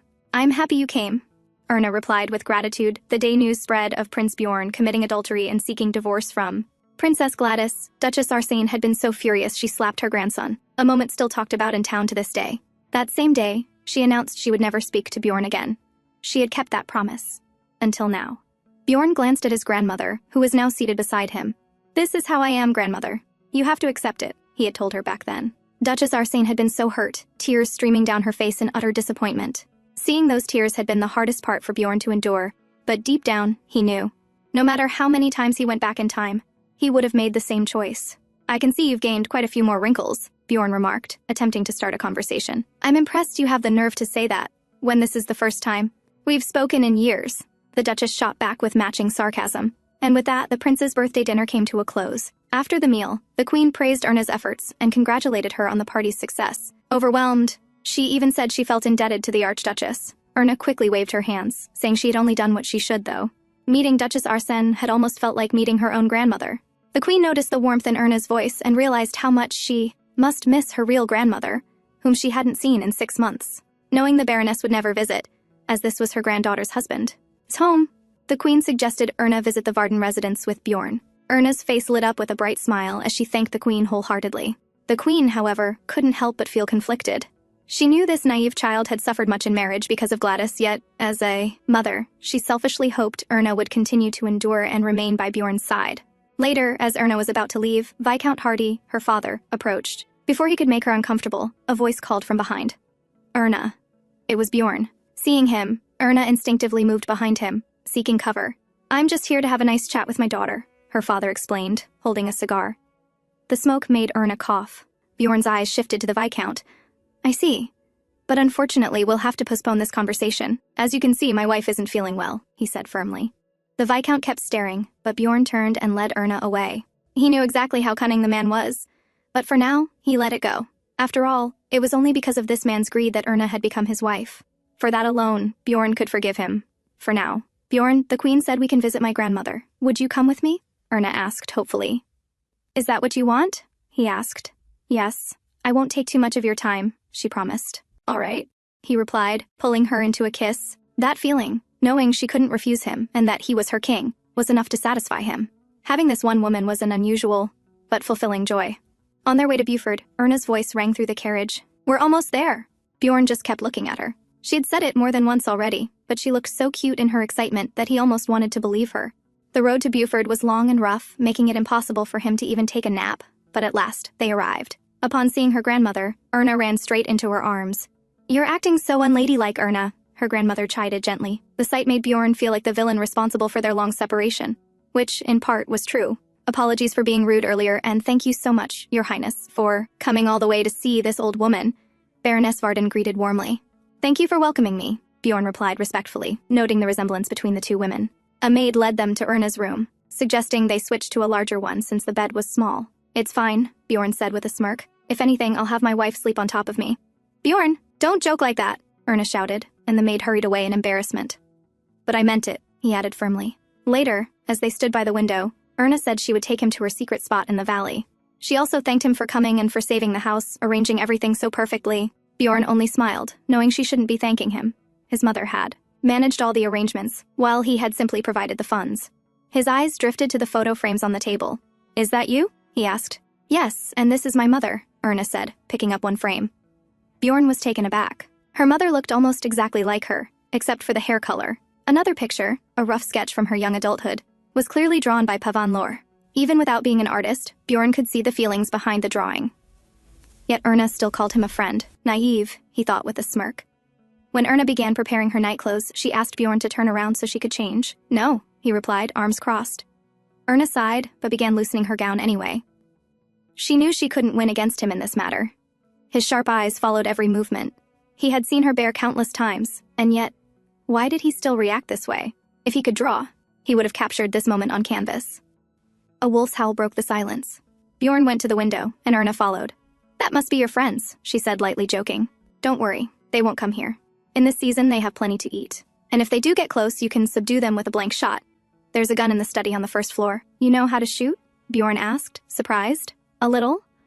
I can only fire in the air, though, she admitted. That made him laugh. How could she look so innocent and fragile while saying things like that?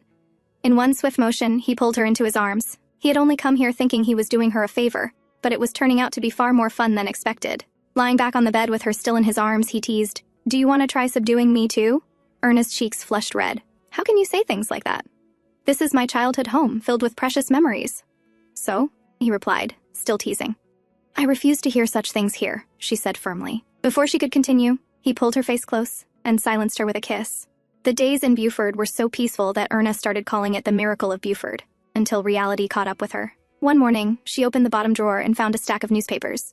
The headlines read that the most hated person in Lechen was the Archduchess, who had recently been attacked by a madman. Erna, have you found the red thread? Her grandmother's voice came from behind. Why are you collecting this? Why are you reading things like this? Erna asked, her voice sharp with anger. You know I like to do crossword puzzles when I'm bored. That's why I keep them, Baroness Varden explained calmly. But Erna was overwhelmed. Deep down, she knew her grandmother might just be curious about how people saw the Archduchess, but she had promised her to always be happy. Now that she knew her grandmother was aware of her pitiful reputation, shame burned in her chest. That shame turned into frustration, and she burst out. I'll throw these away, she said, grabbing the papers and running outside. She needed to get rid of them as far from her as possible. Bjorn, who had just finished reading, went looking for his wife, especially since she had begged him earlier to take a walk with her. Outside, he found Baroness Varden sitting in the garden. He bowed politely before taking a seat beside her. Erna will be back soon, the Baroness said before he could ask. She knows the routes here well, so there's no need to worry, Bjorn nodded. You're good at reading people, he remarked, realizing she had answered his unspoken question. Perhaps, she replied with a small smile. My husband had blonde hair like you, and my daughter, Erna's mother, took after him. Erna and her mother were so much alike, except for the hair color. Though they never thought much of it, Erna had taken it differently. Her brown hair came from her father, and she always feared her family would be reminded of him because of her. As a child, she decided she wanted to change it. Little Erna had gone around asking the staff how to make her hair like her mother's. One maid, annoyed, told her she could if she stayed in the sun long enough. Erna believed it. She sat outside from sunrise to sunset, and when nothing changed, she cried bitterly, blaming herself for taking even a short break because the heat was unbearable. She's grown now, Baroness Varden said softly. But to me, she's still that child who cried until her nose turned red. I hope she can live a happy life and be proud of her brown hair. Noticing movement behind Bjorn, she added, Do you think her brown hair is beautiful? Bjorn smiled. Yes, ma'am, very beautiful. Erna stopped in her tracks, having overheard their conversation. Did you have a nice walk? Baroness Varden asked. Yes, grandmother, Erna replied, stepping to stand beside Bjorn. The Archduke was worried about you, the Baroness said with a small chuckle. There's a festival in the village. Why don't you two go? As suggested, they arrived at the festival, but Bjorn had some work to finish, so he excused himself, telling Erna to enjoy in the meantime. She sighed, nodding, thinking perhaps the miracle of Buford had come to an end. As usual, she enjoyed the festival with Lisa, while Bjorn wrapped up his work earlier than expected, 20 minutes ahead of time. Deciding to return to his wife, he scanned the crowd and soon spotted her, clapping happily at a show. He stood behind her quietly. Lisa noticed him first. When Bjorn signaled for her to leave, she hesitated, but one sharp, wolf-like look from him made her step away. Lisa, you know, Erna began, turning, only to stop when she saw her husband standing there instead. Isn't a miracle so fickle? Just when you think it's gone, it makes you believe again. Just like this man. Bjorn had returned to her like magic. He even brought her honey-coated almonds, her favorite, and together, they wandered among the stalls. The festival itself was nothing extraordinary, but with him, it felt special. Erna had always been curious about this festival, though she pretended otherwise. Her grandparents disapproved of it. Years ago, the young hardy lady had come here in secret and met the Viscount, son, who fell for her at first sight and courted her passionately. Her parents didn't approve of him, but they had no choice and allowed it because of the baby she was carrying. So, Erna understood why her grandparents disliked this festival. It had ruined their daughter's life. Bjorn, glancing sideways, asked a nearby man, What's all this commotion? The man grinned, explaining that a contest was about to begin to select the best man of Buford. A race where a man must carry his wife on his back, with a large prize for the winner. Bjorn's interest sparked. Can I sign up? Yes. If you have a wife, the man replied.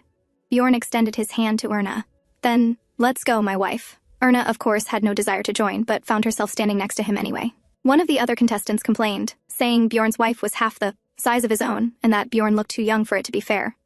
That's none of my concern, Bjorn replied coolly. Besides, that's life. The referee, hearing the complaints, suggested Bjorn start 10 steps back. Bjorn agreed without hesitation, confident it wouldn't matter. Bjorn, we shouldn't do this. You need to protect your royal reputation. Erna tried again. He smirked. Who cares, Erna? No one here recognizes me. And with that, he hoisted her onto his shoulder. Remember one thing. House Dniester never plays a game it might lose, so you'd better cooperate. The race began. Despite the 10-step delay, Bjorn quickly pulled ahead. Erna, surprised by his speed, decided to support him. When she noticed a man about to catch up, she urged him to go faster. He did, crossing the finish line first. Bjorn, we won, Erna beamed. He looked at her amused. Weren't you acting all noble earlier? Now you look excited. Of course I am. Dniesters don't lose, right? She replied with new confidence. They were awarded a grand prize of Buford crops and fruits. Erna receiving a Lily of the Valley necklace and Bjorn a bottle of Buford wine, declared the prince and princess of that year's festival. Erna, Bjorn said with a grin. I guess I was destined to be a prince. No matter what I do, I end up one.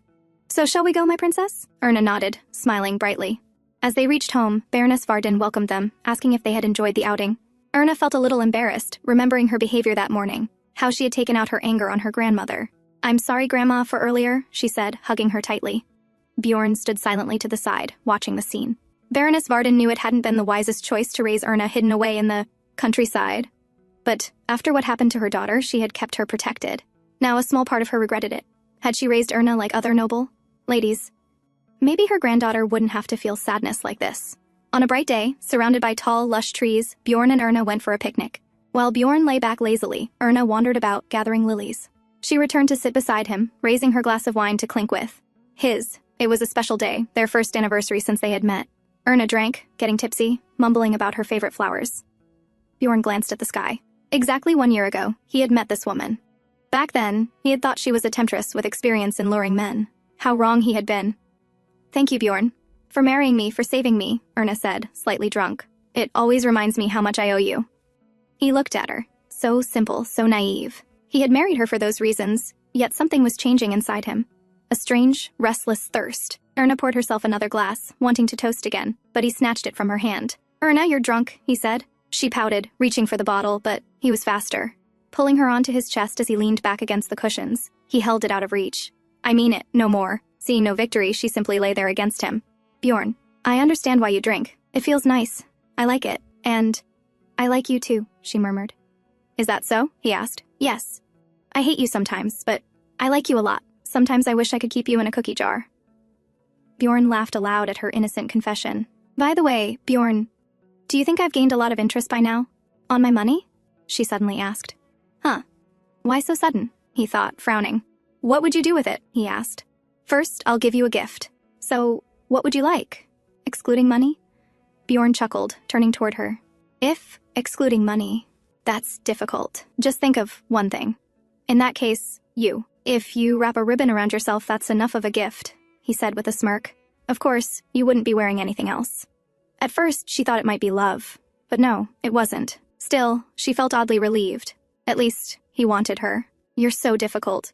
But I want you to be king to me, she said, raising herself up and slipping off her scarf. Bjorn straightened as well, eyes widening in shock when the woman in front of him began undoing each layer of clothing with surprising ease. What are you doing? He asked, his voice heavy with disbelief. Didn't you say I look prettier when I have nothing on? She replied, turning toward him, her hands still at work. So, I'm getting pretty, she added with a small smile. His eyes only widened further as he watched the scene unfold. It's strange. I got all dressed up to look pretty, but this is what you like. So, Erna's words trailed off as she removed the last piece of clothing. Was he drunk? No, he hadn't had nearly enough to blame this on wine. The servants weren't due for some time, but that wasn't the problem. Bjorn's brows knit in unease as Erna suddenly looked down, realizing she had forgotten to wrap herself with the ribbon as he'd teased earlier. She pulled loose the tight knot from her long braid, slipped the ribbon free, and tied it around her neck. Tilting her head toward him, she said softly, Here. I'm pretty now, so please take me. I'm giving you this gift, so please be nicer to me. Bjorn moved over her, pushing her back against the cushions. And then, he finally understood the meaning behind the words she sometimes mumbled in bed. This woman, who usually trembled with embarrassment, was smiling now, smiling as if she loved his attention. She looked beautiful, the shadow of leaves above casting delicate necklace-like patterns over her skin. Bjorn pressed his lips to hers, tasting the wine lingering on her mouth. She kissed him back more ardently than usual, her hands brushing through his hair, and down his neck, her laughter light and innocent. So unlike her actions. Bjorn slid down with ease, a grin tugging at his lips. Erna, realizing where he was headed, called his name to stop him, but she was too late. His hands gripped her legs firmly, moving as he pleased. Restless from his earlier teasing, Erna huffed as he lifted her and settled her on his lap, holding her close. It felt strange, like flowers blooming inside her, and she liked it. Leaning forward, she kissed him. She didn't know what else to do, but his lips were so soft that she kept kissing, licking, and gently nibbling them. Bjorn's eyes widened at her boldness, and soon he pulled her down with him, lying back on the cushions. Erna smiled brightly before sliding down herself, this time shocking him with where she was headed. Erna! He called out, but she didn't listen, continuing her movements. Bjorn lay there in a mix of surprise and agony. Whatever they'd done to that wine? The Buford wine truly was the best, not just in Lechen, but perhaps in the entire continent. There had been times when he was content to lead, knowing she was shy and uncomfortable, coaxing her with a few kind words and a smile to get his way. But today, it felt different. Maybe it was because they were in her hometown, the place where little Erna had grown up and played. "Enough, Erna," he said, trying to stop her. "Does it hurt?" she asked, glancing up at him. "No, but just stay still," Bjorn replied, covering his face, trying to calm himself. She climbed back onto him, placing her lips over his. "So this is how you taste, Bjorn," she murmured after pulling away. He stared at her silently as she traced his lips with her fingers. "To be honest, I'm not sure I'd call it delicious, but it's nice because it's you," she added, leaning over him. Bjorn exhaled sharply. Had he raised a beast instead of the innocent little deer he thought he married? Heat surged through him, and he grabbed her, pulling her closer. She clung to him as if holding on for dear life. Laying her down beneath him, he couldn't understand what had changed, only that his unanswered feelings made him more hurried, more intense. Erna's arms tightened around him, tears welling in her big eyes. She looked so beautiful that he couldn't help but kiss her, pouring all of his tangled emotions into it. After who knows how long, they lay together, Erna draped over him, still flushed from wine. "Bjorn, how come you're warm, huge, hard, and still soft too?" she mumbled. Bjorn laughed in shock. "That's enough, drunken Erna," he sighed. "I'm a lady, so I know I shouldn't use such harsh words," she admitted. "But I like you so much that I'm tempted to say them anyway." His grin widened as he wrapped her tightly in his arms. She had given him such a satisfying gift. He supposed he had no choice but to be nice to her. At home, nausea hit Erna hard. Lisa, worried, suggested calling a doctor, just as Bjorn walked in. "There's no need," he declared. "The Archduchess is simply suffering from a hangover." "Bjorn, don't say that," Erna exclaimed, flustered. When Lisa left to give them privacy, Bjorn shrugged. "But it's the truth, Erna. Still. Now I'm embarrassed in front of Lisa," she muttered. "Really? That's surprising. Yesterday you didn't seem to get embarrassed easily." Erna quickly averted her gaze. I don't know what you're talking about," but she remembered everything. How shamelessly she'd acted in the forest, how disheveled. She must have looked when he carried her home, and her grandmother's expression. She'd gone to bed early, claiming she felt sick, just to avoid everyone. "My modest lady, be honest." "I know you remember everything," Bjorn pressed. "Well, maybe half of it," she admitted hesitantly. Bjorn chuckled. "Fine. If that makes you feel better, then half it is. Just make sure you're well enough for dinner tonight." He patted her head. That's when she remembered. They were leaving tomorrow. Truthfully, she didn't want to return to the chaos, where everyone saw her as the ruiner of the royal family. But there was also this man. Her salvation. Her prince. If he was with her, she could endure it. As she stared at him, he smirked. "Don't just look at me like that. Say whatever it is." The memory of all the silly things she'd told him yesterday flashed through her mind, making her burn with embarrassment. Bjorn tapped her nose. "Why so quiet now? Yesterday you were talking just fine. That part, I think I don't remember very well," she lied. Bjorn laughed hard at her answer, and though she was embarrassed, she couldn't help but feel happy. In Lars, Catherine Owen faced yet another rejection. She tried to make her case, but the publisher refused to risk everything by making the story of an artist public, especially one that could cause an uproar in the royal family. He even advised her not to tarnish Gerald Owen's name by revealing that he had been the princess's lover and the father of her child. Catherine knew that publishing this would ruin her brother's image, but it was his last wish. She refused to let that woman continue to thrive, cloaked in nobility built on the pain and tears of others. As she left the office in fury, someone called out to her. Turning, she saw a man offering her a business card, the same man she had noticed earlier inside the publisher's office. She glanced down. It was a publishing company in Burnett. Burnett? That was the capital of Lechen, the prince's home. Elsewhere, preparations for the farewell dinner were underway. Bjorn suggested to Baroness Varden that she spend her summer in Schubert, but she smiled and declined. It was enough for her that they had come to visit. Erna, too, wished her grandmother could be there, but perhaps it was better for her to stay away from the city. She promised to visit again with Bjorn before the year's end. The next day, Bjorn and Erna departed. Before they left, Baroness Varden turned to Bjorn. "Keep Erna safe and take good care of her." "Of course," he replied, with a respectful nod. Baroness Varden waved goodbye with a heavy heart. Back at Schubert, Lisa entered Erna's room and found her dozing off. Erna quickly apologized, pressing a hand to her forehead. But Lisa reassured her there was no harm in resting when tired. Still, not everyone in the palace felt the same. It had started when Erna was spotted dozing during an opera. Since then, people had blown it out of proportion, using it as another excuse to criticize the Archduchess. "Your Highness, let's go see the gift," Lisa said excitedly. "Gift?"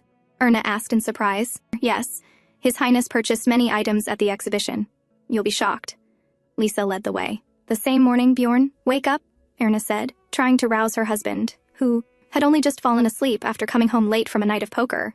"What is it, Erna?" he asked drowsily. "There are a lot of items that arrived from the exhibition. They told me to take them all, but I can't." "We need to talk," she said worriedly. "Talk about what?" Bjorn frowned. About the gifts. There are too many of them. I can't keep them all, she explained. Isn't this woman strange? Most would be happy to receive so many gifts from their husband, yet here she was, looking troubled.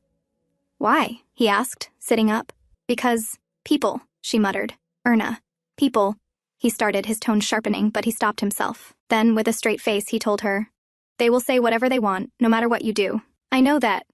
But there's no need to give them a reason, she argued. It annoyed Bjorn. He had spent a small fortune buying all those items, so wasn't it unfair for her to treat them this way? And he knew exactly why she acted like this, which made it even more irritating. Then do you plan to stay like this forever? Acting like a corpse for the rest of your life?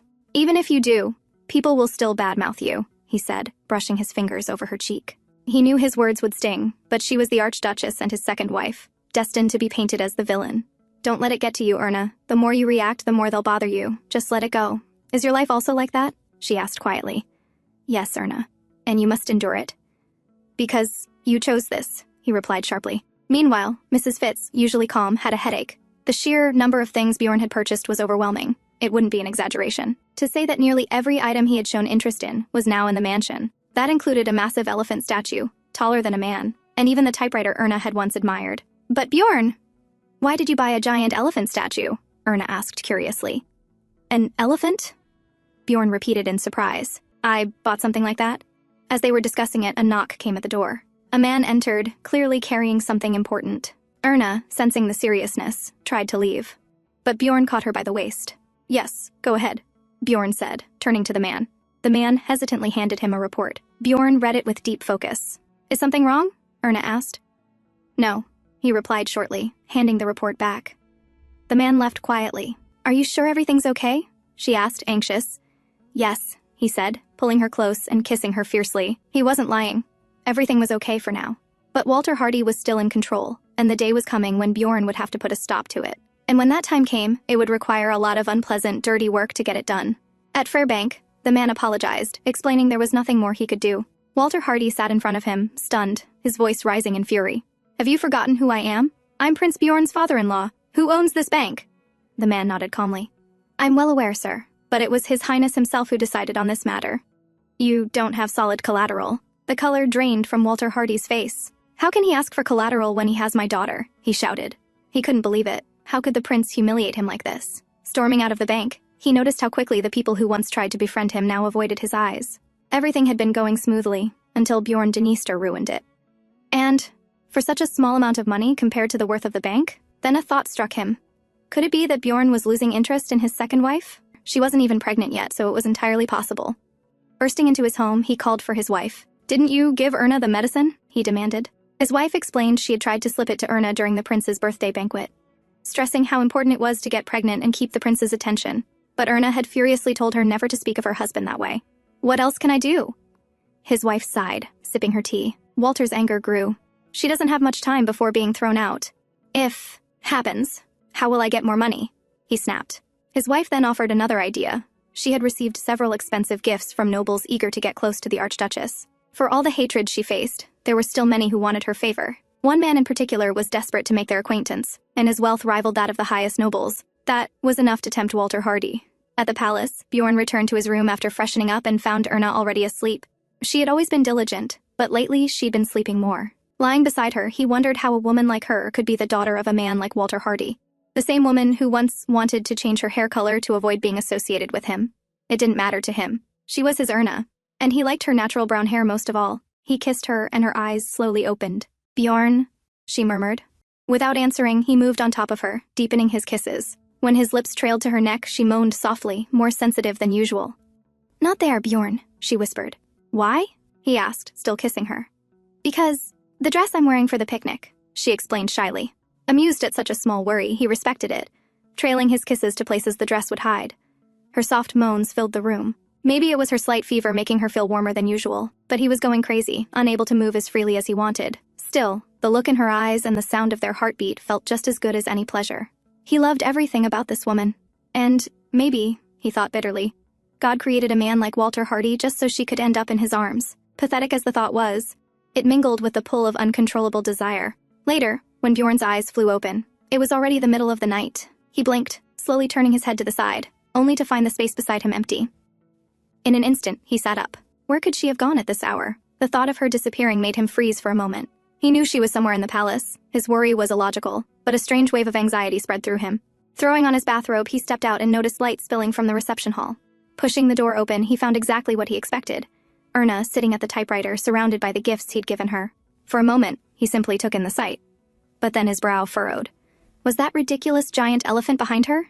It was obvious now the seller had slipped it in, but he let it go. After all, everything here was for her. He remembered Mrs. Fitz trying to remove it, but Erna had insisted on keeping it. Since they were all gifts from Bjorn, she was determined to use them all in the best way she could. Still, what was she working on so intently that she hadn't even noticed him? "Aren't you tired?" he asked, knocking lightly on the table. She looked up. "I couldn't get back to sleep, so I thought I'd practice on the typewriter." "Planning to become a typist or something?" he teased. "No," she said. "I'm just trying to make use of your gifts. And it's faster than writing by hand, but I can't use it for letters, because it would look like a receipt and hurt a lady's reputation." Bjorn chuckled. "I assume Madame Fitz told you that." Erna nodded. "But, Bjorn, once I get good at typing, can I write you a letter?" she asked, eyes shining with hope. "A letter?" Bjorn blinked. "Yes. Since you like receipts, I suppose you wouldn't mind," she answered honestly. Her remark made him laugh aloud, leaving her unsure whether that meant yes or no. "Let's go, Erna. It's getting late," he said, offering his hand. Earlier she had felt down, thinking she was only useful to him in bed, but now, as she placed her hand in his, she felt more certain. Maybe she could hope for his love too. The next day, Mrs. Fitz handed Bjorn a letter that looked suspiciously like a receipt. "Please read it." "It's from Her Highness," she said. Bjorn took it, but she didn't leave, just stood there, staring at him as if insisting he read it immediately. He sighed. "First my grandmother, and now even Mrs. Fitz. Erna must have a real talent for seducing old ladies." He began to read. "My dear Bjorn," she thanked him for every gift and promised to treasure them forever. Once autumn came, it would mark 1 year since their marriage. She wrote about how much she enjoyed being married to him, how with him she had stepped out of her tiny world and into something bigger. She wondered if he had enjoyed it as much as she had, asking if their memories meant the same to him as they did to her. She hoped they could open many more doors together and promised she would become someone useful to him. "Your wife, Erna. Wife." Yes, his wife. The word repeated in his mind, over and over. Mrs. Fitz urged him to write her a reply, but Bjorn waved it off. Later. "We live in the same house. What's the point of writing a letter?" Mrs. Fitz sighed. Of course, he wouldn't. He'd always been stubborn. Ever since childhood, he'd hated writing letters. When he was crown prince, he was once forced to write a diplomatic letter. His teacher, upon reading it, had warned him never to use language that sounded like a declaration of war again. Of course, Bjorn could write a good letter if he wanted to, but convincing him was near impossible. In the end, a poet was hired to write on his behalf, and that's how the Prince of Lechen gained the reputation of being a man of beautiful words. Those who didn't know the truth always believed the beautiful letters were from him. The next day, Bjorn and Erna attended a picnic hosted by Princess Louise's husband's family. During the carriage ride, Erna was unusually quiet. Normally she would be excited, but today she seemed distant, making Bjorn wonder why. Soon, Princess Louise greeted them warmly. "Thank you for taking the time to come," she said to Bjorn. "I'm only here because Erna accepted the invitation." "Thank her," he replied casually. Erna opened her mouth to say there was no need to thank her, then she froze. Her eyes had caught a man nearby. "Pavel." Bjorn followed her gaze. Louise noticed.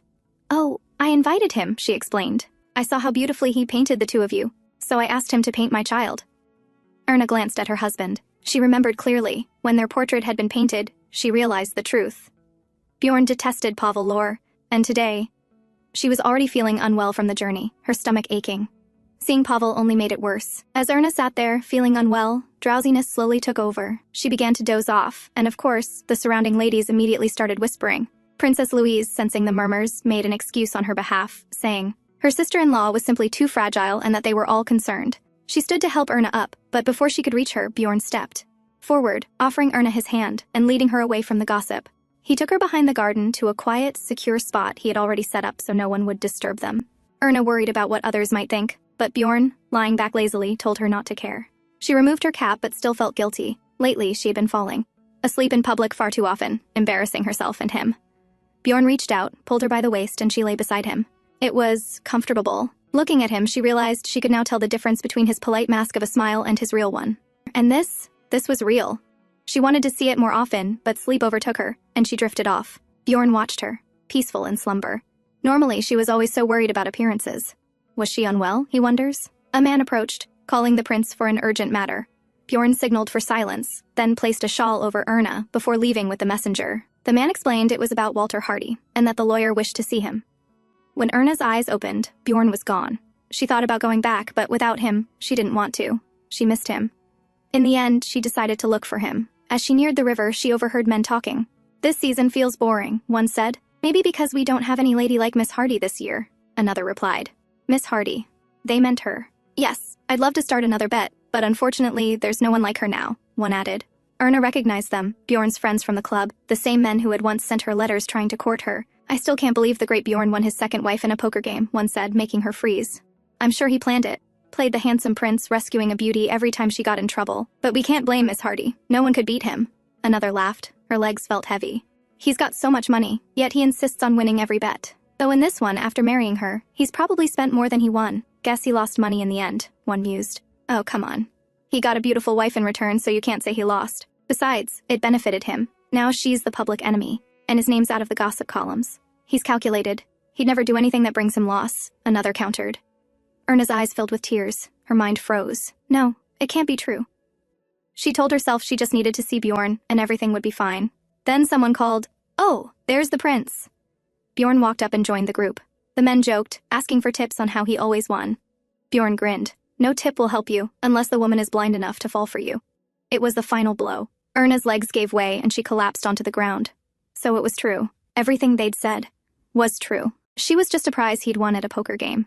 When Bjorn returned to the spot where he had left Erna sleeping, she was gone. Only the small packet of candy she'd been carrying around lately remained. He took one and popped it into his mouth. It had the same sweet taste he'd been noticing whenever he kissed her these days. Earlier, he had met with the lawyer, who assured him that Walter Hardy's fraudulent business would soon be eliminated. Bjorn had stressed that it must be done quietly. He didn't want Erna to find out and be discouraged. Checking the time again, he frowned. Wasn't it too late for her to still be out? She should have been back by now. Just then, Lisa arrived. She looked confused when he asked, "Where's Erna?" "I just stepped out for some work while she was sleeping," she replied worriedly. That was all Bjorn needed to realize. Something was wrong. Erna was gone. Meanwhile, Pavel, who had set up his easel by the riverside, spotted a staggering figure wandering nearby. On closer look, he saw it was Erna. Alarmed, he rushed over. "Erna, what happened?" he asked, panicked. Her hair and clothes were a mess, her face pale. "Did you come alone? Where are your husband and servants?" he pressed. She trembled and claimed she'd just gotten lost, that she wanted to return but didn't know the way.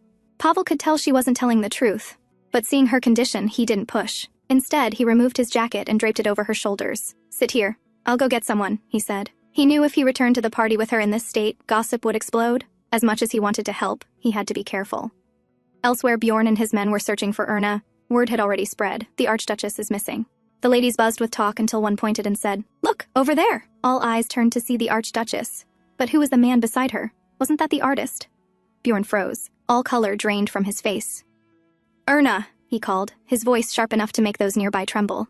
Her hair was messy, her clothes disheveled, her pale face framed by the coat she wore, likely the artist's. Logically, there was no reason to suspect anything, especially since a butler was with them. But logic didn't matter. Fury rose in him. The sight of another man standing beside his wife, looking so calmly confident, it grated on him. His fist clenched. Thoughts he didn't want to think hit him all at once, feeding the anger. Then, without a word, Bjorn stepped forward and punched Pavel hard. Gasps erupted around them. Erna's eyes widened. "Bjorn, don't— Why are you doing this?" she cried. Pavel, glaring, retaliated with a punch of his own. The scene descended into chaos. Men rushed to pull them apart. Some warned Pavel that striking the prince could land him in serious trouble. Others told Bjorn to stop before damaging the royal image by brawling in broad daylight. In the middle of the shouting, Lisa's cry cut through. "Her Highness, she's throwing up." Everything went still. Both men froze. Bjorn was at her side in an instant. "Erna," he called, but she was too weak to answer. He scooped her into his arms and strode to the carriage, taking her away from the chaos. On the way back to the palace, the carriage was silent. After a while, Erna turned to him. "Why did you do that?" He didn't answer. "Bjorn, why did you do that to Pavel?" she asked again. At the sound of the name, he turned his head sharply, his eyes cold. "Quiet, Erna. Don't say another word," he ordered. She fell silent. It wasn't anger she felt, just a deep, aching sorrow. Today, she had learned she was nothing more than a trophy he had won, while she had given him her whole heart. What she once thought was her salvation now felt like a cruel joke. He had a terrible reputation, yet could have married any noble woman he wanted. So why her? It all made sense now. This marriage was never about love. But how could she blame him? He had saved her house, paid her father's debts, and was still cleaning up the mess her father left behind. Even if he had only married her to claim a trophy and solve his own problems, she should be willing to endure it. What she had gained from him was still more than she could have ever hoped for. Bjorn was a calculating man. He didn't tolerate useless things. As she looked out the window, she realized they were passing the same spot where she had once waited for him so excitedly, holding her favorite flower. He had accepted it that day, and she had foolishly imagined he might wear it someday. Now she understood. He must have thought she was pathetic back then. Her eyes filled with tears at the thought, and she tried to cover her mouth to muffle her sobs. "Don't cry, Erna," Bjorn said, glancing at her. "Why are you crying, when I'm the one who looks like a fool?" He sighed. He knew she had done nothing wrong. It was him. He had ruined everything, making a scene over nothing. And the worst part? Even knowing that, he couldn't stop himself. Back then or now, he couldn't control his emotions, and that made him even more irritated. When they returned to the palace, Mrs. Fitz took Erna with her and informed Bjorn that she would call the doctor and that he was being summoned by the king. "Now?" Bjorn asked, frowning and loosening his tie. "Yes. He ordered you to come to the main palace as soon as you returned," Mrs. Fitz replied. Bjorn, still in his disheveled state from the fight, arrived as ordered. Lechen instructed the man sitting before them to explain everything to Bjorn. The man trembled under the gaze of all three men of Dniester and began to speak. He reported that earlier today, a man named Hans Weber, owner of a trading company, had gone to the police to report someone who lured him into helping gain power in exchange for a bribe. The case had already made the front page of the evening newspaper. "He's suing the Archduchess. The investigation will begin soon," the man said. "I see," Bjorn replied with a nod, his face showing complete indifference to the fact that the Archduchess, his wife, was being named.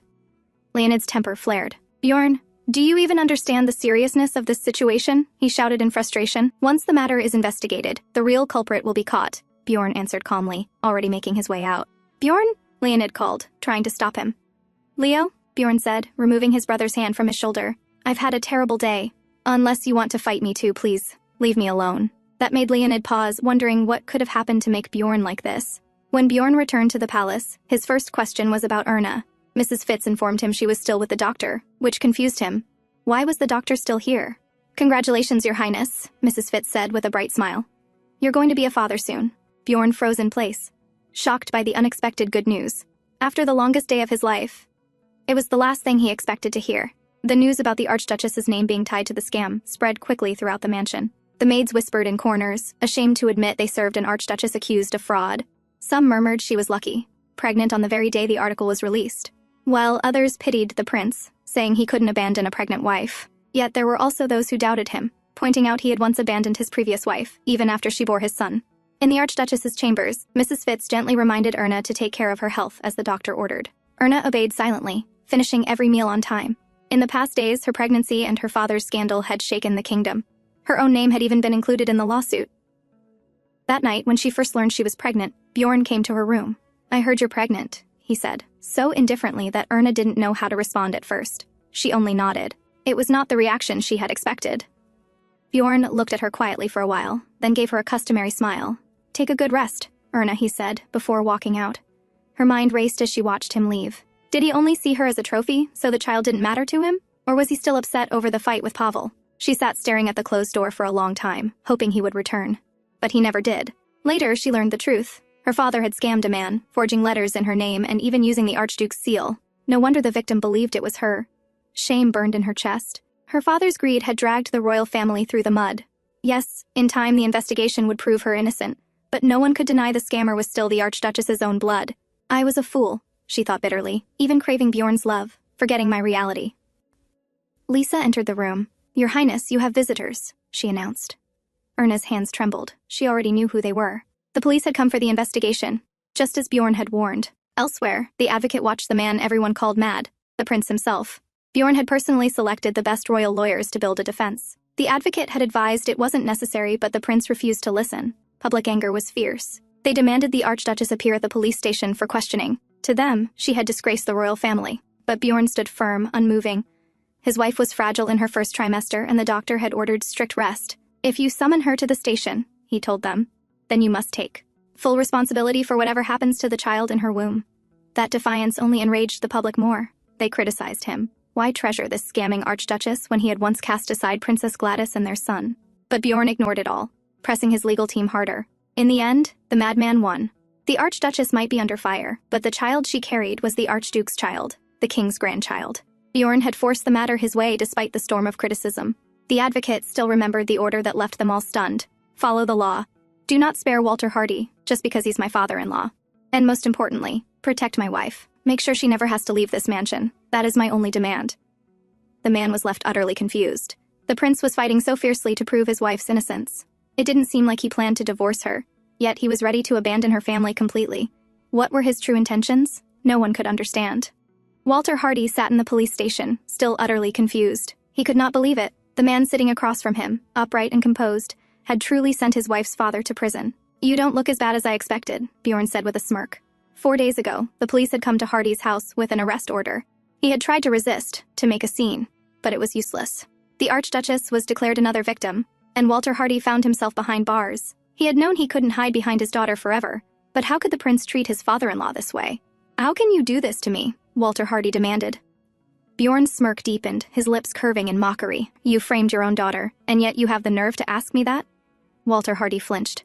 Realizing his position, he hurriedly apologized. Just this once, let it go. At least for my daughter, and the grandchild she carries. Bjorn's smirk hardened, his tone cold. My wife no longer has a father, Viscount Hardy. Walter froze in shock. So calling yourself the grandfather of my child? Ridiculous. Don't you think? Bjorn's eyes were icy as he tossed a set of papers across the table. An agreement. Relinquish your rights as Erna's father. Disappear and never show yourself again. Walter's face twisted with fury. Who are you to decide that? You may be her husband, but you have no right to enforce this. Bjorn's voice turned sharp. You abandoned her once yourself, so why hesitate now? If you agree, I'll do my best to keep you out of prison, but you'll leave the city and you'll never return. I refuse, Walter shouted. I will never agree to that. Bjorn leaned back calmly. Very well. Then I'll leave your daughter. Once I do, you'll no longer be the royal in-laws. Walter's eyes widened. Are you really going to leave her? Why? You thought I couldn't? Bjorn asked, amused. Raising a brow, he stood with confidence. Viscount Hardy, you overestimate yourself, and your daughter. Don't forget, I once left the Princess of Lars, even after she bore me a son. Do you really think I wouldn't abandon your daughter too? He adjusted his hat, his voice smooth and dangerous. So think carefully about what's best for you. And remember, I'm not a patient man. With that, he slammed the door, leaving Walter Hardy speechless. Elsewhere, Catherine Owen sat with a publisher, still in shock. Her late brother's final book was finally ready to be published, uncensored. The Lars version will release first, the publisher explained. And, once it gains popularity there, we'll release the Lechen version. But for maximum attention, we should wait until the Archduchess's matter calms down. Catherine nodded with quiet satisfaction. Yes, I understand. At the mansion, Bjorn slid the covers from the window, letting in the pale light of morning. Erna spent most of her time resting now, just as the doctor advised. Watching her so weak pained him. It was already too much for her to endure. And now this child seemed to be pressing her further into the corner. But he couldn't blame it. In the end, the baby had also saved its mother. Even without the child, he would never have let the world prey on his woman. But the truth was, Erna's pregnancy had given them the leverage to endure. Bjorn chuckled softly to himself. The child in her womb was already proving its worth. No doubt. It was a true Dniester. Bjorn, Erna whispered as she woke, her eyes blinking open. You're back? I thought you were busy. She pushed herself up slowly. I met Walter Hardy today, Bjorn announced, adjusting his tie. Erna froze, her heart pounding. Was this it? Was he going to abandon her?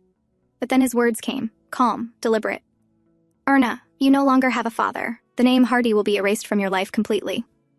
She stared at him, stunned. What? What do you mean? Bjorn explained how he had made a deal with Walter Hardy, that it was the only way to secure her position. Erna lowered her eyes, hesitant. After a long silence, she finally spoke. Bjorn, before I give you my answer, I need to ask you something. The truth is, I already knew.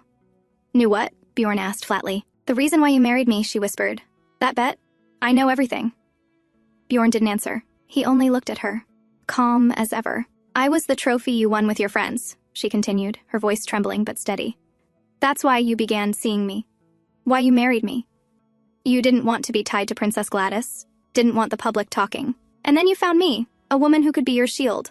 I was lacking in every way, so that was my only use for you. She bit her lip hard to stop her tears. If he got angry now, she couldn't let the conversation end here, not after finally saying it. Bjorn was silent for a while, then finally asked, So? Erna blinked in shock. That was it? So indifferent.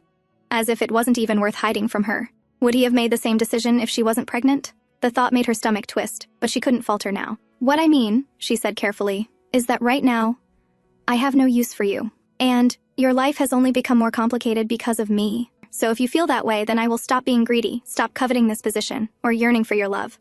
Bjorn frowned. What? If you wish, Erna whispered, then I'll accept your decision to divorce me. So please, Bjorn, tell me how you feel. Then I will give you my answer. Bjorn let out a sharp laugh, crossing his arms. Sometimes she really does sneaky things like this, yet with that innocent face of hers. He smirked. So what is it you want? Do you want me to apologize to you, or confess my love? That's not what I mean, Erna said quickly, shaking her head. A divorce? Bjorn's grin vanished, disbelief flashing across his face. Here he was, running himself ragged trying to fix the mess her father had created, and all this time, she was thinking about divorce? His jaw tightened. She must have overheard about the bet during the picnic, then run off before meeting Pavalor. That damned artist probably comforted her, wiping her tears, promising her an escape again. Bjorn knew nothing like that happened, but the thought burned him anyway. If I hadn't won that bet, you'd have been sold off to some old man, Bjorn spat. So shouldn't you consider yourself lucky I did? Oh, but then, there was Pavalor. Is that it? Are you disappointed you lost the chance to elope with him because you became my trophy? That's not true. Erna's voice rose, anger flashing as she cut him off. Pavel and I are just friends. Don't say things like that. Friends? That's not what he thinks, so don't pretend, Erna. Bjorn scoffed. Being that naive is a crime, you know. Bjorn, please stop, Erna begged, her voice breaking as tears streamed down her face. But he didn't stop. What man would risk his future for a woman if he really wasn't interested in her? His words cut deeper than he intended. He knew that, yet he kept going. If you're so selfless that you're willing to divorce me, then tell me, what happens to that child? Erna hugged herself, trembling. I will raise it. Are you kidding me? Bjorn let out a bitter laugh. I'd gladly give you a divorce, but the child stays with me. And once you leave, you'll never see that child again. So tell me, can you do that? But Erna choked out through her tears. That's not what you did before. Those words struck him like a blade. His eyes narrowed. Before? Do you mean Gladys? He asked with a sharp, sarcastic grin. Bjorn had built this image himself, the man who cheated, who abandoned his wife and son, a burden he had chosen to carry for life. But for some reason, hearing Erna believe that lie made him feel like a fool trapped in his own snare. Yes, it's true I let her keep the child, he said coldly. But she was a princess. You? You're just a country girl from some remote village. I will never allow my child to be raised in some backwater town. So unless you're confident you can live without ever seeing that child again, you'd better not demand divorce from me. Got it? He straightened, his tone firm and merciless. And since you wanted the truth, here it is. I married you because you were a harmless, beautiful woman who could entertain me without disturbing my life. Just like those fake flowers you keep making. So stop this nonsense, protect your position, and have our child safely. That's your duty. Erna covered her face with her hands, sobbing at the cruel words of the man she loved. Bjorn tilted her chin up, forcing her to meet his eyes. Now, it's your turn. Answer me, Erna. Her lips trembled as tears streamed down her cheeks. After a long silence, she whispered, All right. Bjorn gave a short nod, satisfied, before turning and walking out, leaving his wife behind in tears. As he closed the door, her muffled sobs still reached him, making his chest tighten uncomfortably. He had come intending to comfort her, to reassure her, knowing how anxious she had been. But the moment she spoke that one word, divorce, everything had shattered. At least now, he told himself bitterly, she would never dare to think of leaving him again. He had made that much clear. Meanwhile, in Buford, news from Schuber quickly spread. I can't believe she doesn't want you to come to Schuber, the maid sighed. Even after you offered to go when you heard about the pregnancy? That doesn't sound like Miss Erna at all. I'm just glad her husband is taking care of everything, Baroness Varden replied. The thought of Walter Hardy still made her angry, but at least now Erna was finally free from him. After all, Prince Bjorn himself had announced that the Archduchess had severed ties with her father. For that, Baroness Varden was deeply grateful. My lady, the maid suggested carefully, how about we bring Miss Erna here? When they visited, I saw how much the prince cared for his wife. If you asked, perhaps he'd allow her to come. Baroness Varden paused, considering. It wasn't a bad idea. At first, she had worried greatly when Erna married the prince, a man rumored to be cruel. She never fully believed the rumors, but she knew well that he was a difficult man. Every gesture of his carried arrogance and pride. And yet when he was with Erna, he seemed different, almost ordinary. Just a man enjoying his honeymoon with his wife. Her worries had faded after seeing them together that summer. Mrs. Grabe, Baroness Varden finally said with a small smile, bring me a pen. I need to write a letter to the prince. In Schuber, Erna sat quietly in front of her guest, Duchess Arsene. It's Wednesday, so I'm dropping by. Don't mind me, the Duchess said lightly, before turning to another guest, Leonid. Her sharp eyes landed on the large flower arrangement he had brought. And what are you doing here? And what is that ugly thing? She asked bluntly, pointing at the bouquet. Leonid answered calmly. I had some spare time, so I came to visit the Archduchess, and my niece or nephew. You do know the baby won't be born until next year, right? Duchess Arsene raised a brow. Oh yes, I know, Leonid replied, unbothered. But I can already see it with my mind's eyes. That made the Duchess laugh. All right then, tell me, what is your nephew or niece like? She asked, amused. I think they'll be a good child, just like their mother, Leonid said with a warm smile. Erna glanced at him. That smile. It resembled Bjorn's so much, yet Bjorn hadn't shown her that smile once since their argument. Thank you for coming by. And the flowers? They're beautiful, Erna said with gratitude. Duchess Arsene scoffed. Terrible choice in flowers she dismissed before presenting a stack of gifts she had brought. All these are for me? Erna asked, surprised. Not exactly. For the child, the Duchess replied with a smile. But in truth, there were more things for Erna. Her favorite cookies and tea, soft slippers, a larger gown, a fun puzzle, and a pretty cushion.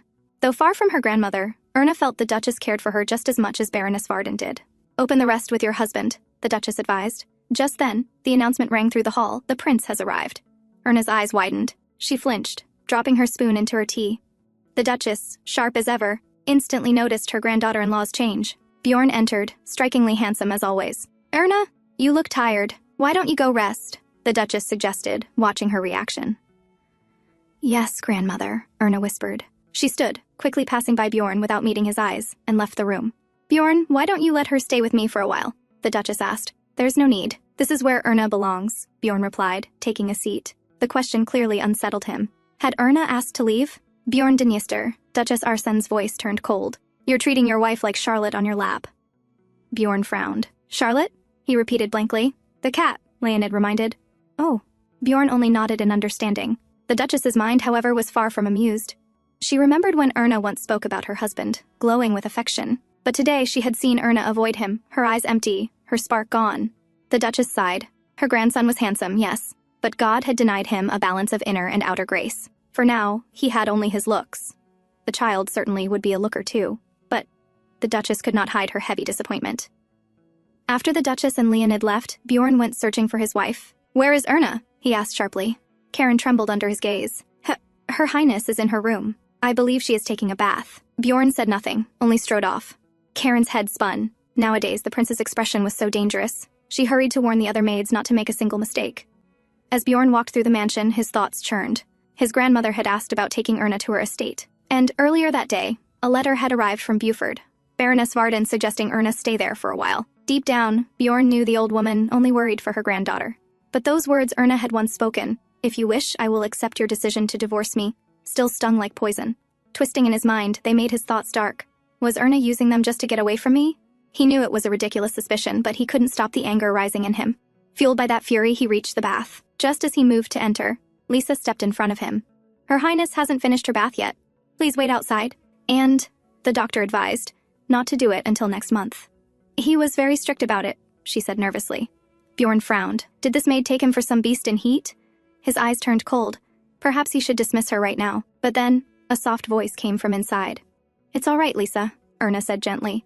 But, Your Highness, Lisa tried again. I'm fine. Please, give us a moment, Erna assured her. Lisa hesitated, then obeyed, leaving reluctantly. Bjorn's cold gaze followed her out. Loyalty was admirable, but standing in his way was not. Finally, he stepped inside.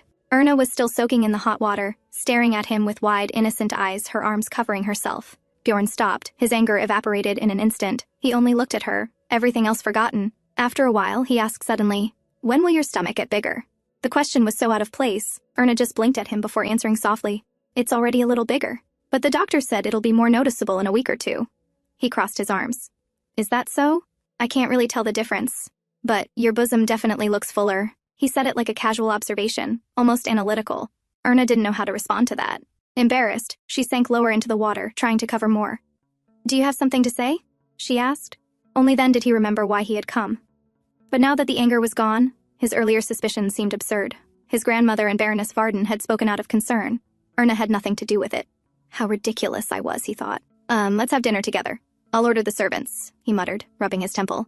Then, without another word, he left. But the image of her soaking in the water lingered in his mind, making his grin widen despite himself. Crazy, he thought. I'm completely crazy. That evening, when Erna entered the garden, Bjorn was waiting with a warm smile. For a fleeting moment, it felt like the old days filled with sweet lies. But to her, it felt empty. Still, she forced herself to smile back. To become the pretty flower this man wanted her to be. There was a time she desperately wished not to be ignored, but now, she no longer cared. If this was what Bjorn wanted, then this was what she would give. That was all that mattered. As dinner started, Bjorn informed Erna about her grandmother's letter and how she wanted Erna to stay in Buford for a while. Erna had earlier stopped her grandmother from coming to Schubert because she knew it would only hurt her more. But if she herself went there, then...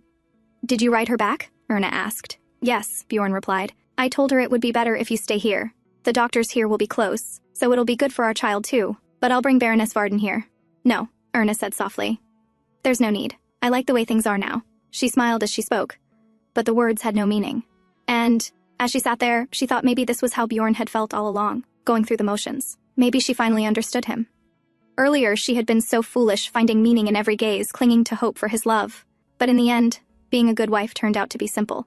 Just like this. "Erna," Bjorn called out. "I'm really fine, so don't worry," she said with that same smile. Bjorn looked at her.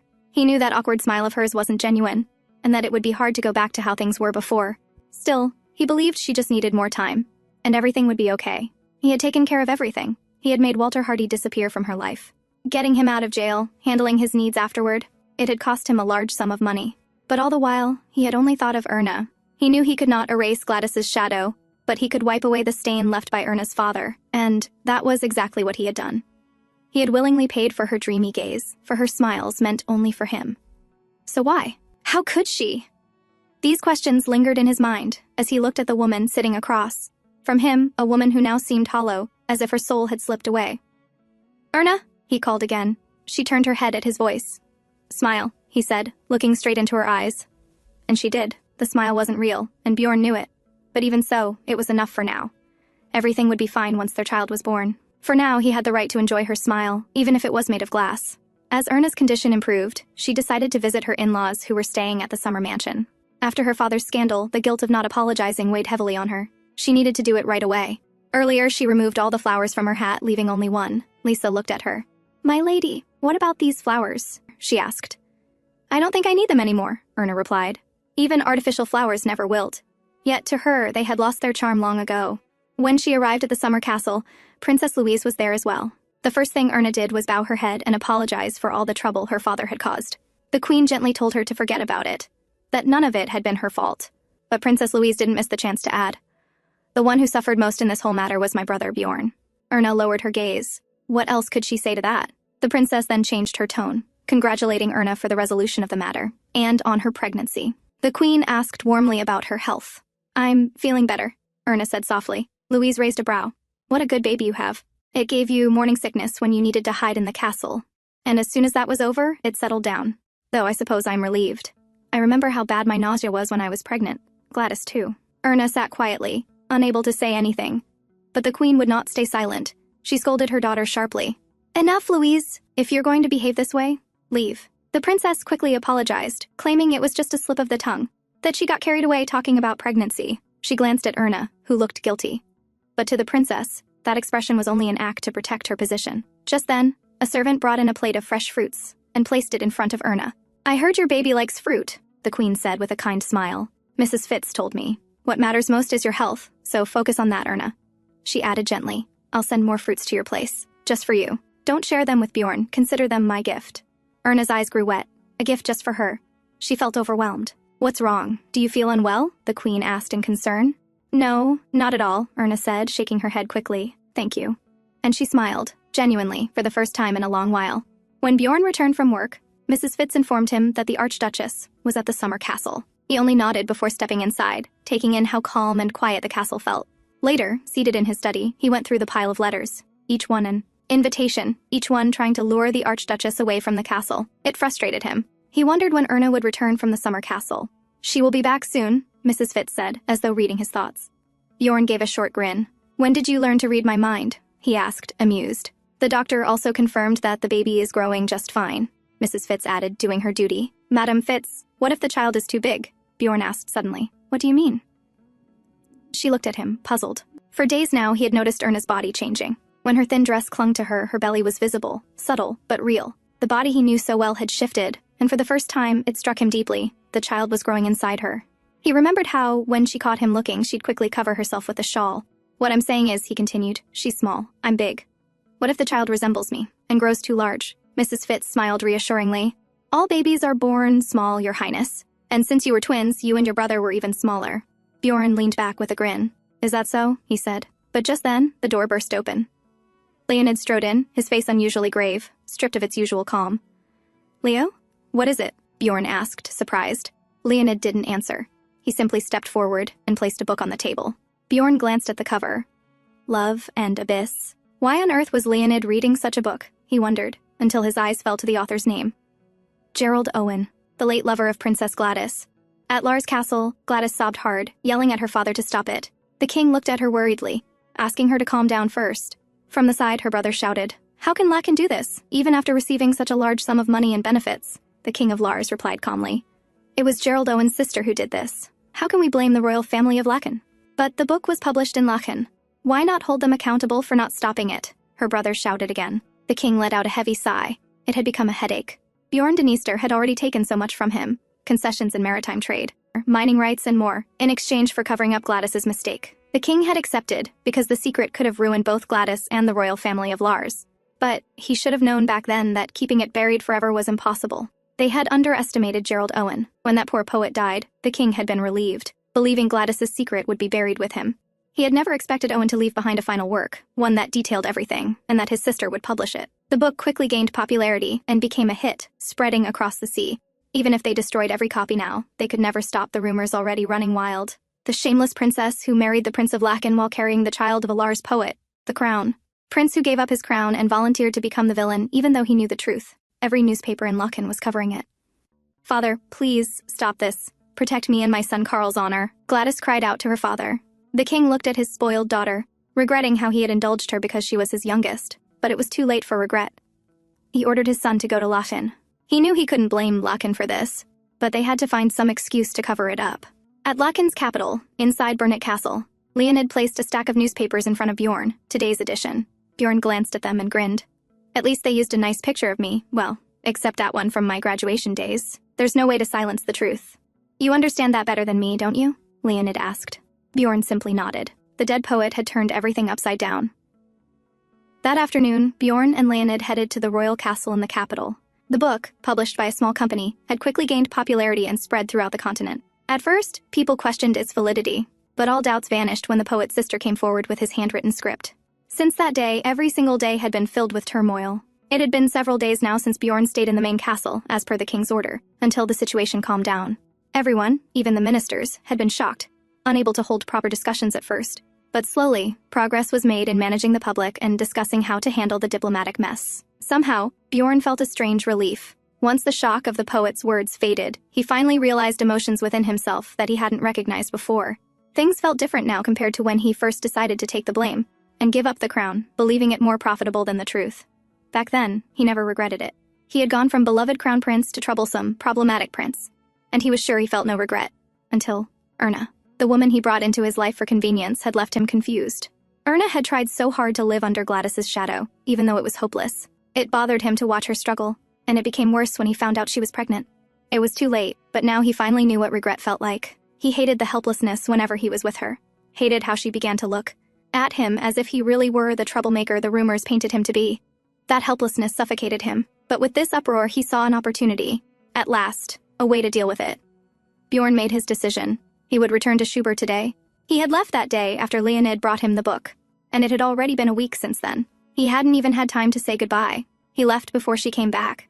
He wondered how much her belly had grown by now. Meanwhile, at Schubert, Erna's eyes stayed fixed on the door. Bjorn hadn't returned today either. Ever since she realized he had rushed to the capital, she had been waiting for him every day. She couldn't believe what was happening. Lisa had brought her a book, one she had read over and over again by now. But she didn't want to understand through the book. She needed to ask Bjorn. She wanted to hear the truth directly from him. It was pathetic, she knew, but she still trusted him, depended on him, and waited desperately. If the cruel yet beautiful words of the poet were all true, then who was Bjorn Dniester really? Did she even know the man at all? They had been husband and wife for a year. He was the father of her unborn child. Yet suddenly he felt like a complete stranger. Lost in thought, she suddenly heard footsteps. Her heart jumped. Was it him? The door opened. It really was him, Bjorn Dniester. Standing calmly in the doorway, the man calmly entered the room, walked all the way to Erna's bed, and stood before her. You look tired. Are you okay? She asked, worried. The question made Bjorn smirk. Was he okay? He didn't know. This summer had been unusually heavy for him. First Walter Hardy's scandal, then Erna's pregnancy, and now the sister of a dead poet stirring such a roar. He had been so busy dealing with it all that he hadn't even noticed summer was almost over. In the end, he had fixed everything, but overworked himself so much he felt like he was about to break. Maybe he really was tired, he thought, rubbing his temple. The meeting with the ministers earlier had dragged on endlessly. Leonid even suggested he stay the night in the capital, but Bjorn refused and got on the carriage anyway. His stubbornness had everything to do with this woman. He just needed to see her. Even if she was asleep, it didn't matter. He only wanted to see her face. Did something happen? Is that book causing you trouble? Erna asked with concern. She hesitated, then added softly, I also read it. I wanted to wait for you to tell me about it, but I couldn't be patient. I'm sorry. Sorry. She apologized, even though she was the one most wronged in all this, Bjorn thought bitterly. But I wasn't planning to accept the truth from a book, Erna continued carefully. So, Bjorn, if you want to tell me about it? Bjorn raised his hand, untying the ribbon of her gown. Erna gasped in shock as he leaned down to kiss her. Bjorn, she whispered, startled. Later, Erna. Just a little later, he said in a low voice, kissing her furiously. As his lips trailed down her neck, Erna tried to remind him, her voice trembling. Bjorn, the baby. He looked up at her. It will be next month soon, Erna, he murmured. He remembered the doctor's advice, but hadn't that been long enough? He knew how cautious she was, and he felt the same. She was fragile, and he couldn't be too greedy. It's okay. I'll be careful, he assured. He knew how pathetic he sounded, but he couldn't stop. He kissed her again, pouring out all the emotion pulling at his chest. He was desperate for her warmth. And those blue eyes, shining with tears, looked so beautiful they pushed him further over the edge. Bjorn, you have something to tell me, Erna whispered again, cupping his face. I will, Bjorn murmured between his kisses. I will tell you, Erna. He knew he needed to explain his past. He had been explaining himself to everyone else these past days, but just for this moment, he wanted a break. Just for now, he wanted to hold her. To be in her arms, as much as he needed her in his. The kisses on her neck and shoulder burned hot against Erna's skin. She had read that book over and over again while waiting for Bjorn these past few days. She had spent the last year as the villainess who stole Princess Gladys' place, ignorant of the truth that shattered her into pieces. But even in those moments, she thought of Bjorn, of how he must have felt when his wife gave birth to another man's child, and yet he covered her sin and gave up the throne. No matter how much profit the kingdom gained from it, the pain Bjorn must have suffered could never be erased. Erna's mind raced with those thoughts as the man clinging to her lifted his head and smiled. It was a rare smile, the devil's smile of the man she loved. Suddenly, Bjorn lay against her, lingering at her neck, breathing in her very essence. It had been so long since he'd felt such peace. The warmth was so comforting that he soon drifted to sleep. Bjorn, Erna whispered, turning to him. But his breath was already even. He had fallen asleep. Tightening her clothes, she sat up. Somehow she was reminded of her place, to smile, to be obedient, just like those artificial flowers, existing only for Bjorn Dniester. A cheap flower he had paid too much to purchase. Erna rose to fetch the large container of water, then sat back beside her husband, gently wiping the sweat from his body. It had been so long since she'd looked at his face this closely. Earlier, when he walked into the room, she had wondered what kind of expression he would wear, what words he would say. She could never imagine this arrogant man apologizing. But this she never expected. She only wished he had told her. She would have accepted being the villain in the public's eyes, if only he had told her. She had endured so much, yet even though this man witnessed his wife's pain and shame up close, he still chose to keep it a secret. If the poet's story had never been published, he would have let her live. Her entire life as a fool, lying to her, and to their child as well. That very thought broke Erna. Tears fell uncontrollably, landing on the man's face. She hurriedly wiped them away, afraid he might wake. Usually, he was such a light sleeper that she always had to be careful around him, but today he slept as if unconscious. He must have been exhausted. She lay beside him, overwhelmed by the terrible sense of betrayal, and yet, still, she could not hate this man. She remembered their first night, how she stayed awake just to watch him sleep. Those small things had once made her feel as though they were truly husband and wife, but now, could that really be called love? She covered her mouth to stifle her sobs. She felt hopeless, bound to Bjorn for the rest of her life. Just like when she once wondered how many fake flowers she would need to make to repay the debt she owed him. And because she could not repay him with flowers, she herself became one. A flower meant to exist the way he wanted her to be worth the price he had paid. But there was a problem. She no longer believed she could be a flower that never withers. As she gazed at the man beside her, his eyes suddenly fluttered open. Erna froze. What should she do? Was he awake? So many questions spun in her head. But he only raised his hand, pulled her into his arms, and fell back asleep, holding her tightly. His embrace was still as comforting as ever. So, for now, she chose to feign ignorance. She told herself that tomorrow morning, Bjorn would explain everything, and she would once again become a pretty flower for him. One day, their baby would arrive, and everything would be okay. They would become the perfect family, living happily ever after like in the fairy tales. And, with those thoughts, woven from both hope and lies, Erna found peace in his arms. Inside the main city, Bjorn's friends witnessed the scene of people burning portraits of Bjorn and Gladys in rage. One of them sighed, unable to believe these were the same people who just last week had hoped for their reunion. "Will Bjorn be okay?" one asked. "Well, he kept it a secret this long.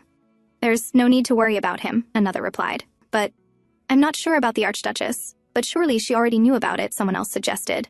"Of course. What husband would keep something like that from his wife? And she volunteered to be the villain. Must be true love," the man said. Just then, another man came running with breaking news. The opera singer, who was rumored to be Bjorn's lover after his divorce from Gladys, had admitted it was all a lie. Meanwhile, in the castle, Bjorn sat at the breakfast table reading that same news. Mrs. Fitz entered, urging him to pause his activities for a while before he made himself sick. He only laughed. "If I get sick, you can sing me a lullaby," he teased. He had paid a lot to keep that singer's mouth shut, but in the end, she broke their contract. It didn't matter now. In fact, it wasn't a bad thing for Erna to know. After waking up in Erna's room last night, he had realized just how pathetic he had been. As his mind cleared, the feeling of self-hatred only grew heavier. He hadn't wanted to wake her, so he left silently. She already knew everything from that book. What was the point of saying it again? But if she wanted to hear it from him, he could certainly do it for her. He decided he would tell her everything at dinner time tonight. "Don't you have something to tell me, Your Highness?" Mrs. Fitz asked gently. Bjorn looked at her, his gaze warm. His mother had once suggested he should confide in Madame Fitz, but his love for his old nanny was different. It wasn't that he didn't trust her, he trusted her completely. But spoken words never stayed secret. The best way to keep something hidden was to remain silent, and to minimize how many people knew. He had only told his father, mother, and brother, because they were the ones who stood to lose the most. "You're pretty, even as an old woman, Madame Fitz," Bjorn said suddenly, smiling. Startled, she blinked. "Your Highness?" "I'm fine, Madame Fitz. No need to worry, and I mean it." He gave her his carefree smile, looking straight into her eyes. She nodded at last, her heart heavy yet proud.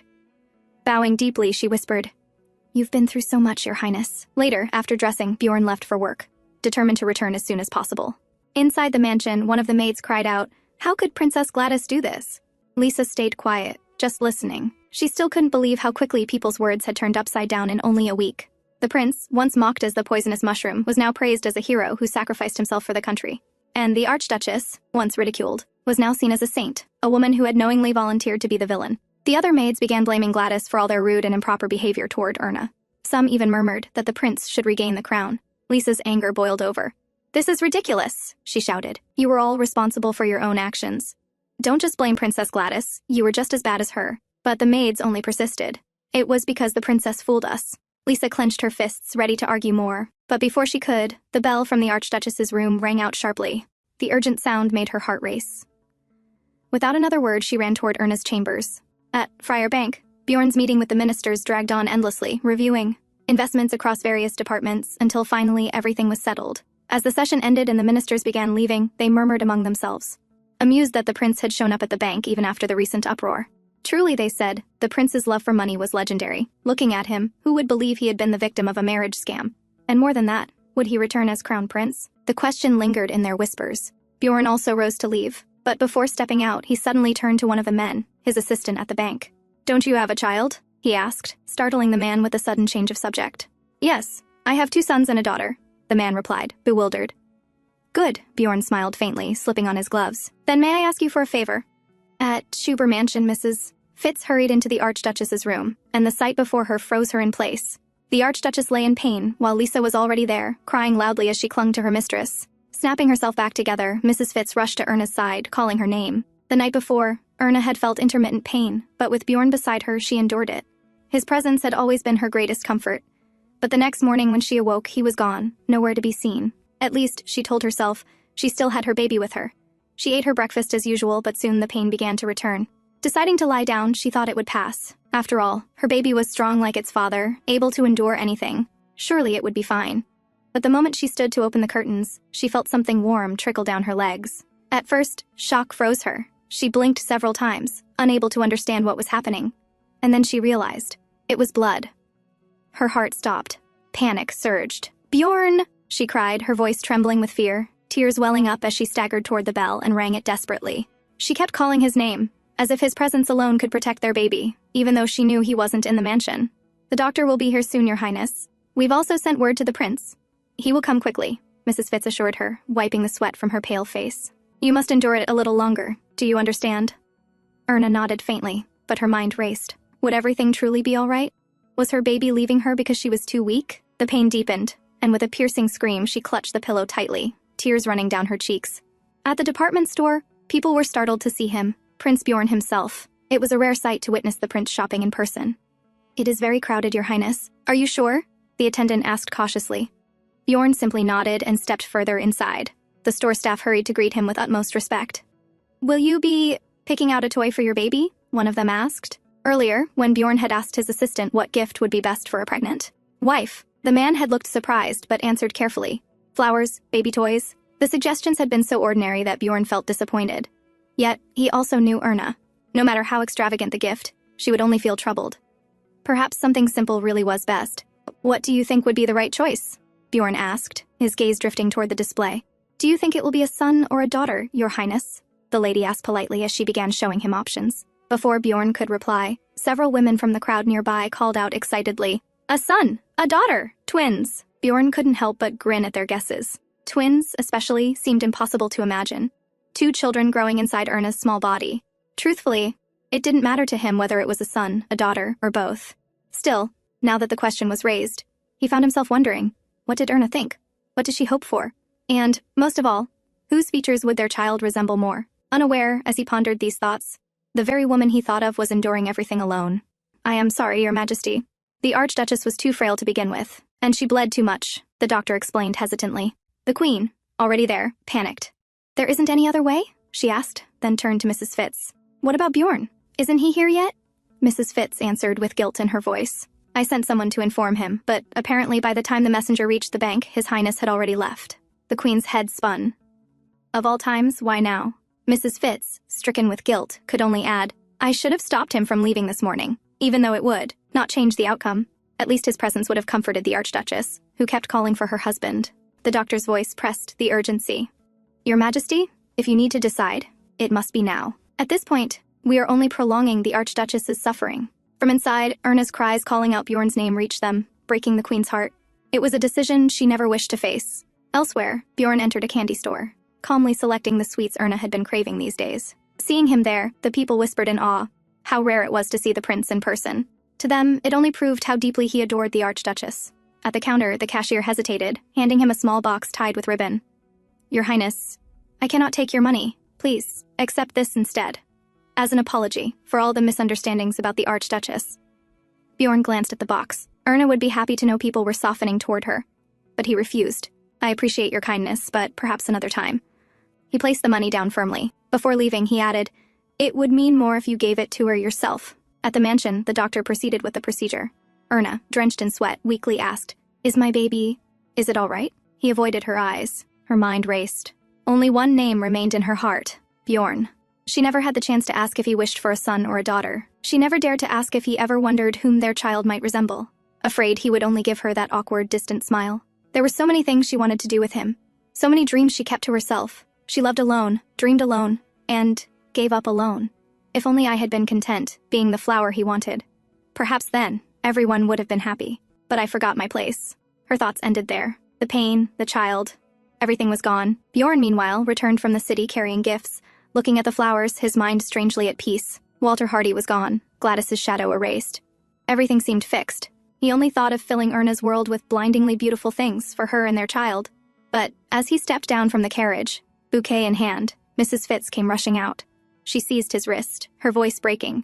Your Highness, Bjorn froze at her expression. The Archduchess had a miscarriage. The words drained all color from his face. He stared at her, wide-eyed, unable to breathe. She has been calling for you the whole time. You must go to her, Mrs. Fitz urged. Bjorn's body finally moved. He dropped the bouquet and his hat to the ground, rushing inside. Mrs. Fitz bent down, lifting the fallen flowers with a heavy sigh. When Bjorn reached the room, he froze at the sight before him. The place was a mess. Doctors and nurses, their clothes stained with blood, bowed at once to the Archduke. The doctor stepped forward, bowing deeply. I am sorry, Your Highness. Bjorn said nothing. He only strode straight toward Erna's bed, where she lay unconscious, her face pale as paper. But the doctor's voice stopped him. She must rest as much as possible, he explained nervously. That is why I prescribed sedatives. I have no excuse, but if I had been more... Get to the point. Bjorn cut him off sharply. The doctor swallowed. Her body is too fragile. And the child was not strong either. But we managed to avoid the worst from happening. She will recover. Once her body heals, she can still have another child. Bjorn's jaw tightened. He gave only a short nod, and the room fell silent. One by one, everyone left, leaving him alone with her. He sat by her side. The air still reeked of blood and disinfectant. His chest tightened. He wanted nothing more than to take her away from this place. The truth pressed down on him. Their child was gone. He couldn't even name what he was feeling. Only that none of it mattered as long as Erna was alive. That was enough. Her hands were cold in his. He sat there until, at last, they warmed slightly in his grasp. Only then did he stand. His eyes landed on the baby stroller gifted by Duchess Arsène, surrounded by toys and little clothes. His throat went dry, suffocated by the sight. Without a word, he turned and shut the door behind him. Outside, the queen and others waited, tense and silent. Bjorn stopped before his mother. The rest bowed, offering apologies. He gave a brief nod of acknowledgement. As long as Erna is safe, nothing else matters, he told himself. Miscarriages happen. With time, her body would heal. With time, the pain would fade. He had to believe that. Clean everything in the Archduchess's room, he ordered curtly. Make sure it's all gone. Hours later, Erna's eyes finally opened. The first thing she saw was him, his hair disheveled, his expression taut. The room was spotless now, everything erased. Perhaps along with her child, her tears and anguish had vanished too. That was why she felt calmer than she expected. Nothing was left. I want to change my room, she said quietly, scanning the walls around her. She couldn't stay in a place filled with such memories. All right, Bjorn answered immediately. He only wanted her to be okay. She gave him a faint smile. Thank you. She was still dazed, yet in that moment, she wondered if her smile was pretty enough to satisfy him. Bjorn only sat there, tense and silent, staring at her as if trying to hold back everything he couldn't say. As time passed, about a month after the incident, Erna adjusted to her. Days, waking up early for walks, eating on time, resting properly. Her health improved quickly, though at times her body still felt weak, leaving her nauseous. The staff around her had also grown friendlier. She remembered how they once bet that the new Archduchess wouldn't last even a year. Erna sometimes wondered who had won that bet. If it had been Lisa, then perhaps she was now nothing more than Lisa's little trophy. Outside, the news still carried demands for Bjorn to return as crown prince. Erna, however, wondered what her husband truly wanted. It had been a long time since they had a proper conversation. They shared one meal together every day, sat across from each other, exchanged a few words. But when she tried to recall those conversations, there was nothing. Empty silence wrapped in polite exchanges. Letters kept arriving from the public. Some offered apologies, some praised her, and some even shared their own stories of miscarriage to comfort her. She knew it was mostly formality, yet it still eased her heart. They assured her that one day she would give birth to a healthy child. And she knew, as long as she remained married, she was expected to give Bjorn an heir. But the memory of those painful days still suffocated her. Even now, she trembled at the thought. A knock broke her thoughts. Mrs. Fitz stepped inside. "The prince would like to have lunch with you," she said. Erna's hands tensed. She looked at her for a moment before finally replying quietly, "All right." Outside, Bjorn sat waiting for his wife. He knew nothing was truly okay, the tension between them heavy. And he had decided today he must end it. He had been sleeping alone for a long time now. Erna no longer woke him in the mornings. An early riser herself, but strangely he found himself rising early too. The bed felt too large without her. The silence pressing on his chest until it was hard to breathe. He was confused, annoyed, and yet came to one conclusion. It was time to return everything to normal. "I'm sorry I'm late," Erna said as she arrived. Bjorn looked at her. She still seemed pale and too thin to him. They sat for lunch, and silence quickly settled again. Bjorn glanced at her, realizing he needed to speak, though Erna seemed not to mind the quiet anymore. She had been like this all autumn. At first he thought it was relief, but now he wasn't sure. "Did you take a long walk?" he asked, breaking the silence. Calmly, she replied that she had gone to the riverside, though not far. "Why don't you learn to ride instead? I can buy you a decent horse," Bjorn suggested. The silence stretched again. Bjorn waited. He had all the time in the world for her answer. At last, Erna gave a small smile. "I appreciate your suggestion, Bjorn, but I like the way things are now, so don't mind me." Her words unsettled him. He could see her smile was not genuine, not pretty enough, and she knew it. She could not fake it any longer, and he hated those made-up smiles. For the past month, their meals had always been like this. Bjorn kept trying, offering her things like today's suggestion of a horse, expensive gifts, solutions. But Erna didn't need them. She suggested visiting Duchess Arsène instead. Bjorn countered, saying they could invite the Duchess here. It would be better. But Erna insisted on going, since the Duchess had come so often these past weeks. Now that she had recovered, it was only right she pay the visit. Inside, she also longed to leave the castle, even just for a little while. From summer through autumn, she had not stepped out, and now the walls suffocated her. The strength of her own urge to leave even startled her. Bjorn studied her for a moment, then said, "All right, go ahead." "Thank you," Erna replied, smiling with that same doll-like smile. "I am fine. I am sorry. I'm tired of you parroting such empty lines, Bjorn said suddenly, frustration slipping through. Erna lowered her gaze. She knew he was trying. She knew what he wanted wasn't grand, only for her to be by his side as a faithful wife. And yet, she couldn't do it. Everyone in the mansion treated her kindly, her needs were met, life was peaceful and cozy. But she didn't know how to be that wife anymore. The new bed will arrive tomorrow, Bjorn said, raising his glass. Tell Madame Fitz if you need anything changed in the decoration. Erna looked down. In truth, she wasn't ready. Bjorn, she began. Do you still need more time? How much longer? He asked, reading her expression. She knew if she asked, Bjorn would give her more time. But how long? A week? A month? She didn't know anymore. You said, husband and wife must share the same bed no matter what, Bjorn reminded her. Have you already forgotten how the Archbishop told us to walk the thorny path together? Erna stared at him. They were husband and wife, yet their view of that bond was never the same. That truth made her miserable. His gaze and voice were sweet, almost like love. And once, she had wished for that. But now, it only brought despair. She nodded hopelessly. The next day, Erna arrived to meet Duchess Arsène. Bjorn had a prior commitment, so he couldn't accompany me, she said apologetically. Good thing, the Duchess replied with a smirk, sipping her tea. I didn't want to see him anyway. They sat together, chatting about many things. But as the Duchess looked at Erna, her heart ached. She could see how much the young woman was withering inside. You don't have to try so hard, child, she advised gently. The Duchess remembered the day Isabel told her Erna hadn't known the secret either. That discovery had filled her with fury. She had called them all cowards, the king, the queen, even Crown Prince Leonid, and all three had lowered their heads in guilt. She understood why Bjorn had done what he did, and the weight behind it, but still, it was hard to accept. And if it was hard for her, how unbearable must it have been for Erna? I'm fine, Grandma. I mean it, Erna said softly, trying to reassure her. But the Duchess knew better. She could see clearly what a terrible liar Erna was. As they continued talking, a maid entered and bowed. Prince Bjorn has arrived. Erna froze, eyes widening in shock. Bjorn was here. When Bjorn arrived, they sat for dinner together. Everyone ate in silence. Bjorn's gaze lingered on the woman before him. Erna only nibbled at her food, eyes down, never once looking at him. He had canceled his entire schedule just to attend this dinner, hoping to see her smiling, laughing, and at ease. Instead, she still felt so far away, so distant that it was driving him mad. From the corner, Duchess Arsène observed her grandson carefully. She had invited Erna in hopes of persuading her to stay for a few days, but this wolf had stormed in to fetch his wife. Clearly, he would not allow it. With a sigh, she thought to herself that the apple had not fallen far from the tree. Philip, Bjorn's father, was a capable man, but when it came to his wife, he too had been a fool. The Dniester men, it seemed, had no idea how to use their clever minds when it came to love. Time passed, and finally the Duchess suggested that Erna should not overexert herself and should head home. Bjorn smiled and nodded, shameless as ever, which only made the Duchess shake her head. Still, she thought, once tamed, Bjorn might make a decent husband. But it was going to be a rough road. As they said their goodbyes, Bjorn helped Erna into the carriage. Before he followed, the Duchess leaned in and whispered, Why don't you try romancing her? You can be quite charming when you want to be, can't you? Bjorn frowned. Are you drunk? He asked, confused. Even drunk. I'd be better at romance than any Dniester man, she quipped. Bjorn only grinned at her boldness, amused, and stepped into the carriage.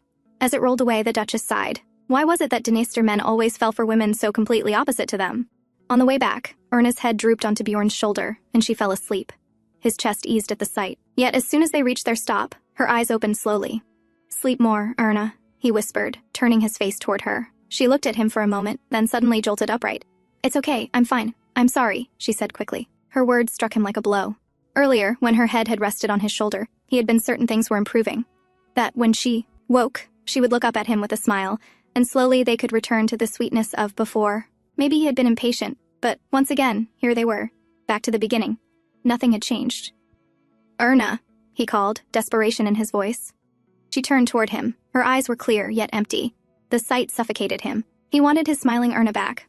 The irritation, the helplessness. It was enough to make him reckless. About what happened to Erna, Bjorn finally started. You wanted to hear how I came to divorce Gladys, right? Erna said nothing, only nodded silently, lowering her gaze. That was classified information between the two nations, Bjorn explained. The day he decided to tell her that incident happened, he had decided not to speak of it, thinking it would only hurt her more. Looking back now, maybe he had simply been a coward. Did you worry that I would not be able to keep it a secret? Erna asked quietly. It wasn't a matter of trust, he replied. It was an agreement between Lars and Lechen. I had to honor it. It would have been the same even if I had married someone else. Erna understood. He was a prince of a nation first, before being her husband. His duty always came before her. But, Bjorn, You saw how much I suffered, she said, her voice trembling. You were there witnessing everything. If that poet's story had never been published, it would have remained a secret.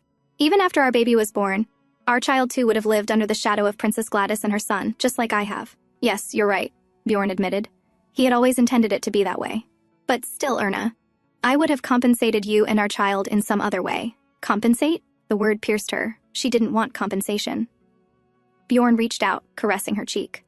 Erna, everything is okay now. In his eyes, Gladys's shadow was now gone completely. The public now saw Erna as a loyal, true wife, the character in a fairy tale who always endures hardship and is rewarded in the end. But Erna could not bring herself to tell him the truth. That every time she thought of her child, she feared it would suffer the way she had. That she loathed herself for not being like Princess Gladys. That she had prayed their child would resemble its father, so it would have only the best in life. That had been her only wish. She couldn't say it. Instead, tears formed in her eyes. Bjorn looked at her silently. Then he leaned forward, lowering himself until his lips met hers. Erna's tears spilled over as he kissed her, and he swallowed them as if desperate to erase them. After a week, Erna went on a tour with Mrs. Fitz, as the interior designer showed her the new room. The bed stood in the center, flowers placed everywhere, arranged according to her supposed liking. Is there anything else you'd like changed, Your Highness? The man asked politely. It's beautiful. Thank you, Erna replied with her practiced smile. When everyone left, she stood there quietly, taking in the view of the room. Bjorn had given her time, but that time ended this week. By tonight she was expected to move into this room, with him. Her eyes fell on the large bed, his words echoing in her mind. But was she truly ready to take her place as his wife here? She didn't know. Bjorn received a letter from Lechen, informing him of Gladys's brother's arrival in Lechen. With frustration, he ordered the carriage to be prepared. For Lechen to write him personally, it must have caused enough trouble. The treaty between the two nations was broken, but as close allies, Lechen still had to show respect. And that was exactly why Gladys's brother, Alexander, was throwing such a tantrum. As Bjorn marched toward the entrance with his attendant, a voice stopped him. Bjorn, Erna called. He turned to see her standing there. I heard you were going to the castle? She asked anxiously. He strode to her. Yes, I must go see that crybaby prince, he said lightly, then leaned down and pressed a soft kiss on her lips. I'll be back, Erna. Before stepping into the carriage, he turned again. Have you moved all your things? Yes, Erna replied, obedient as ever. I'll be back soon, Erna, he repeated once more. She only smiled at him, the kind of smile that never reached her eyes. Bjorn sighed inwardly at that awkward smile again, but said nothing as the carriage finally pulled away. That night, after her bath, Erna followed her usual routine. The maid guided her to her newly prepared bedroom, wished her good night, and left.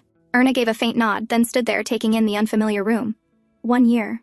It had been 1 year since her marriage. Back then, how naive she had been. A wife's duty was to entertain her husband in the bedroom, perhaps her greatest use to him. At the capital castle, Bjorn sat lazily, remarking, Should I kill him? How about it, Leo? I could send his head to Lars and declare war. You and father could handle the rest. Oh, I'll pitch in financially. Leonid sighed. Violation of treaty, domestic isolation, war reparations. If you can handle all of that too, then I'll consider it. Bjorn grinned. The session with Gladys's brother was dragging longer than he expected. Alexander kept sobbing, blabbering about his sister's pain, her suffering, over and over again. Clearly, he wanted to appeal to Bjorn's sympathetic side, but Bjorn does not really have one. The book had been published in Lechen, and they had failed to stop it. That was why Bjorn chose to listen to all those cries. But now he had heard enough.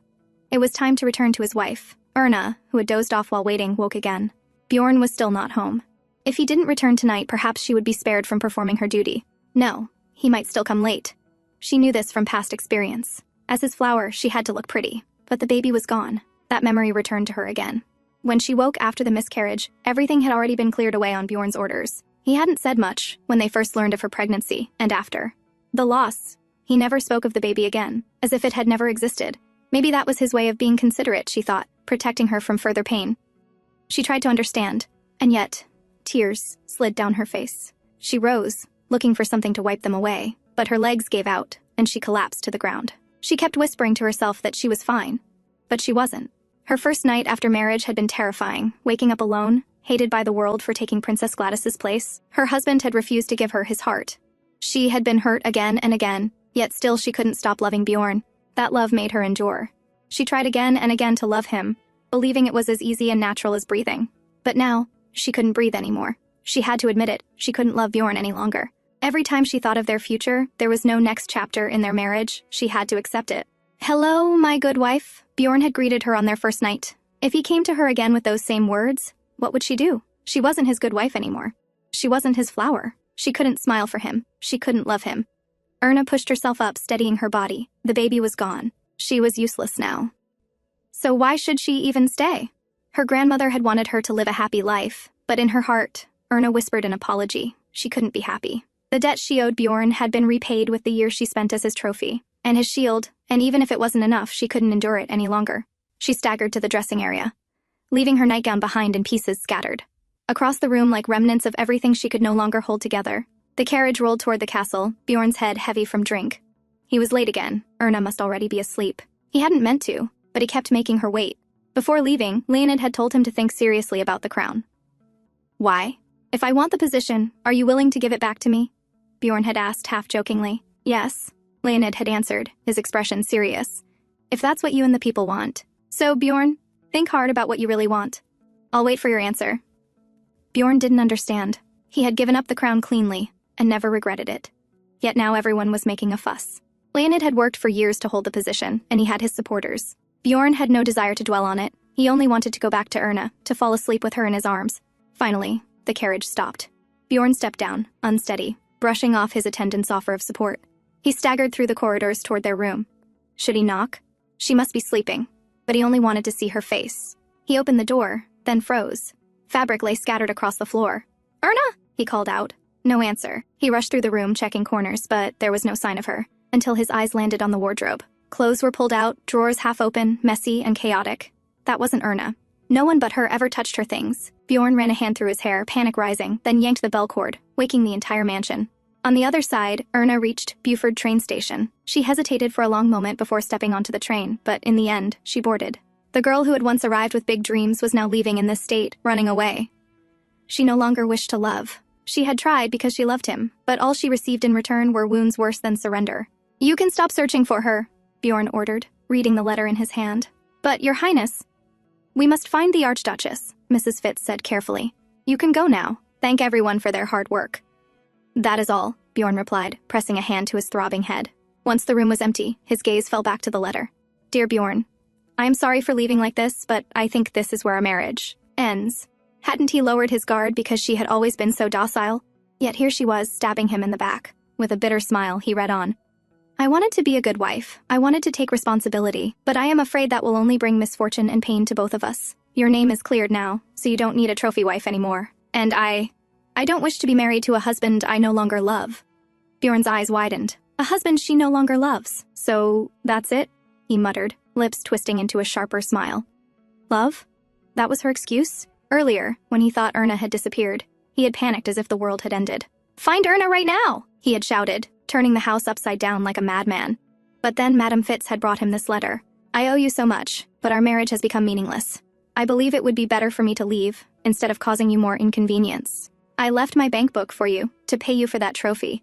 Thank you for your kindness, and I am sorry for leaving like this. I am returning to where I belong. Let me know once you are ready.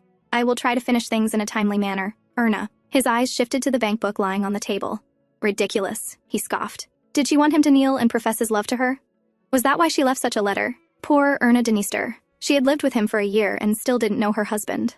She had only taken a few of her old dresses, leaving behind everything else. To Bjorn, that was clear proof. She didn't intend to leave forever. Our marriage is over. I no longer love you. Cliché words, a trivial rebellion. With that cold assurance to himself, Prince Bjorn rang the bell. Close the curtains. Bring my meals to my room. Erna's little escape only made him laugh. And that was all. With that, Bjorn Dniester shut himself away, closing the door and drawing the room into darkness. After a chaotic night, Schubert sank into despair. The maid attending Prince Bjorn's room opened a window to let in some light, only to be met with a sharp, dangerous glare from him, one that could kill if looks truly could.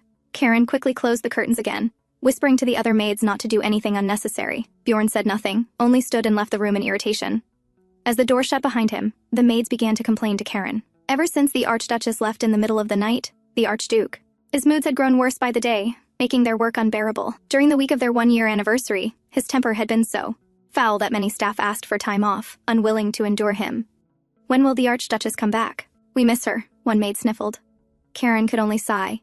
No one knew the answer. It had already been a month since the Archduchess ran away, yet Madame Fitz had managed to keep the matter hidden from the public. She instructed the staff to say only that the Archduchess was visiting her childhood home to rest and recover. Her tone had been so frightening that everyone agreed at once. The prince's reputation had only just been restored. Another scandal could not be allowed. "What is it, Lisa?" Mrs. Fitz asked, seeing the Archduchess's personal maid approach. "I would like to leave here and go to the Varden residence in Buford. Her Highness said we would see each other again in the letter she sent me," Lisa replied firmly.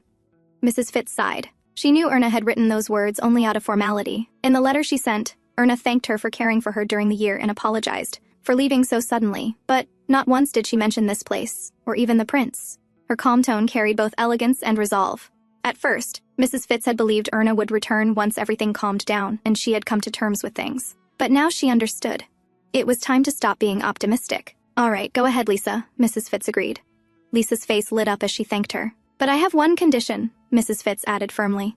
"There is something you must do for me." She knew she could no longer leave the prince in his current state. Bjorn sat in his chair after finishing his meeting, looking at the window.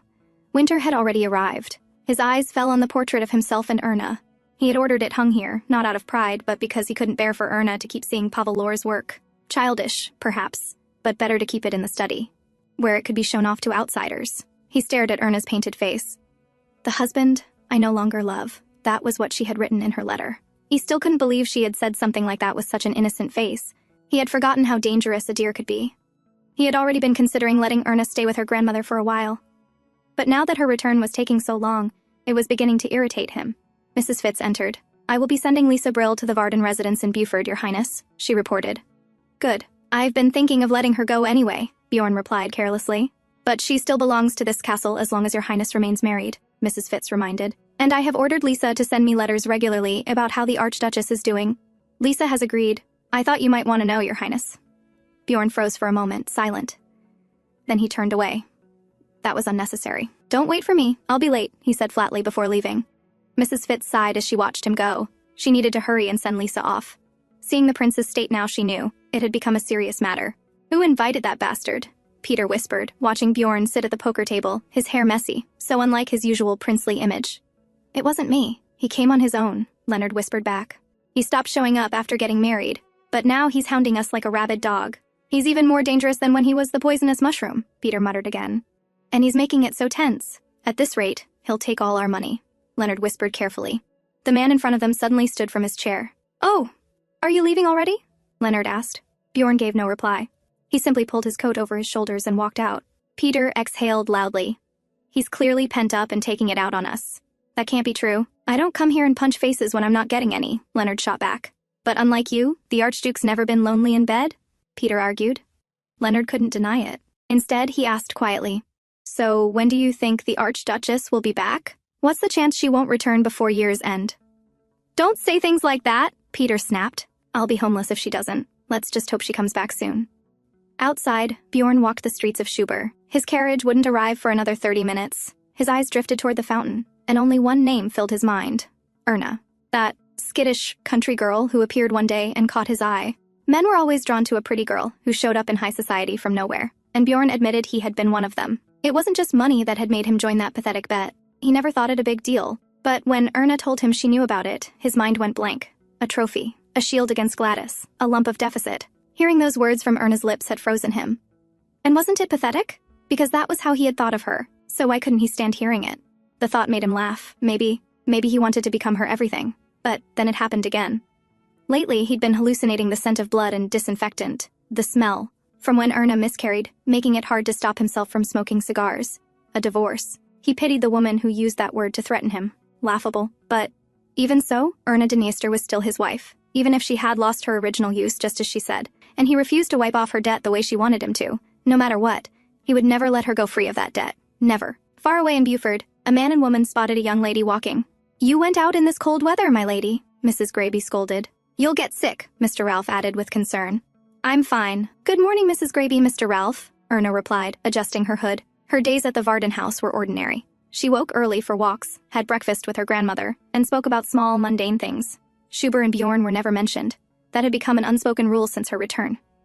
Checking the time, Erna sighed. It was already noon and still no divorce papers. It had been a month since she came back home. She had apologized to her grandmother for failing to keep her promise of being happy in marriage. The Baroness only looked at her for a long moment, before pulling her into a tight hug. "You did your best, my child," she had said.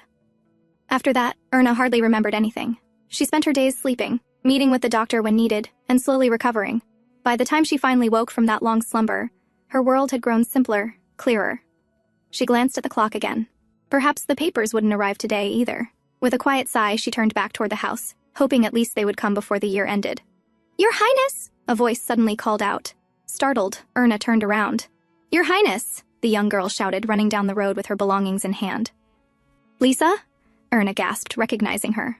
"Your Highness!" Lisa sobbed, rushing closer. "Lisa?" Erna whispered, finally realizing it was truly her. The two embraced, holding each other tight, as if finding solace in the reunion.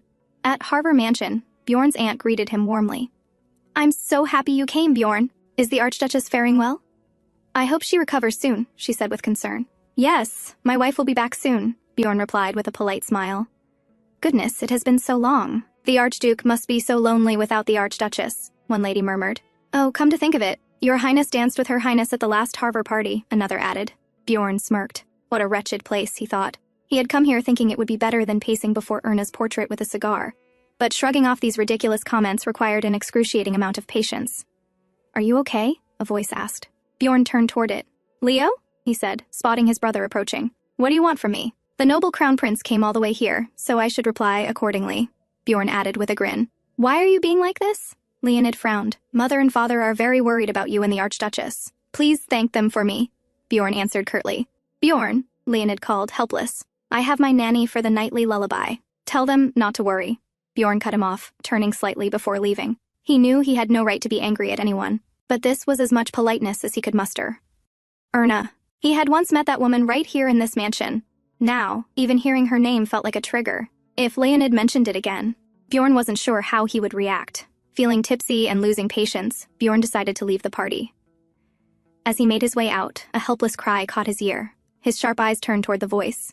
An image of Erna at last year's party. In this very house flashed in his mind, her struggling to break free. Was some bastard crossing the line again? It was the same man, Heinz, the one who had harassed Erna last year, now repeating the same mistake with a maid. And once again, the mad dog of Dniester stood in front of him. "Hello, Heinz," Bjorn greeted sharply, yet calmly. "I guess you're really attached to this place. Do you feel hot like an animal every time you come here?" His tone dripped with sarcasm as the maid took her chance to run away. "Leave. It's none of your business," Heinz shouted angrily. "How rude," Bjorn replied with a grin. Then he stepped on his foot, pressing down hard. "I asked you a question. Shouldn't you answer it first?" This is none of your business," Heinz stammered, trembling. "Indeed it isn't," Bjorn said evenly, "but—" His eyes gleamed with danger. Heinz paled, recognizing that look. "It's not like that. You know, she came to me first," Heinz tried to explain desperately. "Oh, really?" Bjorn scoffed. Heinz had said something similar about Erna back then. Bjorn hadn't cared at the time, but the world had criticized her cruelly. Said filthy things, and still, she never lost her bright smile. She endured everything silently without complaint. He remembered that day too, when she had waited for him at the end of the bridge. There had been no plan to meet, yet she believed he would come if she waited long enough. What a silly woman. When she told him that with such a delighted smile, perhaps he had subconsciously formed a belief that she would always wait for him, and she had. Every time he left, whenever he looked back, Erna had been there, waiting. He thought it would be okay. He thought it would be okay forever. Bjorn chuckled bitterly at his own thought. Heinz froze. Why was this man laughing like that? Had he gone mad? But suddenly Bjorn stopped laughing and strode toward him. "Why are you doing this, you crazy bastard?" Heinz shouted in fear. "Well, I just feel annoyed," Bjorn answered coldly, glaring down at him. "I guess this place makes you feel hot and bothered, while it makes me feel angry." With that, he raised his foot and struck hard. "It's your fault," he said between blows. "You shouldn't have made me angry." Finally, he stopped. His shoe dripped with Heinz's blood as the man slumped to the ground, half-conscious. "Try to control your lust, Heinz. That way I'll control my anger," Bjorn said, justifying himself. Inside, he knew this anger wasn't justified, not like this. Yet he didn't care, because everything that happened to Erna had started here, with this man, and that cursed bet at the card table. The scandal that ruined her reputation had been born from his own actions too. But that ignorant woman believed he had saved her. With that thought, Bjorn turned to leave, when suddenly Heinz grabbed an object and lunged to strike him. Later, the carriage rolled down the road toward Schubert Castle. "Are you crazy?" Leonid shouted at his brother. For the first time, the calm crown prince lost his composure. Bjorn chuckled at the sight of his twin cursing him. "How can you laugh like that?" Leonid snapped, growing more frustrated. "If this is how you're going to act, then go to the Varden residence. Cry, beg, do whatever it takes to bring the Archduchess back." "The Archduchess?" Bjorn repeated with a smirk. "Oh, you mean Erna. Don't worry, Erna will be back." Still confident, as always. But his hand pressed against his other hand. throbbing with pain. His memory of the night at Harver Mansion came in fragments, Heinze swinging. At him, Bjorn raising his arm to block the poker, the sharp crack of impact. He remembered kicking Heinze down, but the man had lunged at him again, screaming. Bjorn grabbed the poker and swung, but after that, nothing. When he came to his senses, Leonid was holding the bloody poker, shouting at him to stop. "I'm not sure if your wife is coming back, Bjorn," Leonid said now, his tone firm, as if laying out a fact. Bjorn chuckled bitterly, clutching his throbbing head. "Shut up, Leo. Erna loves me," he muttered. "So she will come back. She will." It sounded less like he was telling Leonid, and more like he was trying to convince himself. "Bjorn," Leonid said softly, concern in his eyes. But Bjorn closed his eyes, half-conscious, mumbling, "Erna will be back. She has to come back." The carriage reached the castle. Leonid carefully helped his brother out, informing Mrs. Fitz, "He's drunk and injured. He got into a fight at Harver Mansion. I think his arm is broken. Please, get him a doctor." Mrs. Fitz was stunned. Things were spiraling out of control. After a long night, Bjorn finally woke sober. The pain in his arm made it clear. It really was broken. His mind went back to the chaos, the shocked guests murmuring, Leonid's furious voice, and above it all, his own voice echoing, pathetic and desperate, repeating one name over and over. Erna will be back. He had clung to it like a fool, barking louder like a dog only because he was afraid. And now, lying there in pain, he felt utterly ridiculous. As he sat lost in thought, Mrs. Fitz entered the room. "I thought you might not be able to ring the bell today, so I brought the tea," she said calmly. "And I didn't let anyone in. You never like to see people after doing something embarrassing." Bjorn chuckled. "Is that so?" "Yes," she replied, setting the tray on the table. "But it's a good thing you've grown up now. I no longer have to search in the closet or under the bed." Bjorn calmly lifted his cup, but Mrs. Fitz added, "Lisa's letter arrived." He froze mid-motion. "Would you like me to read it?" she asked gently, already knowing what he wanted but wouldn't say. Bjorn stayed silent, sipping his tea instead. So she began. "Lisa writes that the Archduchess is doing well at the Varden residence. The Baroness is also in good health. Apparently the dairy cow gave birth to a calf, so she knitted a new pair of socks. And that's all." Mrs. Fitz looked at him. "Is there anything you'd like me to send back?" Bjorn frowned silently. That was it. Irritation flickered through him. He should have fired that maid long ago. "Oh, there's one more matter to report," Mrs. Fitz added. "The Crown Prince has decided to visit the Varden residence this week. He'll be going with Duchess Haney. Leonid and Louise are going to Buford," Bjorn repeated, shocked. "Why would they visit my wife?" Mrs. Fitz met his gaze evenly. "I don't know. Perhaps you'll figure it out if you look in the mirror." Disheveled, with a broken arm and dark circles under his eyes, Bjorn Dniester still muttered that everyone was overreacting. Later, after finishing his tea, he went to the bath. Carefully unwrapping the bandage, he saw the blood had turned black in places. Mrs. Fitz's words echoed in his head. He raised his eyes to the mirror and met his own unkempt reflection. He smirked. I suppose she wasn't wrong. He ruffled his messy hair. Best to get a trim before Leonid and Louise returned from Buford. The carriage rolled through the streets on its way to Buford. "I still can't believe this," Princess Louise fumed, her voice sharp with anger. "It's so awful, I'm still seething. How could you keep it a secret from me, too?" Across from her, Leonid pressed a hand to his head. She had been railing against Bjorn the entire ride. "Did you enjoy watching me treat that unforgivable woman as my best friend?" she demanded. "Louise, as I've said, it was a confidential matter between Lars and Lechen," Leonid tried to explain. "Confidential?" she repeated bitterly. "Is that really the excuse you're going to give, Your Highness?" Her anger flared again. When she first learned the truth about Gladys, humiliation and sorrow had washed over her, not only because of Gladys, but because her own family had hidden it from her. She had resented them for lying, yet part of her had understood why. She even understood why Bjorn had chosen such a path, for the sake of the nation. If they had told her, she would have accepted it. At the very least, she wouldn't have foolishly pushed Bjorn to reconcile with Gladys. "How much longer?" Louise asked impatiently. "I think we're almost there," Leonid replied calmly, studying the road. "Thank you for coming with me, Louise." "I'm here for the Archduchess. This has nothing to do with you or Bjorn," she retorted sharply. She had decided long ago to apologize to Erna, but not knowing what to say, she had delayed.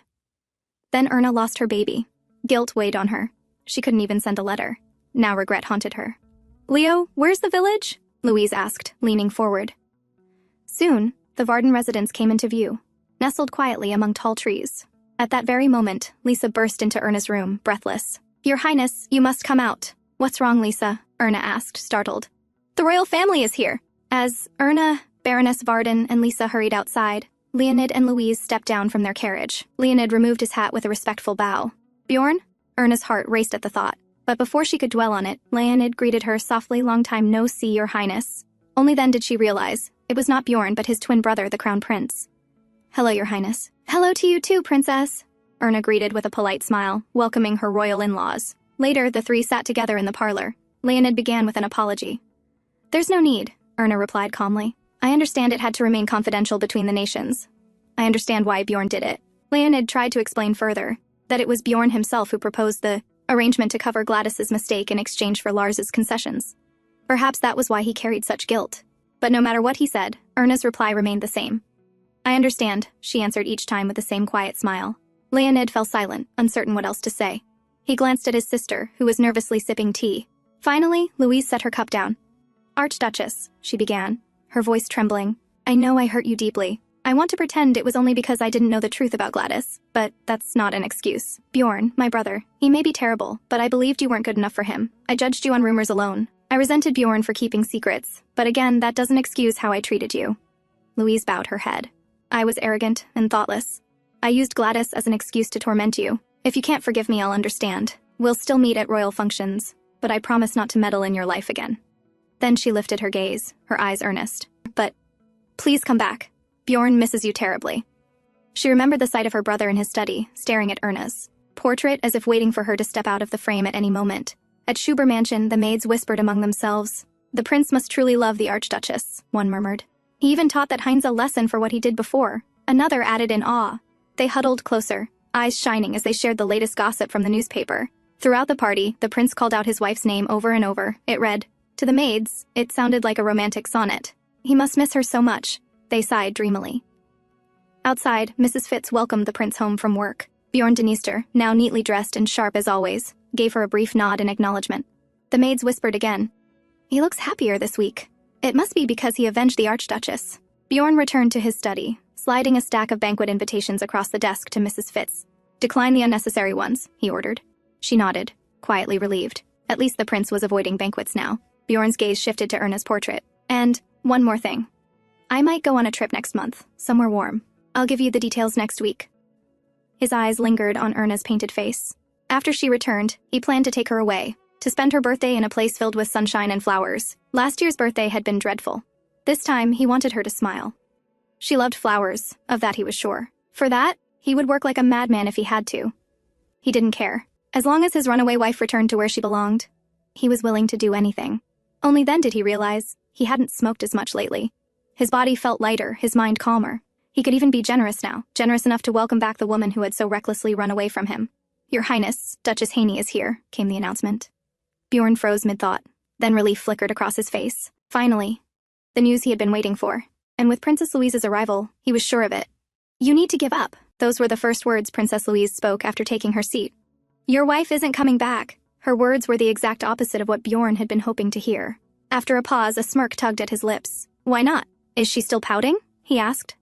"I wouldn't be saying this if that was the case," Louise shot back, her voice sharp with fury. "In fact, I gave her an apology, and she accepted it with understanding. You've been her husband for a year, and yet you have no idea what she's like." Bjorn's hand clenched on the armrest. He knew she was right, but he wasn't ready to accept it. "It would have been easier if she was angry," Louise continued. "Then you could have tried to apologize to her again and again." Her concern showed in her voice. "But when I met the Archduchess, she just smiled and accepted my apology sincerely. I couldn't understand it. How can anyone forgive like that so easily?" Leonid had been confused too. They had tried to convince her how everyone missed her in Schuber, his father, his mother, but Erna only smiled politely in reply. She only faltered once when they mentioned, and Bjorn hurt his arm a little at the recent Harvard party. "I will pray for his recovery," she said calmly, as though they were speaking of someone else, not her husband. Louise and Leonid were both shocked at her composure. "I think your tea is getting cold. I'll bring you some fresh cups," Erna had said with a gentle smile. They looked at each other. There was nothing more they could do. Taking it as a sign, the royal family left the Varden residence respectfully. She looked so relieved. "I think she's decided to get a divorce," Louise said, her voice heavy with concern. Bjorn stared down, disbelief clouding his face. "Divorce? Who? Erna? You don't know anything about her, Louise." His words came out half confused, half confident. "I think I know more than you, at least." Louise snapped back, her irritation rising at her brother's overconfidence. "You need to accept your reality now. And what did you expect anyway, Bjorn?" she pressed on. "I understand you kept this secret from me and grandmother. But how could you lie to your own wife, while she was being hated and criticized by everyone because of Gladys?" "That's enough, Louise," Bjorn cut her off, rubbing his forehead. His hope was already shattered, and he pushed himself up from his seat. There was nothing left to discuss. Are you running away from the situation again? Louise shouted after him, anger shaking her voice. She rose too, her words cutting sharp. I wouldn't be able to live with a husband like you either. Bjorn Dniester, you may be a good prince, but you are the worst husband. Bjorn stopped at the door. He turned slightly, his eyes sharp, and smirked. Well, you think so? With that, he shut the door behind him, leaving his furious sister standing alone. At Buford post office, Lisa arrived to deliver a thick letter written by her master, the Archduchess. Her brows furrowed when she saw the receiver. It was addressed to the prince. Why was it so thick? Maybe her master had written a lot. Ever since the crown prince and princess visited, Erna had been taking longer strolls, walking until her cheeks turned red, and in the end, she even caught a cold. She hadn't budged when the prince and princess came to persuade her so. Lisa thought her master was determined not to return as Archduchess. Then why had she suddenly written a letter to her husband? Lisa didn't know, but whatever the reason, she didn't care. She would stay by her master's side, whether in Schubert or in Buford. With that resolve, she handed the letter over at the post office, asking for it to be delivered in the fastest way possible. Later, at Schubert, Mrs. Fitz placed the letter on the table. The sender's name was clear at the top, Erna. Bjorn stared at it, his eyes widening for a moment. It was the first letter from her in 2 months, ever since she had run away in the middle of the night. And now, after all this time, all she sent was one letter? That crazy dear of his. Had she gone mad? My wife is my business. You can leave, Madam Fitz, Bjorn said coldly. Mrs. Fitz sighed. The annoyed wolf was back again. There was nothing more she could do, so she left him alone with the letter. Bjorn's fingers brushed over the name written on the envelope. Erna. Her smiling face flashed in his mind, the way she once told him she would come back. He let out a bitter laugh at himself, for still hoping. Tearing the letter open, he froze at the sight of its contents. Then his lips curled into a sharp, dangerous smile. It was divorce papers. So this was her answer after all this time, his crazy dear's declaration of war. That night at the club, Peter and Leonard sat frozen in shock at the scene before them. The man across the table had swept up all the poker chips. Madness. He won everything, even with his broken arm, Peter whispered. When is the Archduchess coming back? Leonard muttered with a sob, then stood to leave. I should be going. Before he could finish, Bjorn's voice cut in, low and dangerous. Shall we begin the next game? It didn't sound like a question. It was an order. Both men sank back into their seats. What is going on? He's been living here for days now. Gambling, drinking, passing out from being too drunk, Leonard whispered. Then go ask him if you're that curious, Peter hissed back. And end up like Heinze. But, as Peter glanced at Bjorn, concern flickered in his eyes. Bjorn had never been like this. He was never a model prince, but he was colder, calculated, not this reckless. Not even when the whole nation had criticized him for divorcing Princess Gladys had he sunk this low. His name had finally been cleared, so why was he in this state? Bjorn picked up his new hand of cards. At the sight of them, a grin spread across his face, as if he had just seen something hilarious. Without a word, he tossed the cards onto the table, then stood, pulling on his coat. Bjorn? Peter called out, confused. You giving up? Leonard asked. What about the money? Peter added. You two can have it, Bjorn said flatly, shrugging into his coat before walking out of the club. The two men stared after him, baffled. What kind of hand could make Bjorn Dniester leave like that? They leaned in to check, and froze. A straight flush. They exchanged wide-eyed looks. What made the great Bjorn Dniester walk away from this? Leonard whispered. He's not, dying or something, is he? Peter muttered, unsettled. Outside, Bjorn stood still, snow falling over him. The first snow of the year. He still couldn't believe it.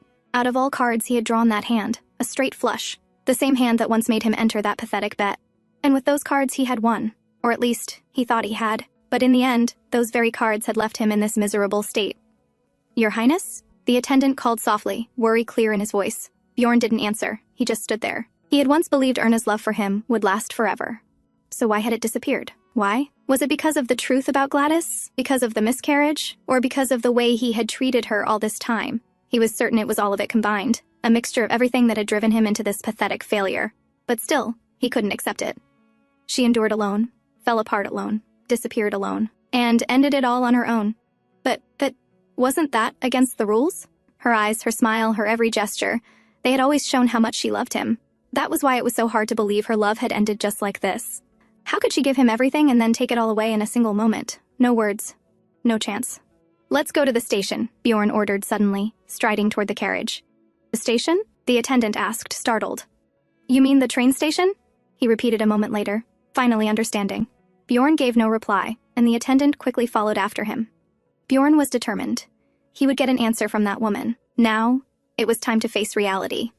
At Varden House, Erna woke in the middle of the night to the sound of a wolf's howl. She turned on the light and sat up in bed. Looking around the room, regret washed over her. She should have chosen the guest room instead of her own childhood room. Then perhaps she wouldn't be tossing and turning, recalling last spring when Bjorn had been here with her. She loved him. So much that she hated herself for it. She had given that man all of her heart. With a sigh, she lay down again. Her eyes shifted to the side and memories flooded back. Last spring, when Bjorn had slept in this very bed with her. She had been surprised and happy, so much so that she hadn't slept a wink. She had touched his hair, his face, felt the softness of him, her heart full just from that. She leaned close, listening to his heartbeat as he slept so calmly. In his arms, she had felt safe. Suddenly, Bjorn had chuckled, startling her. Her face flushed red and she had pulled away in embarrassment. But he caught her, his arm sliding around her waist, pulling her back on top of him. "You should get some sleep, Erna," he told her quietly. Her face burned hotter. "I'm too heavy, Bjorn. Let me down," she whispered. "It's okay," he replied calmly. "We'll switch places tomorrow night." His bold words only left her more flustered. But she stayed, lying on his chest as his hand gently patted her back. And for the first time in her life, she had found someone she could lean on freely. It was strange, but it was wonderful. That was Bjorn, the man she loved. And yet, "I married you because you were quiet, harmless, and beautiful." Those cold words. It was Bjorn, too. Erna covered her tearful eyes. She wished she had never fallen in love with him. But she hadn't been able to help it. Her one-sided love had been lonely and exhausting. But she had no regrets. Now, she only wished for it all to end. At the Schubert train station, the station master froze at the sight of a messy, disheveled figure stumbling onto the platform. The man reeked of alcohol. "Your ticket, please," the ticket master asked carefully. Bjorn handed it over without a word and wobbled his way into his personal carriage. Soon after, the train began its journey toward Buford. In Buford, morning broke. As usual, Erna stood outside the Varden house waiting for the postman. The cold bit at her, and she turned to Lisa. "It's freezing. You should wait inside," Erna advised gently. But Lisa shook her head, determined to stay. Erna sighed. She was grateful. To Mrs. Fitz, who had sent her here, and to Lisa, who had followed her loyally. But she also knew Lisa didn't like living in a small village, and Erna couldn't force her to stay here forever. There was still time before the divorce was finalized, so she decided to discuss Lisa's future later. "The mail coach is coming," Lisa cried excitedly. As usual, the coachman greeted Erna warmly and asked about the Archduke's well-being. Erna smiled politely, offering nothing more. She hadn't told anyone in Buford about the divorce yet. She sorted through the couriers one by one, but the papers she longed for weren't there. Still no response. It had been days. "Is something wrong, Your Highness?" Lisa asked cautiously. "Let's go back inside, Lisa," Erna said calmly. But inside, her heart ached. She wanted to escape this title as soon as possible. She prayed that Bjorn would send his reply soon. Together, the two returned into the house. At night, Bjorn finally reached Buford. Snow was falling steadily, covering the streets in silence. But he couldn't care less. As he made his way into the city where he had once roamed during the festival. "Ride? A carriage ride right now? But I'm closed for the day." "It's too cold," the coachman protested in shock. Bjorn didn't have the patience to argue. He rummaged through his pocket and pulled out a bundle of money, enough to cover 2 weeks of the man's work. The coachman's eyes widened. "Please, get in," he said quickly, his tone shifting to eager compliance. As Bjorn climbed in, the man asked curiously, "By the way, what brings you to this remote village so late at night?" Bjorn didn't answer. He simply settled into the carriage in silence. The coachman frowned at his arrogance, but kept his thoughts to himself. Still, he couldn't help but notice. He had never seen a man who looked so princely, so striking, in all his life. Best not to question it further, he decided, and with that he urged the horses forward through the snow. At Varden House, Erna sat with Lisa, making her artificial flowers again. Seeing her mistress slowly returning to her routine, Lisa finally felt relieved. Life in the village was dull, but she had no intention of going back to Schubert without the Archduchess. It was Lisa's idea to start making flowers again. Otherwise, Erna would have reorganized the study books for the 100th time. Things had been hopeless in the Hardy house too, yet Erna endured. So Lisa believed she would overcome this as well. Just like the flowers she crafted, Lisa hoped Erna would bloom again. Beautiful, delicate, and whole. She didn't want to see her hurt anymore. "We should get ready for bed," Lisa advised, moving to close the curtains. Then suddenly froze at the sight of a familiar silhouette below. "What's wrong, Lisa?" Erna asked, stepping behind her. "Did something happen?" Lisa didn't answer. Erna leaned forward, eyes following her gaze out the window. Her breath caught. Down below stood a man, a familiar silhouette. Her husband, Bjorn. His messy hair, sharp, gloomy eyes, and that disheveled yet strikingly beautiful face. "No way," she whispered. Never in her wildest dreams had she thought Bjorn would come to Buford at this late hour. "Bjorn!" Erna called, her voice trembling. The man lifted his head, his eyes locking with hers. Without another thought, Erna rushed downstairs. Standing before him, she stared at him in disbelief. It was really him, not a dream. Her heart raced wildly. Wordlessly, she reached for his hand. Bjorn lowered his eyes, staring at their joined hands, the hand of the woman who was his wife, his Erna. She pulled him with her, and he let her. as though he had no strength left to walk on his own. Step by step, Erna dragged him through the snow, all the way to the horse stable. Inside, she shut the doors tightly so no one would know. Bjorn stood there watching her, his wife, his Erna, yet she wouldn't even meet his eyes. She stood there against the door for a moment, steadying her breath, trying to calm herself. Then, finally, she turned to him. Her eyes sharp, her expression clear as if asking, "Why are you here?" She walked closer, facing him head-on. Bjorn didn't look away either. He stood his ground, his dark eyes locked on hers. After all, this was why he had come. He needed answers. Answers from the woman who had declared she no longer loved him, who had abandoned him. In the cold night, in the silence of the stable, husband and wife now stood face to face, ready at last to confront what had been left unsaid. And that's a wrap! Thanks for watching! Don't forget to like and share your thoughts in the comments. If you enjoyed this and want to be part of our growing community, hit join to support the channel. Take care and see you soon!